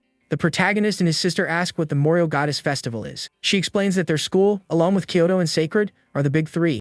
Together, they are known as the 3 great magic schools of the empire. Every year, 9 standout freshmen are selected from all the schools. This is meant to determine who the greatest genius is among all the students. Mina says Julia will definitely compete in the festival this year. The martial artist finds it interesting and wonders if his sister will accept. The scene then takes us to the girls' dormitory for the academy's elite course. We see several students walking through the courtyard while someone wakes up in a room. Julia is still sleepy in her bed, holding a piece of candy in her hand. Her brother teases her, saying he won't wake her up anymore, and she gets startled. Suddenly, a towel is forcefully thrown toward her bed in the room. With toast in her mouth, the girl uses her thunder dash so she won't be late. But in the hallway, she ends up bumping into Awa, dropping all her books. The dark-haired girl angrily tells her to watch where she's going. During class, Julia has a depressed and sad aura in her seat. She then realizes she forgot her book, and Awa gives her a serious look. Her classmate then shares her book and tells her to stop making that face. Later in the library, someone watches the young mage running around excitedly. She tries to grab a book off the shelf, but another hand appears to help her. With the book in hand, she thanks her for the help as Awa walks away without a word. The scene then takes us back to the academy cafeteria, which is now empty. In the dining hall, the young mage imagines her friend as both an angel and a fiend. She tells her brother that he'll have to figure out Awa's feelings himself. In a class, a teacher demonstrates how to manipulate magic by creating water birds. All the students are amazed by the master's display of power, but the young mage hides behind a pillar to watch Awa from a distance. With a determined look, she prepares to try using the new magic. Suddenly, a purple magic bird lands on Awa's hand, surprising her. Julia shows off, but her friend says she is using way too much magic power for the technique. At this, the energy bird explodes, hitting Awa squarely in the face. An evil aura emerges and calls out for Julia while the frightened girl runs away. Later that night, Awa walks down the dark hallway of the dormitory. She enters the room and finds her friend sleeping deeply in bed. A close-up of Julia's face shows she is having a very peaceful sleep. The dark-haired girl then notices her friend is drooling while she sleeps. She approaches holding a box and a candle to light up the room. With a serene look, the young girl seems to be apologizing for earlier. She then leaves the box and some notes on Julia's nightstand. With a small smile on her face, the mage watches her friend sleep in peace. In the notes, they apologize and agree to go out together the next day. The next day, a beautiful morning sun shines in the sky over the Magic Academy. Awa waits for her friend and complains that she was invited and is now the one waiting. Julia comes running and apologizes for being late while the other stares at her. Suddenly, the mage becomes completely shocked and annoyed by the scene. She realizes Julia's brother came along, and the girl introduces him excitedly. With a dark aura, the mage shows her displeasure with the young man being there. Suddenly, a white-haired girl wearing a pink necklace appears on the scene. She recognizes the siblings and asks if they are heading out somewhere. The hero calls her Mia and invites her to join them all on a hangout. The white-haired girl is surprised and asks if the protagonist is really coming along. With a red face, she starts sweating, feeling completely awkward about the situation. The young girl gets so embarrassed that smoke literally starts coming out of her head. Feeling totally awkward, she accepts the invitation, and Julia cheers excitedly with her friend. The three then head out together, and the martial artist wonders if he'll have to pay for everything. They arrive in the city of Dak, and the blonde girl yells that she's going to eat and play a lot. The young man then worries about how much money he's going to spend on this trip. He thinks he's stuck with Awa and his ex-fiancée, and it feels like a punishment. Meanwhile, Julia's friend regrets it because she wanted to hang out just with her today. The white-haired girl, however, celebrates being able to talk to Lucas outside of school. Suddenly, Julia points somewhere, catching the attention of the other two girls. With a smile, she shows her friends the school's popular candy shop. The dark-haired mage looks at the display window, where a cat winks at her. With a look of disdain, she says she has no interest in such a childish store. But a sign says there are only 2 spots left, and the blonde girl panics at the news. She then gets depressed because it was the place she wanted to visit most that day. Maya says her doctor told to avoid sweets and comforts the sad girl. She then suggests the two of them go inside while she waits outside with Lucas. Julia's friend asks if she's sure, and Awa accepts with a smirk. At that, the blonde girl pulls the other inside, and Awa asks her not to rush so much. The hero hands Maya a drink and thanks her for helping out with the girls. He apologizes for his sister being childish, and the young woman says she's happy to see them like this. She mentions Julia's energy reminds her of when they used to hang out as kids. Surprised, the protagonist asks what she is talking about regarding their childhood. She reminds him they went to see exotic beasts and snuck away to see the shadow wolf. In a memory, the two take shelter from the rain, and the boy swears he will protect her. He thinks he has a vague memory of it, but doesn't know how to react to something from before he reincarnated. With a nervous smile, the young man says he thinks something like that really did happen. Mia then gives him a serious look and calls his name, Lucas. With trembling hands, the white-haired girl squeezes the cup very tightly. The protagonist asks confused if she is still mad about the engagement being cancelled. At this, the young woman says he avoided her and must have been hurt by the broken engagement. She explains she was a kid and didn't know what to say when they met again. With that, the girl shouts that he isn't incompetent, but rather the best martial artist. Next, she shyly asks if they can finally become friends. The young man smiles and says he can't refuse and that he never held a grudge against her. With a smile, he holds out his hand and says he'd be very happy to be her friend. The white-haired young woman looks at his hand with tears in her eyes. With that, she closes her eyes and gives a bright smile full of happiness. The two then shake hands, sealing their new and unexpected friendship. Meanwhile, inside the store, the two girls are enchanted by the sweets and butterflies. Julia then offers her friend some cotton candy, who seems quite embarrassed. The blonde suggests they buy matching wands, and Awa tells her to do whatever she wants. The two come back, and Maya happily announces they've returned from the shop. At that moment, the girls see Lucas and his friend holding hands on the bench. They both get startled and let go of each other's hands while the young woman tries to explain. With a look of disdain, Awa says that was indecent, leaving Julia confused. Feeling totally awkward, the protagonist changes the subject and invites everyone to the Gomet Street. The scene then shows us the beautiful and bustling commercial district of Dak City. With a smile on her face, the young mage begins enjoying a sweet she bought. Her friend says the taste is just okay, and Julia looks at her a bit confused. Suddenly, her candy starts glowing, and the girl says it's reacting to something interesting. With this, Iwa wonders what kind of effect that magical candy actually has. A trail of pink energy then passes by everyone, guiding them to a new place. The magic trail leads them to a building, and Julia shouts that she knew it was there. The young man wonders what this Hall of the Five Saints is, and she explains it's a dojo. She says whoever passes the test wins a magical treasure, but Lucas isn't thrilled. Maya and Awa get interested and say they want to see the incredible treasure too. Seeing that the two want to go, the young mage begs her brother to agree. With no other choice, the protagonist agrees and they enter the mysterious dojo. Suddenly, one of the guards at the entrance yells for the group to stop immediately. Two men then block their path, glaring at the martial artist with contempt. They tell them this isn't a place for them to just have fun. With that, a powerful golden energy begins to emanate from the protagonist's hand. The hero grabs the guard and says they came for the treasure challenge. The young man's hand grips the man's collar with impressive strength.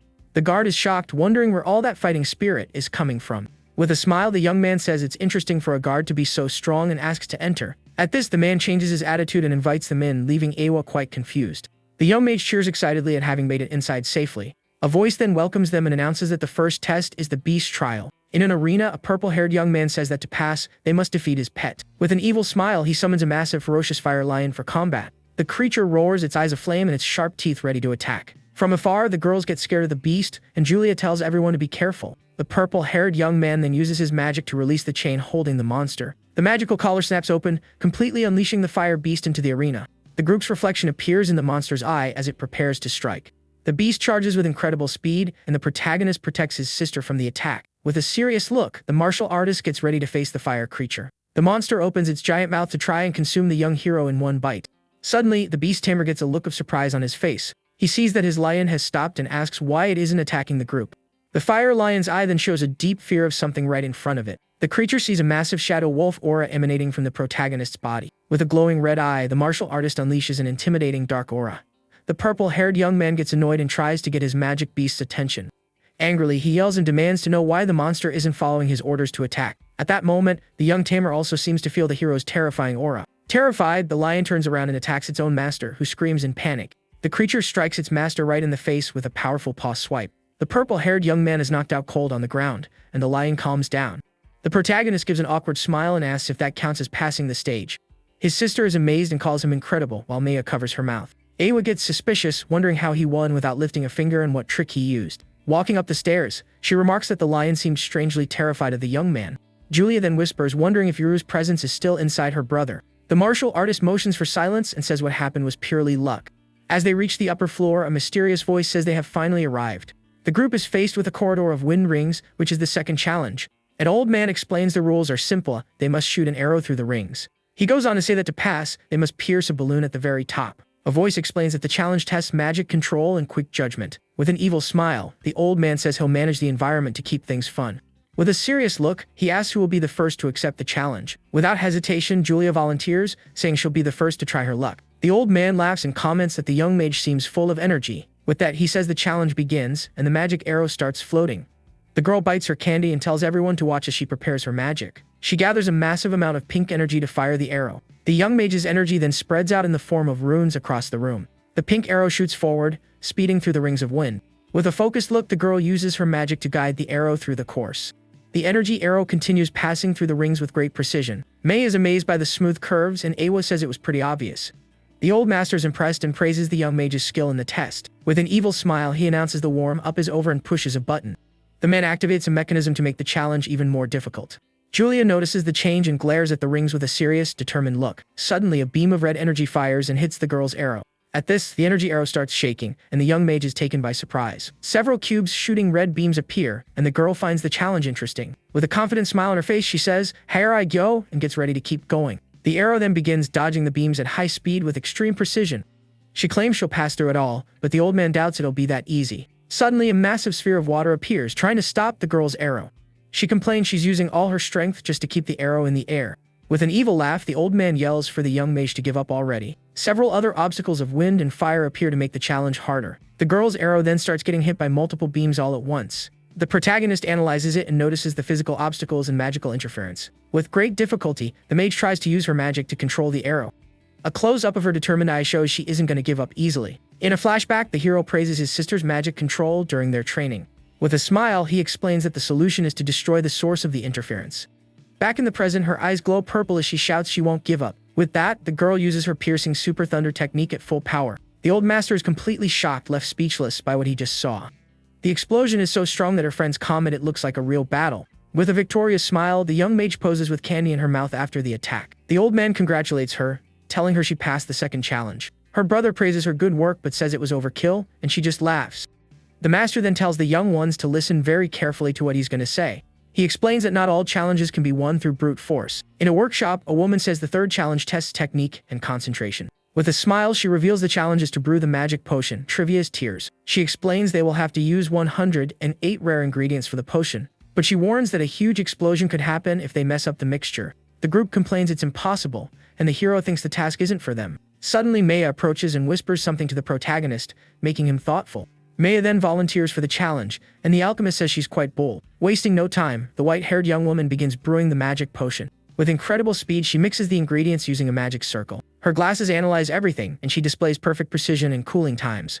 Her friends are shocked, and the hero notices his friend's incredible accuracy. Suddenly, a blue glow appears on her pink necklace, and she smiles. With a serene look, she uses her magic to manipulate several ingredients at once. The girl analyzes the stardust and says it's rich in power and slightly salty. With a smile, she says just a pinch of the ingredient should be enough. Holding a glowing knife, the young woman prepares to cut one of the vegetables. The protagonist is impressed by the speed and millimeter-perfect precision of her cuts. Using her magic, she slowly melts the pieces as if it were cheese. The mage smells a bitter scent and decides to add something sweet to balance it. With a small flask in her hand, she gets ready to add one more ingredient. She tosses the flask contents into the potion to soften the strong flavor. Her friends comment she makes it look as easy as normal cooking. With a focused look, the young woman prepares to add the final ingredient. The alchemist warns her that this one is the most volatile and could cause an explosion. A massive purple and orange energy then mixes, forming a powerful whirlpool. With a bright flash, the potion is finally complete inside the cauldron. With a victorious smile, the young woman shows off the magic potion she just brewed. The woman is shocked, unable to believe she managed to make the potion so fast. With a look of disbelief, the alchemist analyzes the purity of the newly created potion. She confirms that this is a true legendary tier, Trivia's Tier. Shocked, the woman asks if she is an apprentice to some famous master alchemist. With an embarrassed smile, the mage says it was her first time making the potion. The group is left completely shocked and speechless by their friend's revelation. She explains that she focused on the ingredients and proportions as if she were making soup. The alchemist is even more stunned that she compared the potion to a soup. Julia praises her, saying her sweets are amazing and almost made her cry. With a smile, Awa says polishing one's cooking instincts is a type of talent. She compliments her friend, saying whoever marries her will be a lucky person. With a red face, the white-haired young woman says cooking is just a hobby. But in her thoughts, she wonders what the protagonist thinks of her. The hero comments that having someone who cooks well on the team boosts morale. His friend calls him dense, and Julia asks, confused, what they are talking about. With an embarrassed smile, Maya says she's happy she passed the challenge. The alchemist regrets losing to a young girl with culinary skills. With a smile, she says the defeat was refreshing and hands the potion to the mage. The young woman says she can't accept something so valuable, but the woman insists she take it. The martial artist tells her to take it, as the potion is proof of her skill. With a smile, the mage accepts the potion and thanks everyone for their support in the test. Excited, the protagonist tells everyone to do their best in the fourth challenge. Suddenly, several sharp blades fly past them at high speed. A hooded woman says the group of challengers is quite amusing. She welcomes them and reveals that the fourth test is one of mental strength. With a smile, the woman invites them to play the most popular card game in the Empire. She explains the card game is called King's Bluff. The rules are simple: each player draws a card, and the highest number wins. But the lowest card, the rogue, can defeat the highest card, which is the king. The woman explains they can use magic to change the number on their cards. But if the bluff is caught, the card's original value is used to decide the winner. With an evil smile, the woman shows them one of the cards in her hand. She throws the card and explains that if the forged number equals the real one, the bluff loses. Hearing this, the protagonist realizes the test is about deceiving and lying to the opponent. He complains he isn't good at tense games and doesn't remember the rules.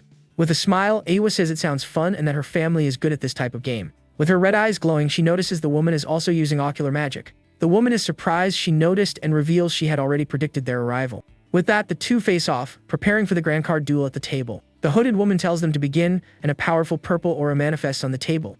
With a smile, she holds a card that glows with an intense purple energy in her hand. With a serious look, Awa stares at her opponent while holding a card with a red aura. A close-up of her red eyes shows all her concentration on the card game. With a smile, the woman says she wants to see if the young girl can fool her eyes in the game. With a swift move, they both slam their cards on the table at the same time for the reveal. The cards are a king and an archbishop, and Julia celebrates that her friend's card is higher. But Iwa says it isn't that simple, sensing a strange flow of magic from the card. Her eye glows with a red symbol as she activates her ocular magic. Using her power, she says she found it and reveals the archbishop card was actually fake. With a surprised expression, the girl slams her hand on the fake card. The woman is impressed that she saw right through her fake card so quickly. The fake card shatters into pieces, revealing a number 1 rogue. The protagonist and his friends react, saying she didn't even need to expose the card. The woman laughs, saying she's impressed Awa saw through her disguise. But she says the girl still lost, showing that her real card is the rogue. With a small smile, the young mage says it went exactly as she had thought. She explains that her opponent placed a second layer of disguise on the card. She then asks if the rogue is also fake, leaving the woman shocked by the question. Wide-eyed, the woman screams that it can't be, unable to believe it. Awa reveals that her opponent isn't the only one who can erase magic traces. The young girl says she kept an eye on her hands from the start, so she would pick a correct card. With a confident smile, she reveals her true card is also a rogue. At this, the protagonist and the other girls give a smile of relief at the reveal. The opponent understands that the tactic was to use a double bluff with the rogue card. She admits she lost by underestimating her and praises her opponent's incredible vision of the game. Awa asks why she didn't wait for her to reveal that her rogue was fake. With a smile, she says that as the heir to the Miranda family, she doesn't like letting others make the first move. The woman understands and says that with so much talent at her age, she will go down in history. With a confident smile, the young mage says, OFTORC while her friends celebrate. The woman says the group is bound by destiny and that they will save the world in the future. Awa is confused, and the woman announces it's time for the final test against the master of the hall. The protagonist thinks of the prophecy and realizes she doesn't seem to be joking. Julia gets excited about the idea of saving the world, but her brother tells them to focus on the treasure. Suddenly, a massive iron ball breaks through the door, flying straight at the entire group. The girls are startled by the iron ball, and a man appears at the door to welcome them. With a red aura and a threatening look, the man says he was getting tired of waiting. The young man feels his dangerous aura but smiles, saying the fight will be fun. The man lifts a giant weight with just one finger while doing a countdown. With a smile, he says he was waiting for the elite students from Alan's school. He crushes the weight, saying they aren't just spoiled kids if they made it this far. The man walks toward the group, and Awa glares at him with a serious look on her face. With that, he slams his hand on the ground and says he will explain the test rules. Covered in an aura of fire, he says that if the group can make him step back once, they win. He explains that if they fail, he attacks, and they must defend until someone goes down. The girls get worried, and the man warns he doesn't hold back, telling them to leave if they're scared. The protagonist offers to fight alone, noticing the man's aura is stronger than Sigart's. His sister begs him to go home, but Maya says she'll fight alongside him too. With a smile, he explains that this test is for martial artists, and he wants to test himself. The man laughs, saying he won't take it easy in the fight and the young man might get badly hurt. A mechanical bird appears, telling the man to put on his magic gloves for the fight. The man, whose name is Barzan, sighs and grabs a pair of magic gloves for the battle. He tosses a pair to the hero, explaining that the gloves create a protective barrier. With a serious look, the martial artist puts the gloves on and prepares for combat. A blue barrier forms around the two, creating an arena for the battle. The protagonist cracks his knuckles and gets into position to begin the great challenge. With a battle cry, the young man lunges at high speed to attack his opponent. He lands a powerful punch right on Barzan's chest with all his strength. The young man is shocked as his fighting aura can't even move the man an inch. Barzan says he has a good stance but still has a lot to learn, getting ready. With his arms crossed, he prepares to defend, thinking the situation is quite bad. Barzan charges forward with a powerful punch that creates a huge shockwave in the air. The protagonist is thrown far away, falling to his knees on the ground from the impact. Holding his hand over his mouth, he coughs slightly, appearing badly hurt from the attack. His opponent says it's too late now to try and surrender or give up the fight. The martial artist looks to the side, seemingly coming up with a new plan. He grabs his sword and yells that it isn't over yet as it glows golden. With a shout, he fires a powerful blast of golden energy at his enemy. The man takes the attack head-on, his body getting covered in an aura of fire. With glowing eyes, he grits his teeth and roars with all his might in the fight. The golden energy explodes with a devastating impact against Barzan's body. A blue energy line appears, and the shockwave shatters the arena's barrier. After the attack, the hero is left exhausted on the ground, while his opponent remains standing. Barzan says that wasn't bad, and he managed to scratch him, but it won't be enough. Surrounded by a golden aura, the young man stands up and says he isn't done fighting yet. He swears he's going to get the treasure no matter what and charges back into combat. A close-up of his determined face shows he won't give up that easily. Using a new technique, he creates energy whips and binds Barzan, yelling, "Jiotsia!" The man gets trapped by the energy ropes and looks quite surprised by the tactic. The protagonist pulls the ropes and yells for his opponent to step back in the arena. With a smile, Barzan calls him knave and his body begins to glow intensely. He breaks free from the ropes with an explosion of fire, throwing the young man far away. At this, the young man hits the ground hard, leaving a small crater from the impact. The man says he is smart and brave, but tricks are useless against his power. With a furious look, he declares the fight ends now and readies a powerful punch. Fallen on the ground, the protagonist stares at his opponent with a look of despair. He closes his eyes, seemingly focusing to use a new technique. The young man remembers the martial god's vision and his mysterious technique in the tower. He focuses his mind and an intense golden glow appears in his left eye. A massive explosion of golden and orange energy occurs as the two clash. His eye shines with an intense light as he gets ready to use the martial god's technique. Barzan is surprised, realizing the young man had been hiding a powerful move. With that, a massive explosion of golden light violently knocks them both backward. Their fists clash with a devastating impact inside the battle arena. With a face full of strain, the man tries to resist the power of the young man's strike. But the martial artist doesn't yield, continuing to push him back with all his might. The clash of power is so intense that the arena's magic barrier shatters into pieces. With that, Barzan is forced to take a step back, taking damage to his chest from the attack. Worried, his sister Julia screams desperately for her brother when she sees the scene. The man asks if the young man is a Tiny's disciple, but he looks exhausted. The young man replies he isn't, and Barzan asks why he held back on that final blow. With a smile, he says he didn't want to accidentally end him and lose the treasure. With a serious expression on his face, the man stays silent for a brief moment. With a laugh, he admits he was defeated and that the young martial artist won. Maya offers her potion, but the protagonist says he can't waste something so valuable. Barzan tosses him a healing potion, saying it's more than enough for injuries like that. With his hand over his mouth, the hero drinks the healing potion to recover from the fight. A green aura covers him, and he remarks that the potion is similar to the elixirs he makes. Barzan asks about the treasure but reveals the tests were really just to kill time. The robot bird yells at him to hand over the treasure, and he agrees not to be stingy. He hands over the treasure, which is a beautiful rabbit made of red and white crystal. The young man thinks it's just an ornament, and Barzan tells Julia to infuse it with magic. At this, the girl uses her pink magic to infuse power into the crystal rabbit. The rabbit's crystal eye then glows with an intense red and pink light. The rabbit comes to life and floats, leaving the young mage enchanted by how cute it is. The martial artist complains that the prize is just a toy and he feels cheated. Barzan tells him it's no toy and that it will be useful when he grows up a bit more. He then warns the young man not to use the martial god's technique recklessly.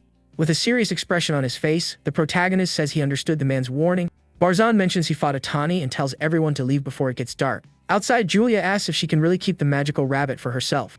Her friends agree, and the hero thinks about the warning regarding the martial god's technique. Suddenly, the young mage points forward and yells that a fight is breaking out. Awa warns that this is the black market, but Julia says they'll just take a look. Hiding, the girl is surprised to see who is at the center of all the commotion. A blonde young man yells that they sold him a fake item and demands his money back.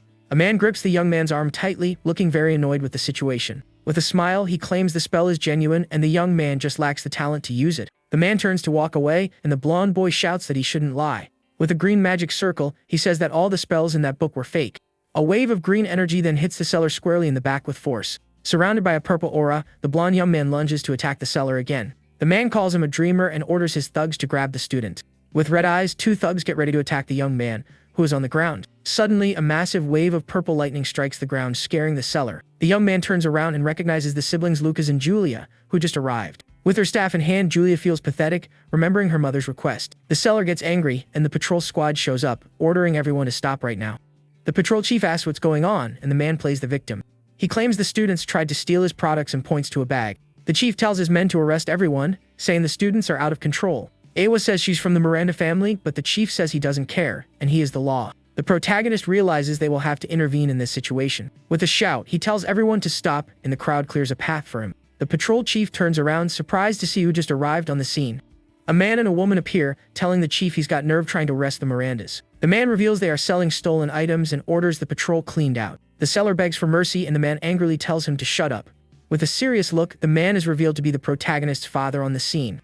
Awa asks why he doesn't just put an end to the city's black market once and for all. The protagonist's father clenches his fist, seemingly thinking about something serious. He explains the slums have their own rules, and it's hard to stop the corruption. His mother tells him not to worry, and that while they are there, nothing will touch them. The young mage runs happily toward her mother to reunite with her after so long. Her mother hugs her and praises her spell, saying she is a true Ryan child. With an embarrassed smile, the girl thanks her while her rival watches from a distance. The protagonist's mother then looks at the young man with a worried expression on her face. She approaches and asks if he got hurt anywhere during the commotion. Holding his arm, he replies he's fine, but his mother doesn't seem to believe him. She yells, asking if he's sure he is completely fine after all that fighting.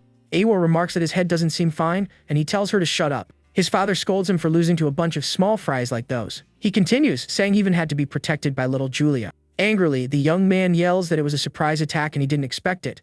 Awa grabs his arm and says even a child would see the book was fake. He asks her to stop and May offers to heal his wounds, but he refuses. The young man screams he doesn't need her pity and runs away furiously from the scene. With hatred, he thinks even the protagonist must be laughing at him right now. He turns back, glares at the hero, and says he stole everything that was rightfully his. Their father says to let him go, as he needs some time alone to think. He then invites everyone to celebrate at a hidden restaurant in the city. As they walk, Iwa notices something strange and looks back suspiciously. Alone on the street, she wonders what that was that she felt a moment ago. In a forest, a beautiful sunset illuminates the mountains and trees of the area. The blonde young man punches a tree in anger, screaming Lucas's name. Full of hate, he complains that everyone is laughing at him, and he had to be protected by Julia. Suddenly, a dark figure appears, calling him a pitiful child for his anger. Startled, he asks who's there, and the being says his mother sent her with something. A fiend woman appears and says she came because he is having a hard time at school. She says that with her gift, he will become stronger and regain his dignity. In a room, a woman knocks a vase to the floor, screaming Lucas's name in rage. With a furious look, she screams, asking how he dares to bully her dear Jeremy. Suddenly, a dark being appears and says her anger is truly delicious. The woman gets scared, and the figure reveals itself as the fiend who spoke to her son. Terrified, the woman screams for her not to come in and to stay away immediately. She falls to the floor and asks the fiend what she can do for her lady. The fiend says she is there today to grant her heart's deepest desire. She mentions she has already found the perfect child to help with her plan. Holding a green snake, she says she will grant the child's power to her son. She explains the child will become a wall for the detestable brat to overcome. The fiend then reveals the treasure, which is a necklace with a green snake inside the jewel. Wearing the necklace, Jeremy thinks he can defeat Lucas with that power. His eyes glow green, and he thinks even Julia will acknowledge him as the best. In a dark room, a man hands an item to the protagonist's rival teacher. He reveals the item as a golden snail shell, and the teacher praises it. With an evil smile, he says that with the snail he can turn everyone into vegetables. He laughs and says he can't wait to see Sigart's face when it happens. From afar, the protagonist observes his rival wearing the necklace and a dark green aura. A few days later, a group of students talk about the results of Alan's tower. One of them is outraged because the martial artists are ahead of the mages by 2 stars. Another says his dad told him not to lose to them and wonders how this happened. With a hand on her face, a student seems quite embarrassed by the whole situation. She complains that the festival will be at their school and wonders what the others will say. The others comment that martial artists are trash and they want to run away. One of the students tells everyone not to worry about that situation. A man named Greg appears and says their arrogance won't last very long. He swears he will fix the mistake and that Sigart's class must be completely wiped out. On the training field, the protagonist runs swiftly as he prepares to fight. He clenches his fist tightly and gets ready to attack his sparring partner. With a fast strike, he lands a solid punch right on his classmate Kai's face. A close-up of Kai's determined eyes shows he won't give up easily. He then lands a powerful punch on his friend's face during training. With a smile and a bruised face, he uses his incarnation of heroism skill. The protagonist says that wasn't bad and praises his teammate's skill. Elsewhere, we see other students fighting and training with great determination. Surrounded by a golden aura, one of the young men prepares to attack with a powerful punch. He hits his opponent, throwing him far away with the force of the impact. Some students comment that not just Lucas, but everyone has gotten stronger. A girl watches from the window, impressed that everyone is training on their own. While cleaning the room, the young girl remarks that it's a very good thing to see. Suddenly, she notices something strange in the classroom while she continues cleaning. She finds a golden object and realizes it doesn't belong to Professor Sigurd. With that, the girl decides to place the object in the classroom's lost and found box. The object is then revealed to be the golden snail the rival teacher had bought. The scene then takes us to the day of the goddess festival, filled with grand celebrations. A crowd gathers in front of the academy to celebrate the huge event. A happy family enjoys the festival and the celebrations taking place in the city. Some students complain about having to be the welcoming committee for the festival. One of them mentions they've been waiting for 30 minutes, and the guests haven't arrived. The protagonist tells him not to be impatient and that they are already on their way. A massive parade of carriages and knights then makes its way through the city streets. We see the symbols of the Empire's other 2 great magic academies on the scene. An old man wearing a mage's hat watches everything and welcomes the guests. He introduces himself as Jurika, the principal of the Air and Magic Academy. Suddenly, the weather gets cold, and it starts snowing out of season in the city. A girl notices the sudden cold and breathes out visible fog. A massive ice dragon appears in the sky, startling all the people on the street. Riding the dragon is Kyoto's top student, the ice mage Dean Azrin. The principal asks his companion what he thinks of the new student. With a small smile, he says the entrance was quite flashy, but there's a catch. The red-haired woman says that with that, he will easily draw attention. Suddenly, a girl from the Sacred Academy appears surrounded by an aura of fire. The ice dragon roars in fury upon seeing the new threat approaching. With a serious look, the ice mage stares at the powerful fire energy emerging. With that, a massive fire phoenix appears and clashes with the dragon's aura. The white-haired young man turns around, wondering who that person is. With her hand on her hip, she asks if he is the top freshman from Kyoto Academy. She is Aurora, the top freshman from the Sacred Academy, and asks if he likes showing off. The phoenix and the dragon clash, and the townspeople get frightened by the battle. With a smile, the fire mage says, "She are you, Joe," and launches her creature to attack. A massive fire phoenix then flies through the skies with incredible power. People think it's a fireworks show and that it looks like a meteor shower. The flames of the phoenix then begin attacking the massive ice dragon in the sky. Angrily, the mage asks if she's trying to steal his introductory show. At this, the two creatures of fire and ice begin clashing with full force. The phoenix is hit dead on by its opponent's powerful ice attack. The ice mage uses magic, trapping the phoenix in a cage of ice. The attack is so strong that it even hits one of the carriages in the parade. On top of a building, the mage asks if he really wants to fight her right there. With an evil smile, she tells him not to regret it and throws a fireball. An explosion happens, and the people wonder if they are really fighting. The man next to the principal is impressed by the power of the two young geniuses. The fire phoenix then starts struggling to try and escape the ice cage. With all its might, the fire creature unleashes a massive wave of flames. The ice mage then protects himself with an armor of ice to defend against the attack. With a confident look, he asks if she can break through his ice defense. Suddenly, several purple lightning bolts fall from the sky, separating the two magic creatures. With a surprised look, the two turn to see where the mysterious attack came from. A pink-haired girl holding a staff appears, covered in an aura of lightning. Julia shows up annoyed by the situation and yells, "Gayo," as she gets ready to fight. With that, the young mage unleashes a powerful storm of purple lightning into the sky. People are amazed by the rainbow that appears after the storm. Others comment that the three are the true hope of the entire empire. On top of the building, the fire mage says, "Wuyel," while staring at the ice boy. With a smile, Julia says she'll also join in on their little game. The man says it was a magnificent display even before the festival started. With a smile on his face, this man is revealed to be Saiyan Miranda. The principal of the Sacred Academy says things will be very interesting this year. Theodore remarks that the young girl is a skilled opponent for someone her size. But suddenly, he is hit by a silent spell from someone mysterious. The mysterious figure says "Silensai" while using magic on the student. This is Atticus Rosso, the principal of the Kyoto Magic Academy, who just arrived. At that moment, several bright, golden feathers start falling from the sky. People look up, wondering what is going on. One of the feathers then lands on a plant, making it glow with golden light. Suddenly, a shower of golden feathers covers the entire city in light. A being with angel wings appears, and everyone wonders if it's sacred magic. This is a purple-haired woman wearing a mask and large angel wings. Dian wonders if he'll be allowed to challenge her if he manages to win the tournament. With a red face, Aurora says she'll do her best to get her to notice her. Very respectfully, Saiyan Miranda bows to the mysterious winged woman. The woman says that with the goddess's blessing, the festival will be magnificent. People wonder who the masked woman is, whispering that she is noble. A voice orders the students to head to the hall and the spectators to disperse.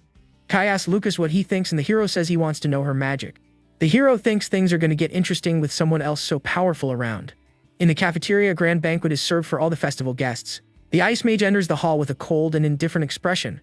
Students whisper that not even those from his own school come close to him. In contrast, the fire mage greets the students with a lot of friendliness. Aurora says she wants to be friends with Julia and asks what the young mage likes. The two boys get awkward and stutter, not knowing what to answer her. With a serious expression, one of them admits that he actually doesn't know what she likes. The fire mage gives up, and the boys thank her before walking away. With a serious look, she thinks they seem to be being controlled by someone. At this, she orders an investigation into Julia while the hero eats cake with his sister. The mage then watches the two students walking away across the cafeteria hall. Suddenly, Iwa's eyes glow with red power and a magic symbol. The boys look back, confused, wondering what just happened there. Principal Soon asks if that girl is the daughter of the Miranda family. She praises mental magic, saying it's a waste to only use it to leak information. The principal notes the party was meant for relaxing, but the battle had already started. The Kyoto principal says they will win and the others should fight for second place. The principals argue, stating that Dean's determination is unmatched this year. The Aaron principal tells them not to worry about winning, since they came in last. Sylvan asks where the finals will be, having heard about problems in the mountains. It's explained that the finals are in a forest with circles to repel monsters. The principal says the issue is resolved, and the finals will be in the magic forest. Now all that's left is to draw lots for the tournament's preliminary matches. With that, the three principals raise a toast, wishing success for the festival. The next day, the Goddess Festival preliminaries begin in a grand arena. Each school has 10 participants, but Kodo has 11 as last year's champion. A student yawns, and her friend tells her not to sleep and watch the others' strength. The protagonist's friends are sleepy, and he tells them to pinch themselves. The first match is announced, and the Ice Mage D and Azrin is called to the arena. The two opponents face off in the center of the grand battle arena. His opponent is Derek Ignis, a powerful fire mage from the Aaron Magic School. Kai thinks it's bad luck, but the hero says a fire mage has an advantage over ice. Wasting no time, Derek unleashes a massive wave of flames at his opponent. With eyes blazing, he thinks winning won't be that simple. Derek uses magic, summoning a massive fire statue to attack Dean. But Dean says natural advantage means nothing against absolute power. He then creates a wall of ice that completely stops the fire attack. With that, the flames from the powerful strike begin to extinguish rapidly. Derek is shocked, wondering how his fire vanished so suddenly. With his eyes glowing blue, Dean prepares to counterattack his opponent. He launches a powerful wave of ice that hits Derek squarely in the arena. With that, the fire mage falls defeated, and Dian is declared the winner of the match. Dian tells his opponent he is a disappointment and calls him weak. The protagonist's friends are shocked, wondering if the fight is already over. With a serious look, the hero thinks that with this kind of strength, not even Julia can win. Derek walks out of the arena and Julia runs over to see if he's okay. She asks if he's alright, and he says he was pathetic for not making her use her full power. Next, the second match is announced between Aurora Phoenix and Awa Miranda. Julia is surprised it's another fight against one of the tournament's top students. With a smile, Awa says this isn't Alan's tower and she will restore her honor. The Sacred Academy crowd cheers excitedly for Aurora's name in the arena. She thanks everyone and promises to show another graceful victory today. With a smile, she says it's good to have them around to liven things up. In the arena, she unleashes a massive amount of mana, getting ready for the fight. Awa says she is a worthy opponent and that she'll prove her strength to everyone. With that, the second match of the tournament is finally about to begin. Awa tells her to stop acting like a princess and come fight already. With her fan in hand, the fire mage prepares to attack her opponent. She launches a powerful wing of fire toward Awa in the arena. With a serious look in her fan over her face, she calls her rude. Awa creates a spiritual barrier and Aurora asks if she used her full strength. With a smile, she says the fight seems like a good way to pass the time. The fire mage uses the Phoenix Eruption, launching an explosion of flames. The fire attack hits Awa's barrier head-on with full force. Aurora taunts that her rival is so busy defending she has no way to attack. At this, she gets ready to strike and shouts the name of her Phoenix magic loudly. Her burning prison magic then engulfs Awa's barrier in an explosion of flames. With that, the young mage screams in pain as she is completely consumed by the flames. With an arrogant smile, Aurora says the fight is already over and it was too easy for her.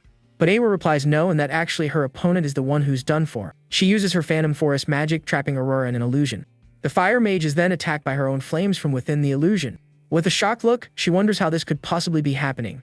Awa says she can't escape her mental magic and will taste defeat. With a face full of pain, the fire mage screams as she's consumed by the flames. But with a smile on her face, the fire mage reveals it was just a joke. A massive explosion of flames occurs, completely shattering the illusion. Awa is left utterly shocked, not knowing how to react to what just happened. The fire mage unleashes a massive explosion of flames from her body in the arena. With a face full of anger, Awa says she should have been trapped in her phantom domain. Two energy attacks clash with full force in the middle of the battle arena. The protagonist finds it strange and begins analyzing the battle situation. He realizes Aurora was caught in the mental magic and her senses were distorted. As a result, all her attacks ended up missing the target because of the illusion. Awa wanted to use the illusion to control her mind and turn the tide of the fight. With a smile, Aurora says she was just playing around with her opponent a bit. She reveals that if she hadn't seen her magic at the festival, she would have fallen for the trap. With that, the match ends and Aurora is declared the winner of the second fight. Julia wonders how she broke the mental magic and if she can use it too. Her brother says it's impossible because you can't use magic without a god's blessing. He explains that each person can only receive one deity's blessing and use one type of magic. With this, the protagonist realizes Aurora is definitely hiding a secret. Julia turns to Awa and tells her to be very careful next time. The hero thinks that martial arts train the spirit, providing resistance to mental magic. The protagonist's friends despair over losing yet again in the tournament. But they cheer up because the Academy's best student still has to fight. Feeling very sleepy, the hero and his friends wonder why they have no energy. The students complain they are sleepy and are an embarrassment to the Academy. The protagonist's rival laughs, thinking that with his item, everyone will lose their strength and perish. Sometime later, the Grand Festival arena is still full of spectators. The first two matches are over, and now it's Julia's turn to fight in the tournament. The fifth match is between Tegan Valentin from Kyoto School and Julia Ryan from Erin. As the fight begins, Tegan uses his earth magic and prepares for combat. Without hesitation, Julia launches a powerful lightning attack at her opponent in the arena. With a serious look on her face, the young mage seems to be analyzing her enemy. Tegan protects himself with rock armor and notes her magic is quite powerful. He realizes it's better to avoid a direct fight and decides to use a different strategy. With his earth embrace, he creates a massive stone sphere in the battle arena. Next, he uses his earth cocoon to protect himself from his opponent's attacks. The young mage gathers a huge amount of lightning in her hand to attack. She fires a powerful wave of lightning that destroys her opponent's defense. With her thunder palm, she gets ready to end the fight in a single blow. She realizes he isn't there and wonders if he wants to play hide and seek. Suddenly, the mage is surprised as she's hit by an attack from below. With that, the young girl is launched into the air by Tegan's powerful earth attack.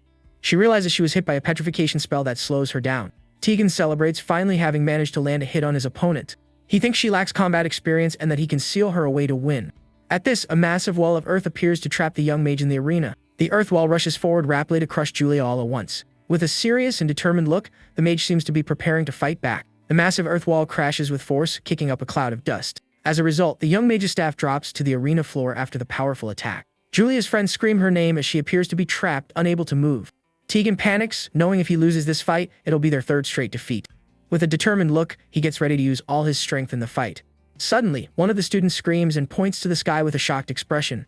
With an evil smile, the young mage asks her opponent if he is ready. She says she's going to start looking for him and launches a massive sphere of lightning. Tegan yells that it's impossible for her to use magic in that petrified state. The sphere of lightning rushes forward, beginning to shatter the stone wall of the arena. With a focused look and a small smile, the young mage seems very confident. With that, a massive explosion of lightning occurs, destroying everything in its path. The purple lightning bolts hit Tegan's stone defense directly in the arena. With a pained expression, he wonders what that overwhelming power is.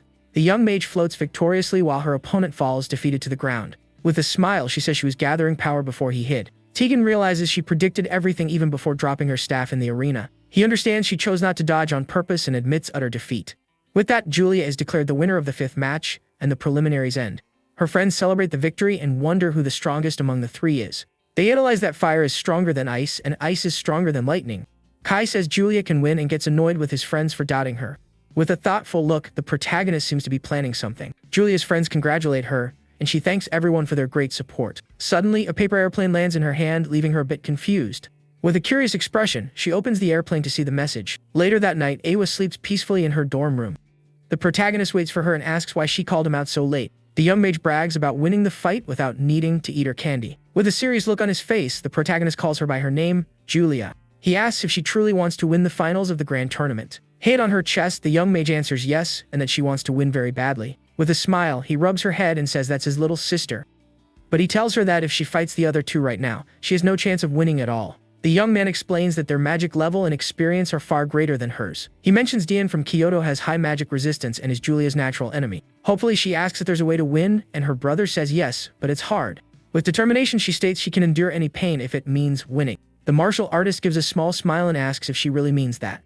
With a snap of his fingers, he tells him to start the hellish training immediately. Suddenly, a giant wolf bites the girl and throws her far away with great force. She falls and asks the creature named Ul what got into it to attack her. A close-up of her eye shows the girl is completely shocked by the situation. With that, the massive creature launches a powerful ice attack toward the mage. Her brother explains that like a lion, she'll grow stronger in a harsh environment. Riding the wolf, he says he won't hold back, and the creature glows brightly. Hand extended, the hero tells his sister to overcome this great trial. Next, the martial artist uses ice magic to attack his sister. She screams in surprise, asking why he can suddenly use magic. The young man explains it's because he has a contract with his wolf named Ul. By making a contract with a high-level beast, you gain a beast core. This way, by touching the beast's body, you can use its power freely in a fight. He reveals Ul is level 6 and controls fire and ice, boosting his power. A massive wave of ice rushes toward the girl with immense power. The ice attack creates a huge structure of sharp crystals in the area. Ul complains, asking his master to go easy, but he claims he's already holding back. The girl gets trapped, and her brother says she'll freeze if she doesn't learn to escape. Angrily, she screams that she is a genius and will show her true power right now. With that, the mage unleashes a powerful lightning attack at the wall of ice. Proudly, she asks if that was amazing and says her power is very strong. But she realizes she only broke off a piece and is now stuck in a corridor. The ice structure turns out to be a maze, and she screams in despair. With an evil smile, the hero says he's going to launch his next attack. Riding Ul, he warns that if she doesn't escape quickly, she will meet her end, scaring her. With a serious look, the protagonist fires another powerful ice attack toward her. But the young mage fights back with an electrical discharge that hits the wolf directly.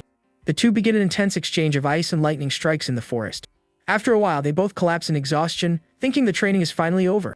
But the two are left with faces full of shock at what they see next. The martial artist says the hellish training has only just begun and holds up a healing potion. The girl screams her brother is a fiend, while the young man insists it's for her own good. A few hours later, we see the girl's dorm at the Iron Magic Academy. Inside a room, a voice says the young mage Julia suddenly disappeared. Iwa wonders where her friend went without saying absolutely anything. She notices a torn shoe on the floor and grows a little more worried. Suddenly, the mage shows up all bruised, but tries to act normal and says good morning. Iwa runs to help, asking what happened and who did that to her. With a smile, she says she was training and that her resistance to ice went up. Iwa figures out it was Lucas and takes her to the room, complaining about the heavy training. With a smile, the young mage says she's fine and that she will definitely win tomorrow. With fire in her eyes, she vows to make the other two feel the exact same pain she felt. The next day, the festival finals begin, and one participant from each school competes. The location for the finals is a special domain called the Magic Phantom Forest. There, they can use magic without worrying about affecting the outside world. An old man tells them to get ready and enter the arena through the magic circle. Dian says preparation is useless and that he will win with his absolute power. With a smile, Aurora says he is arrogant, but that she wants to crush him for it. Meanwhile, Julia yawns, looking very sleepy before the grand final. Some students comment that she looks sleepy and should just give up already. The protagonist hits them on the head for saying negative things. He remembers that even he and Elle needed half a day in baths to recover. Julia took potions but slept all day to recover from the heavy training. With a serious look, he tells them not to talk about giving up when they know nothing. He notices the students are exhausted and decides to give them a tonic. Iwa worries that Julia hasn't eaten or slept, but her friend claims to be full of energy. Iwa hands back the crystal rabbit, and the mage thanks her for keeping it safe. With a confused look, Iwa questions what mountain training she is talking about. She then turns and yells for her friend Julia to do her best in the grand final. The other students also get hyped, cheering that Erin Academy will win. The martial artist thinks a tonic pill worked perfectly on everyone. Iwa turns to him and asks what he did to Julia during that training. She tells her friend to be careful, adding that she's talented even if she doesn't win. With that, the two prepare to enter the grand arena for the festival finals. Inside the arena, the young mage walks through the forest with a green aura around her.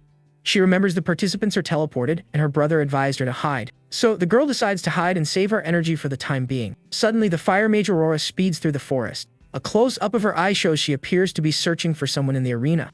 The young mage is startled, wondering if she was found this quickly. Her friends comment that the two already ran into each other, but Julia quickly hid. With a small smile on his face, the protagonist simply watches the situation unfold. The fire mage stops, seemingly noticing her opponent's presence. Hand on her hip, Aurora leans against a tree and looks around suspiciously. She finds it strange, saying she just heard a voice nearby a moment ago. Suddenly, a massive ice explosion occurs in the middle of the arena forest. Aurora notices the attack and looks curiously in the direction of the explosion. With a smile, she notes that Dean is already announcing his position to everyone. Without hesitating, the fire mage leaps and rushes toward her opponent's attack. Hiding, the young mage breathes a sigh of relief, looking much calmer. Her friends are amazed, wondering how a lightning mage can do that. The martial artist just chuckles, looking quite proud of his sister. In a training flashback, the young mage is exhausted and wants to disappear from there. The protagonist thinks that because of the training, she learned to lower her presence. In the forest arena, Dean and Aurora finally run into each other for the big battle. The hero thinks the plan is flawless, as the two will fight and tire each other out. Using his magic, the white-haired boy creates a massive ice tree in the scenery. Without hesitation, the fire mage launches a powerful flame attack at her opponent. The attack hits Dean's ice defense head-on with a devastating impact. With a serious look, he realizes Aurora is alone and gets ready to fight. With her fan over her face, she remarks that Erin's top student seems quite shy. He unleashes his ice aura, saying he wanted to finish them both off at once. With fire in her eyes, the mage vows to break his winning streak today. Next, she uses her phoenix tail, launching a wave of fire at Dean. But the ice mage manages to defend the attack with his powerful ice magic. They face off up close, clashing their powers of fire and ice. A massive explosion occurs, destroying part of the forest from the impact. Her friends are amazed by the power, noting that Dean has no blind spots. Another student mentions Aurora fights like a martial artist in close combat. It's explained that Dean focuses on magic, while Aurora trains in both magic and martial arts. The hero thinks that if everyone were like Dean, martial artists wouldn't be treated poorly. Kai asks who will win, and the protagonist says Dean has the edge in skill. But a mysterious voice says it won't necessarily play out like that. Awa appears, saying Aurora is holding back her trump card, startling Kai. One of the students yells, saying the match seems to be decided already. Kai is shocked by the scene, and Awa looks quite surprised by the result. With a scratch on his face, Dean says even the young lady of the Miranda family can be wrong. The young mage arrives, and the boy tells her she's late for the fight. With a serious look, she asks if he really managed to defeat Aurora. He claims his ice magic is the strongest and no one there can beat him. The mage prepares to attack, saying he will end it all right now. The young mage creates a thunder shield to defend against the attack. Without hesitation, the boy summons two massive ice dragons to attack his opponent. The ice dragons rush forward, destroying everything in their path with immense power. With great agility, the young mage dodges the dragon's attacks. She then faces a massive ice wall her opponent created. Wasting no time, the ice mage focuses his energy to strike again. The two start an intense exchange of ice and lightning attacks. The girl thinks that compared to her training, his movements are quite slow. She manages to escape, and he turns to try and catch her in the arena. Angrily, he calls her pathetic for doing nothing but running away from the battle. Suddenly, she turns around and begins using her magic to create a magic circle. With a confident smile, the young mage gets ready to launch her attack. Several magic circles appear all over the battlefield. The ice mage uses his magic, creating massive ice walls around the area. The young mage spots the trap but remains confident in her plan. A massive ice tower emerges, and he calls it the freezing purgatory. He steps onto the top of the tower, preparing for his next attack. With glowing eyes, he notes he picked a spot with water just in case. Using a magic circle, he summons multiple ice attacks falling from the sky. The ice spears rush toward the young mage at high speed. With a determined look, she prepares to fight back with all her power. With glowing eyes, he says this is what true strength looks like. The young woman is then struck by a powerful wave of ice from the attack. The ice mage stands atop the tower, observing the situation. With a small smirk, he notices she survived and looks surprised. He says she is moving much better than she did in the tournament preliminaries. The mage appears, her clothes torn, covered in a purple aura. She uses her lightning to deflect the path of the ice attack. With a surprised look, he admits he didn't know she was hiding so much strength. The young mage looks exhausted but stays on her feet after defending herself. A close-up of her face shows all her determination and exhaustion in the battle. She states she has no intention of wasting her power fighting him. With a serious look, the ice mage seems a bit annoyed by what she said. The young mage steps on the frozen ground and notices something odd in the arena. She is shocked to realize even the ice floor was part of the trap. The girl gets hit by a surprise attack, wondering if he had another trick up his sleeve. With a surprised look, she sees an ice blade rushing her way. She blocks it with her staff but gets caught by another of her opponent's traps.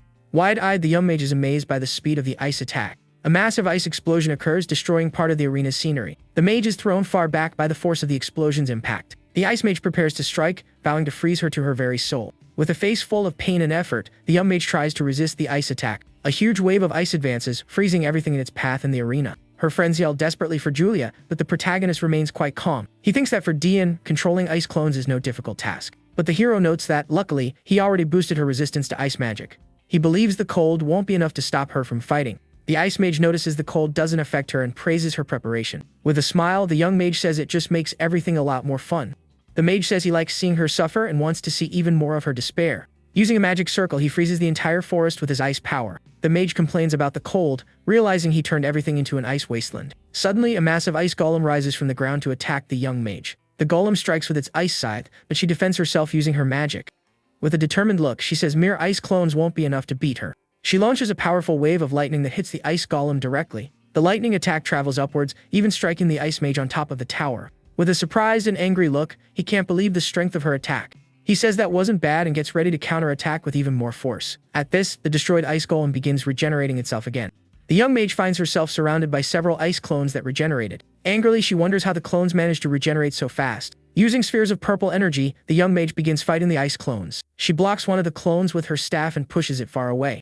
Next, the ice golem tries to crush her with a powerful punch to the ground. But the mage manages to catch the monster's giant fist with all her strength. Kai gets irritated by the ice mage's tactics, calling him rotten on the inside. But the protagonist explains it was better for her to fight Dian when he was already tired. Awa wonders if Julia actually has any chance of winning that fight. Back in the arena, the scenery is still covered in a thick layer of ice. The ice mage taunts her, saying she must be out of magic to fight. With a hand on his face, he looks exhausted and is sweating from using so much power. He admits she is stronger than he expected, but claims he will crush her. The ice mage prepares to attack, saying he is going to end it all right now. While he readies his magic, the young mage uses a purple magic circle. A massive lightning explosion occurs, hitting her opponent squarely. With his body inside the golem, he says the cold will slowly consume her. With an evil smile, he says he can't wait to see her despair. The mage manages to dodge the golem's attacks with great agility. Still inside the creature, Dean continues attacking with his ice powers. The young woman realizes her movements are sluggish, and that he isn't using traps anymore. She figures out he is low on magic but is forcing himself to maintain the ice field. With a confident smile, the mage prepares to launch her counterattack. She uses a magic circle, getting ready to focus all of her energy. With a determined look, she taunts her opponent, looking very confident. The mage fires a powerful wave of lightning that engulfs the ice golem. Dean says it's useless because ice can easily block lightning. But his eye widens in surprise as he sees what happens next in the arena. She says that isn't true and that lightning only fails if it isn't strong enough. The mage explains that if the lightning is powerful enough, not even ice can stop it. With that, a massive explosion of purple lightning shatters the golem into several pieces. Taking a direct hit, the ice mage says that level of power is dangerous. The ice mage thinks he needs to escape the electric field before his ice armor breaks. With a determined look, he spots an opening and believes he can still turn the fight around. But suddenly his expression changes to pure shock and surprise at what happens next. The young mage explains that inside an electromagnetic field, lightning magic grows even stronger.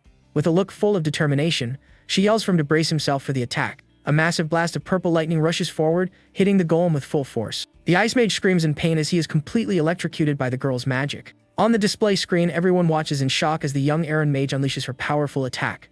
A student wonders if lightning really has a disadvantage against ice, because it doesn't look like it. A classmate asks Jeremy if that's the kind of lightning Julie uses on him, leaving him speechless. The ice mage is thrown far away, crashing into the ground and creating a massive crater. The young mage is exhausted and panting, but she manages to stay on her feet after the intense fight. With a small smile on her face, she wonders if she finally managed to win the battle. Suddenly, a figure appears and asks the young mage if she's alright after the fight. With a bruised and dirty face, Dean still appears to be conscious on the ground. The fire mage shows up with her arms crossed, glaring at her opponent on the ground. In his mind, he apologizes to his sister, saying he might not be able to win the tournament. His sister then appears in his mind, calling him useless for already accepting defeat. She tells him to win even if he perishes, because she won't acknowledge a massive loser. Face on the ground, Dean seems to be struggling to stand up and keep fighting. The mage thinks his strength is terrifying to have withstood her lightning without passing out. With that, a piece of the ice armor he was still wearing begins to crack and shatter. The ice mage lifts his face with a surprised expression at the situation. He says he also trained his resistance to lightning, and a dark aura covers him entirely. Holding an aura of blue fire, he shouts he isn't weak enough to be beaten by a bolt of lightning. The young mage is pushed back by a huge wave of ice that emerges in the arena. Staff in hand, the girl struggles to stay on her feet against the ice attack. Suddenly, a shadowy version of Dian with one red eye appears behind her to attack. A massive explosion of lightning and ice occurs as the two opponents clash in the arena. Holding an ice sword, he says his next strike will definitely end the fight. With glowing red eyes, he vows to take her down using his strongest spell. The young mage wonders what is wrong with him while she gets ready to counter the attack. He notices she used up all her magic power, but still keeps attacking without hesitation. A powerful beam of purple energy rushes directly at her opponent with full force. He is shocked that she won't step back even as her body is burned by the lightning. The ice mage uses his evil blade, rushing in for a swift, deadly counterattack. The ice blade clashes heavily against the young mage's lightning barrier. He realizes that instead of weakening, her aura is even stronger than before. With a pained look, the mage struggles to stay standing and continue the great battle. The ice mage panics, wondering how he can defeat her in that state. From afar, Awa thinks Dian has reached his limit, but her brother completely disagrees. Awa says the older brother has never been wrong about an opponent's strength. In the arena, the ice mage charges with his ice blade to attack his opponent. With a scream, the young mage unleashes a massive wave of lightning from her body. He says he will definitely win, and the two brace themselves for the final clash. Holding his ice blade, he rushes quickly toward the young Aaron mage. With glowing red eyes, the fire mage gets ready for the final attack. The two collide with a devastating impact of ice and lightning in the tournament arena. With a surprised look, the ice mage feels his opponent's power in the attack. The young mage explains that this is condensed lightning, 10 times stronger than normal. With a confident smile, she says she will win and prepares for the final blow.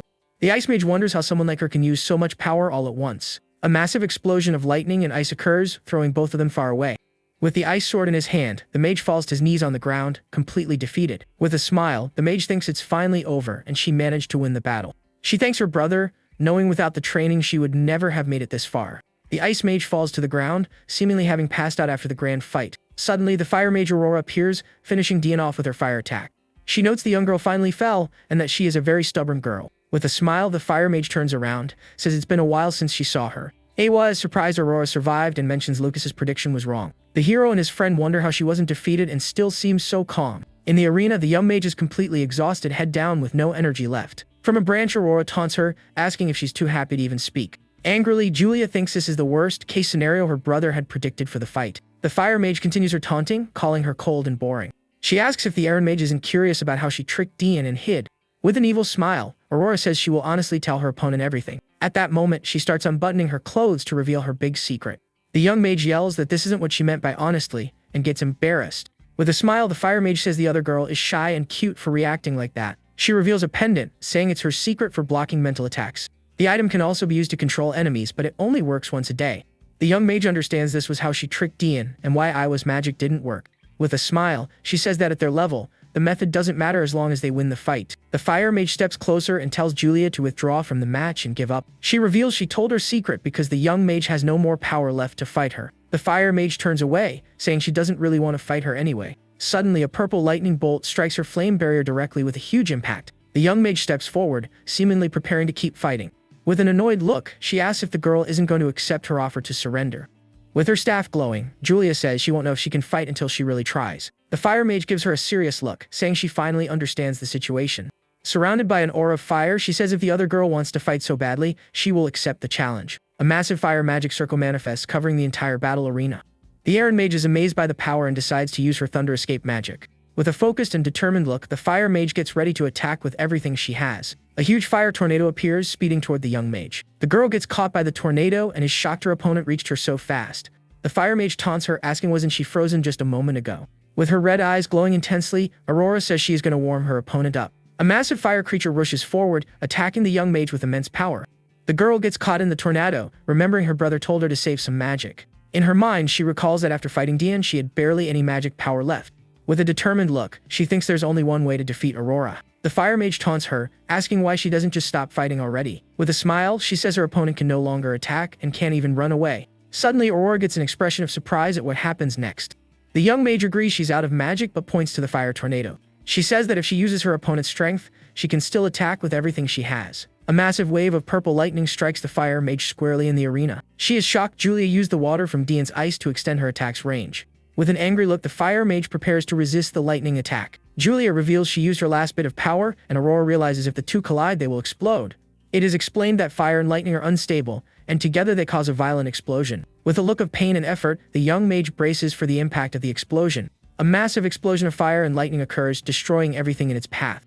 The young mage is thrown far away and her crystal rabbit flies through the air. The crystal rabbit hits the ground, shattering into several pieces from the impact.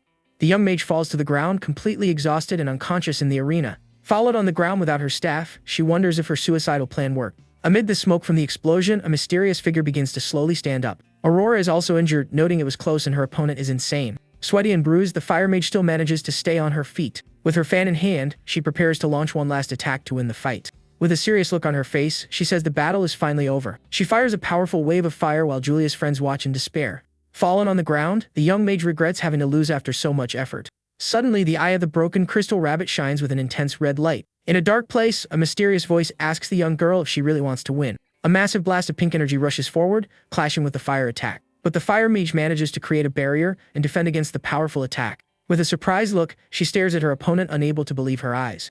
With pink hair, the young mage gets ready to attack, announcing she is Julia. Her eyes glow and she swears to win the battle no matter what happens. Several pink magic circles appear, and the young girl floats in the air. The fire mage is shocked she is using advanced magic without even chanting.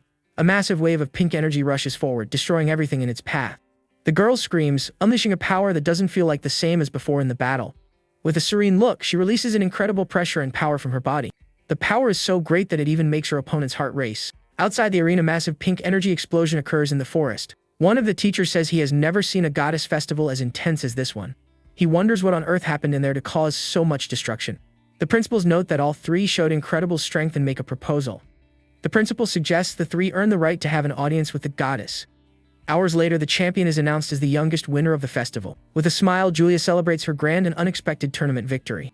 Diane acknowledges her strength but swears he won't lose the next time they fight. Aurora remarks that men hold grudges, while Julia laughs at the situation. Suddenly, the young mage gets startled, appearing to be caught off guard by someone.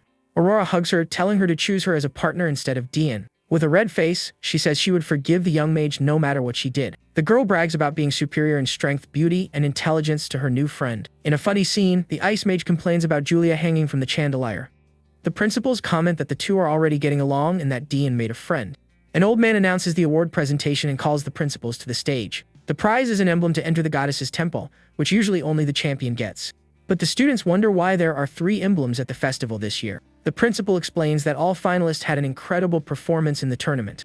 So it was decided to grant all 3 finalists the right to an audience with the goddess. A principal finds the proposal strange, but another says they shouldn't throw away this opportunity. Julia turns around and says they were rivals during the Grand Goddess Festival. But now as travel companions, she asks for everyone to get along really well. The Ice Mage stares at her with a cold and indifferent expression on his face. With a smile, the Fire Mage accepts the proposal and holds out her hand to the young girl. The two agree, sealing the new and unexpected friendship among the 3. In the stands, the protagonist seems very thoughtful, with a scowl on his face. His friend Kai asks why he has such a dark and sad expression. The hero says he was thinking of a gift for his sister, and his friend teases him. Awa says it would be compensation since she was almost defeated because of him. The young man says good food and a hot spring would be a nice reward for her.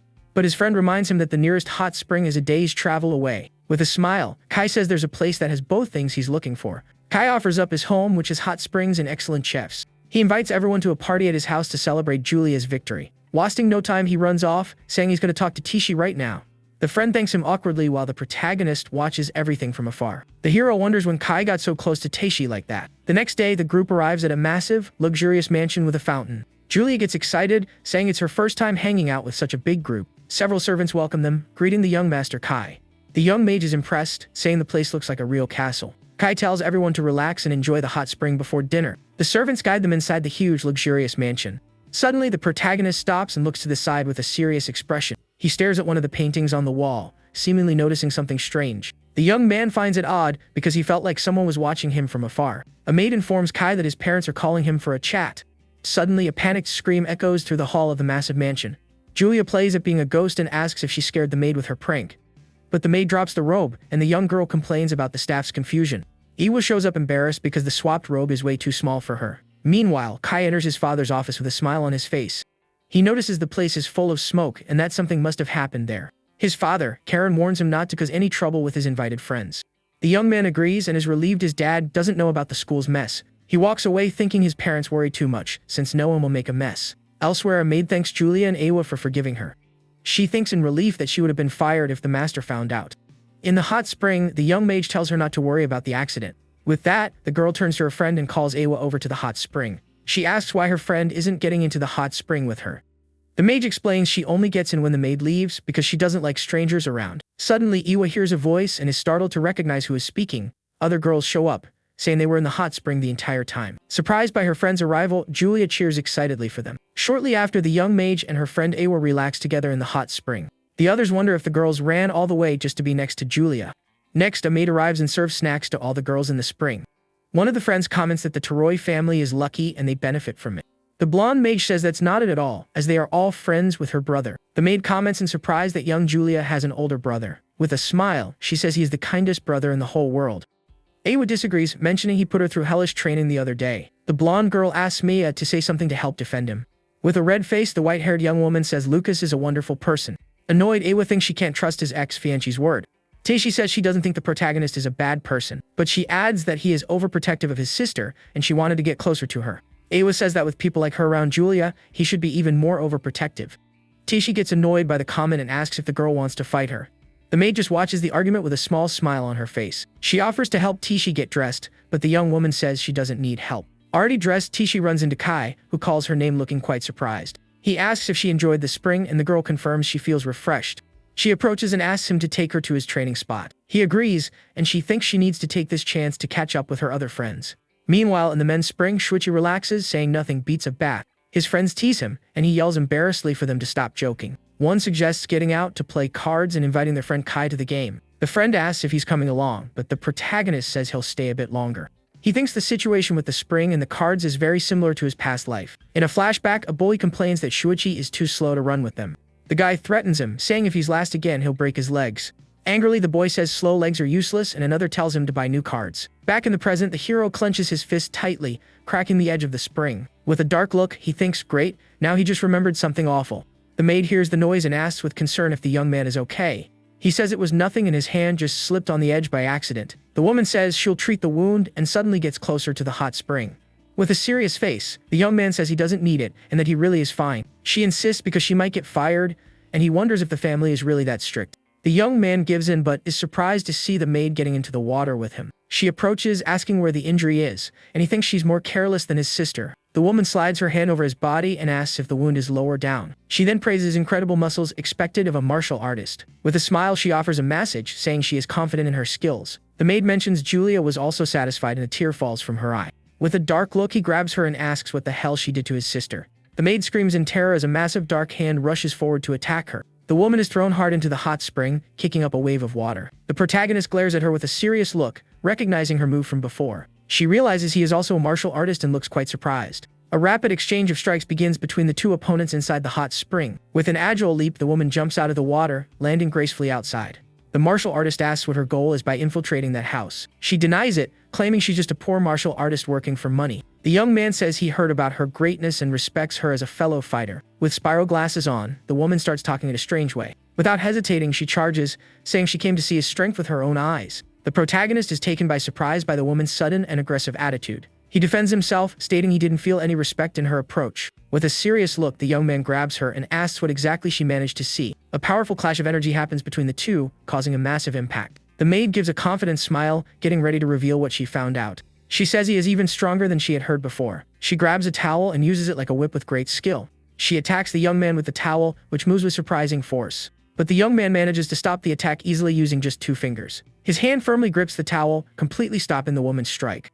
Using the towel, he spins her in the air with impressive strength. With spiral eyes, she looks quite surprised by the young man's unexpected power. The martial artist then throws her hard against one of the hot spring pillars. With the woman defeated, he walks over and asks if she became interested in him. He stares at her, thinking her face looks strangely familiar to him. The woman says he is kind and asks who he is as if she didn't know him. Suddenly, a voice calls for Lucas, letting him know the food is ready. The young man ties her up, saying they'll continue later and he'll ask Kai about her. With a determined look, he runs off, swearing she absolutely won't escape. The mysterious maid breaks free from the ropes with a powerful golden energy. With an explosion of light, she vanishes in an instant, leaving the martial artist surprised. The young man wonders if she used a magic item or a cloning technique to escape. His friend Kai appears at the door, calling him for the celebration party. He pulls him, telling him to hurry before Julia eats all the party food. At the dining table, the young mage is pampered by all her new friends. Back in one of the rooms, the woman says children tell everything, and it's interesting. She grabs her mask, thinking Lucas is more interesting than she imagined. Suddenly, Kai's parents appear and are shocked, calling her Your Highness. With the mask on her face, she asks them to keep the day's events a secret. A few days later, a grand festival begins, and the crowd cheers for Aurora and Julia. Kai complains about the noise, noting students from Kyoto and the sacred school came too. The protagonist smiles and says there's nothing they can do, as it's an important event. Next, it's revealed that today the top 3 students will depart for the temple. An old man appears on a balcony and tells the entire crowd to be quiet. He explains that a long time ago, the goddess of wisdom gave a revelation to everyone. She would grant blessings to the young sage, and that is the origin of the grand festival. Because of this, many talents from the 3 schools have earned the right to meet the goddess.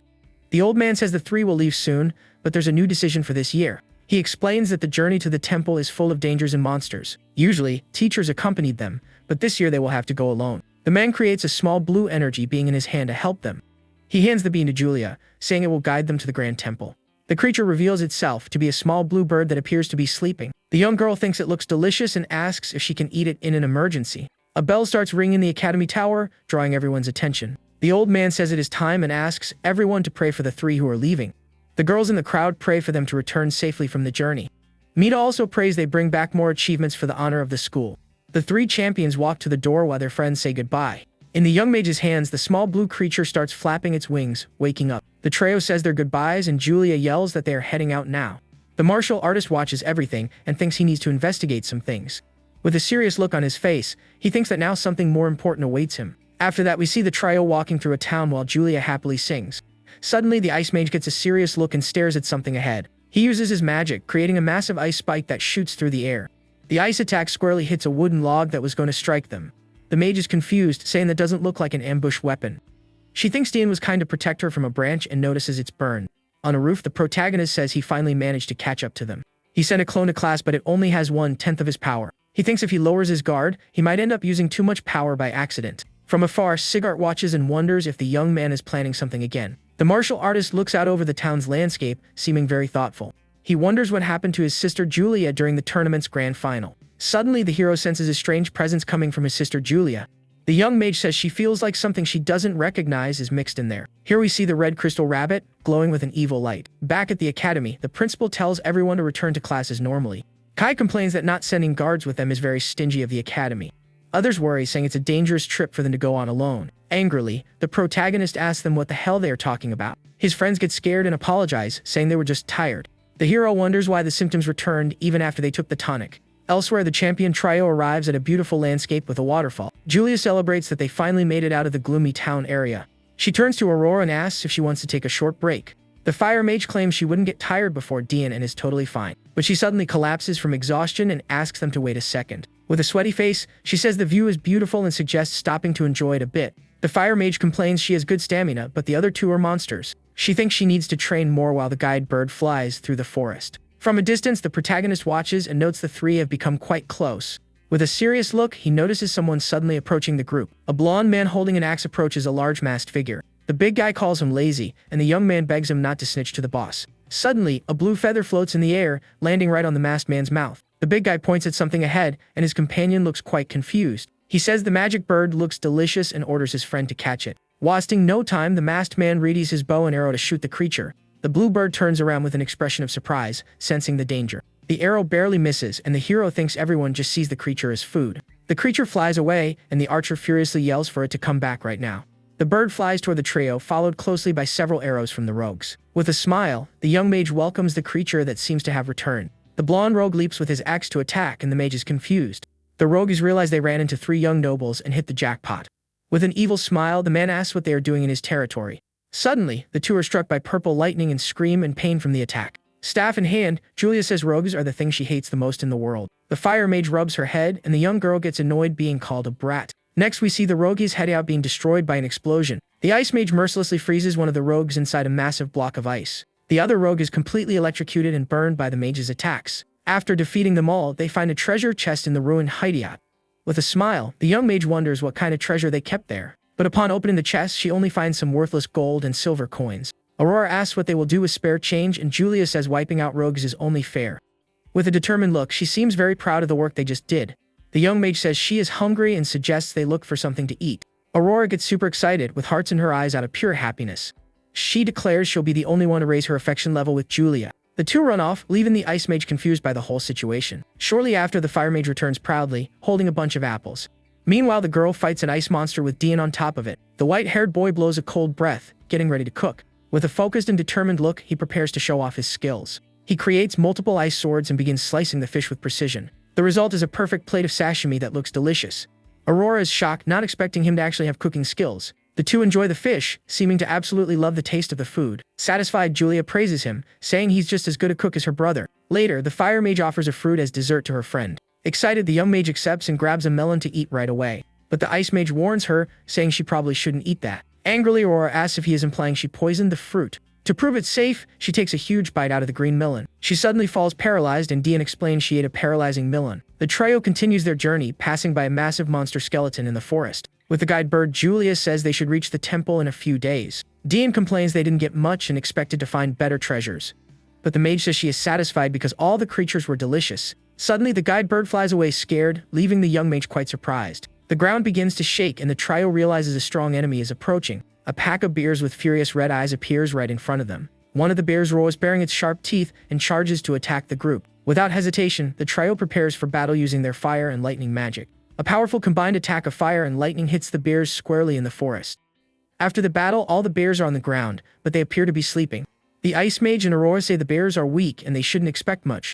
Head on her chin, the young mage finds the whole situation very strange. She explains that hill bears are solitary beasts in the forest. Her friends look closer and notice that all the bears are injured. They wonder if the bears were attacked by an even stronger beast. Without hesitation, the ice mage runs, telling the girls to follow him through the forest. Suddenly, his eye widens, and he seems to have noticed something very strange. He yells for everyone to be careful as a wave of wind blows past them. A massive green energy tornado appears, destroying part of the forest. Very agilely, the trio manages to dodge the powerful wind attack. On a cliff, a winged creature with red eyes watches the group from afar. Suddenly, a massive winged tiger with red eyes appears and roars at the trio. From a distance, the protagonist recognizes the creature and says he'll handle it alone. But the trio starts attacking the tiger with their ice, fire, and lightning magic. The creature is struck squarely by the young mage's powerful electrical attack. Using her magic, she manages to trap the tiger in a cage of purple lightning. The fire mage prepares to attack using her infernal fire magic. With her fan, she launches a massive wave of flames and lightning at the monster. With a roar, the creature tries to break free from the combined wind and fire attack. The winged tiger is hit by a powerful wave of elemental energy.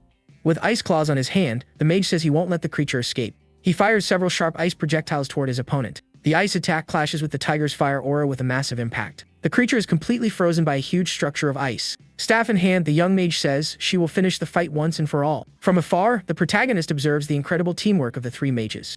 He thinks the three switch seamlessly between attack and defense during the fight. With the creature defeated, the young mage suggests they prepare to eat. Several hours later, the trio rests and eats around a campfire in the forest. Aurora praises Julia for noticing the bear's strange behavior earlier. With a smile, the young mage says she just remembered what her brother taught her. Aurora says she loves her brother very much, and the young girl confirms he is strong and kind.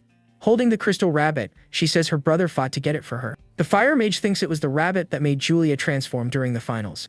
With a thoughtful look, she says she is jealous Julia has such a kind brother. The Aaron mage asks if she's an only child, and the other replies she has 20 siblings. But with an evil smile, she reveals that all of them were actually her enemies. She begins to explain that she was born into a count's family in the Southern Empire. Her father inherited everything, and as a result had more than 10 wives and dozens of children. In a world where mages are superior, her mother was chosen solely for her beauty. The other wives mocked them, saying the daughter of a martial artist would have no talent. Because of this, the two were looked down upon by her noble father's other wives. They were surrounded by an aura of hatred, contempt from everyone in the mansion. The young fire mage was also mistreated by all her half-siblings. In a memory, her mother comforts her and asks her to hold on just a little longer. With a determined look, the woman swears she will turn the tables for her daughter one day. She goes on to say that on the day of the god's blessing, everything happened. A noble child's destiny was decided by the offering their family presented. Her brother reveals he has level 4 water magic during his ceremony. Her younger sister also reveals she has level 3 wind magic from her blessing. While her siblings received blessings, she had nothing, as her mother had disappeared. Alone and wearing simple clothes, the young mage felt completely abandoned. She thought she would forever live as a joke to the Phoenix family and the gods. A priest then calls her, asking her to present her offering to the gods. Left with no choice, the young mage walks toward the altar with her head down. With a sad and desperate look, she braces for the worst during her ceremony. Suddenly, a figure engulfed in flames appears, surprising everyone in the castle hall. Bruised and burning, her mother appears holding something in her hand for her daughter. With tears in her eyes, the young mage screams desperately for her mother in the hall. Her mother leaves a trail of red essence on the carpet as she walks toward her. She reveals her mother challenged a legendary dragon just to take one of its scales. The woman hands the scale to her daughter, telling her to receive her blessing. With tears in her eyes, the young mage takes the scale, weeping in despair. The girl drops to her knees and cries while her mother watches from a distance. She then runs up to the altar with the dragon's scale in her hand, full of determination. The young girl places the scale on the altar, and a massive golden light erupts in the hall. A huge wave of flame spreads out, destroying part of the castle ceiling. The guests are terrified by the overwhelming magic manifesting in the room. With a shocked look, the priest yells that it is a level 7 fire blessing. A massive fire phoenix appears, flying through the hall with incredible power. Her father celebrates, announcing that a level 7 genius was born into his family. At that moment, the young mage felt that everything in her life had changed. With an evil look, her father approaches holding a red jewel necklace. He calls her his pride and gifts her the family treasure, but with a dark look he hugs her, seemingly plotting something. He throws her hard to the ground while the young girl screams in surprise. Turning around, she finds her mother fallen and brags about receiving the blessing. The priest turns around looking quite terrified by the scene he witnesses. In her arms, the young mage says she doesn't need treasures or magic. With tears in her eyes, she begs her mother to please wake up. With a final effort, her mother says she kept her promise to turn the tables. She says that was the very last thing she could do as her mother. Her hand falling to the floor, the woman passes away, leaving her daughter in despair. With the reflection of the necklace in her eye, the young mage cries over the loss of her mother. She remembers her mother's words and wonders just how much determination she had. With a serene look, her mother passed away with a peaceful expression, full of love. The fire mage says that, without a doubt, her mother was the strongest woman in the world. From that day on, she began to be treated differently by everyone. Like her mother, she started looking for strong and beautiful women on her journey. With tears in her eyes, Julia says Aurora's mother was an incredible person. Holding the necklace, Aurora says she doesn't need pity and tells her friend not to cry. She says women like her mother, who possess strength and beauty, are worthy of respect. In the background, the ice mage simply watches their conversation with a cold expression. He steps forward and asks if she truly finds that kind of strength worthy of respect. With a serious look, he says that no matter what, she is glorifying her mother way too much. With a smile, the fire mage notes he has a terrible habit of listening to others' conversations. She asks if it was difficult for a noble young master like him to hear that. With a serious look, the ice mage says sacrificing everything for someone else is foolish. He reveals he also met a perfect person during his life's journey. But with his own hands, he had to put an end to that person's legend. A huge ice flower appears in his hand and he looks very sad at the memory. He begins explaining that his family has served the imperial house for generations, all to inherit the legendary and strongest ice magic that exists in the world. By tradition, the most talented successor of each generation was chosen for the power. The previous successor was the youngest captain of the guard in history and his master. This was his distant cousin, a woman named Sheena Azran, who was very powerful. The next successor wasn't supposed to be chosen for decades, but his master picked him early. At just 12 years old, he was chosen for his talent and level 7 blessing. With a look of disdain and a click of her tongue, his master stares down at him. The young mage asks if he said something offensive to her at that moment. She orders him to call her master and completely forbids the use of magic from that day on. With a small smile, the woman steps closer, seemingly explaining her plan. She says he will first improve his physical foundation through martial arts. In a memory, the young mage climbs a mountain dragging a giant rock. He also had to endure brutal training standing under a waterfall. In another session, he must dodge multiple wooden logs attacking him. The young mage is hit squarely by one of the logs and falls to the ground. With a bruised and hurt face, he coughs from the impact. Fallen in the snow, he coughs slightly, appearing completely exhausted from the training. From a distance, his master calls him a useless brat, looking quite disappointed. He says every day was hell, and he thought perishing would be better. But he believed his master only wanted to turn him into a first-class mage. With a small smile on her face, the woman just watches him from afar in the cold. By a campfire in the middle of the snow, the young man says his master is truly incredible. He mentions he didn't know martial arts training could improve ice magic. Eating a piece of meat, the woman appears to have heard what he just said. Awkwardly, the boy asks if he said that out loud, and she glares at him out of the corner of her eye. With a red, embarrassed face, he wonders what she meant by that. With an evil smile, she reveals that everything she told him was a lie. The young mage is left completely shocked by his master's revelation. She says watching him act so noble annoyed her greatly, so she tricked him. Angrily, he questions what all his suffering and training was even for. Through gritted teeth, he calls her a horrible woman and unleashes his ice energy. A massive ice explosion occurs from the power he releases from his body. With a smile, she says he finally got angry exactly like she wanted. Fallen in the snow and hurt, he realizes the training is finally showing results. She explains the training made him more resilient, and that it doesn't improve magic at all. The master says that starting the next day, she will teach him to use real magic. Using his frustration as motivation, he quickly grew stronger and stronger. Using his magic, he creates a massive ice cage with impressive power. Sweaty and bruised, he celebrates finally being able to use magic. With a serious look, his master says that is good, and they will begin the final test. After that, the young mage appears lost in the middle of a heavy blizzard. He remembers his master abandoned him on a cliff to survive. Fallen in the snow, he wonders if she is really alive after so much time. His master appears, saying that to inherit the power, he needs to defeat her. With a furious look, she says if he can't do it, she'll take him down herself. At that moment, he instinctively understood what she was trying to say. He realizes his master is serious and unleashes an aura of ice. Holding an ice blade, the young mage gets ready for the great battle. Out of fear for his life, his magic power suddenly surpassed all his limits. His eyes shine with an intense blue light as he unleashes his new strength. With a powerful ice attack, he finally manages to strike his master. The young mage is startled to see a piece of ice on his head. He turns around and sees his master fallen in the snow, struck by an ice sword. With her eyes closed, the woman doesn't seem to be moving, and he despairs. Kneeling in the snow, he desperately cries out that he ended up taking his master's life. He remembers everything they went through and how she made him stronger. With that, the young mage cries out in pain and despair for having broken his promise. He falls to his knees and weeps, holding his face in his hands. Suddenly, his master kicks him, telling him to stop whining because he's being loud. Shocked, the young man yells her name and asks if she is really alive. She taunts him, asking if he actually thought someone like him could defeat her. The boy realizes she tricked him and that the fight was just to unlock his potential. Angrily, he wonders if she really had to deceive him like that.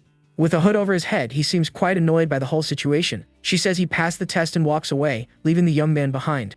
Angrily, he yells that he never knows what she's thinking. She left him all alone. He shouts, asking where she is going and if they will meet again. She replies probably yes, and that she won't forgive him if he isn't stronger by then. With a smile, she tells him not to disappoint her and continues on her way. He thinks a strong person doesn't become anyone's sacrifice or toy. Wearing the ring on his finger, he says his master and his sister are the perfect women. Aurora says that in the end, Dean is just a siscon, and her friend tells her to be quiet. She tells her to forget the siscon and asks about Julia's brother. With a serious look, the ice mage says martial artists are discriminated against. He goes on to say that in reality, magic is stronger than martial arts. Because of this, he says Julia will surpass her brother, and he will get jealous of her. The young mage realizes her other brother Jeremy acts that way out of jealousy. With a smile, she says her brother Lucas would never become a person like him. She smiles, noting her brother found his own path a long time ago. She recalls that when the engagement was cancelled, everyone thought he was devastated. At that time, his father asked him to go out and try to clear his head a bit. Without them knowing, the young mage secretly followed her father and brother. Arriving in a town, she had to watch the two from a distance on the road. But her father noticed her and asked her to stop hiding and come to them. The little girl holds her father's hand with a very curious look on her face. That was the first time she saw her father interacting with commoners in the city, and she noticed everyone there respected her father deeply for his kind actions. Next, her father took them to see a warrior statue in the center of town. A close-up of the young mage's face shows all her curiosity about the situation. The martial artist asks his dad where they were while he opens a bottle. Their dad explains that this is where he and their mother fought, and it is where their uncle rests.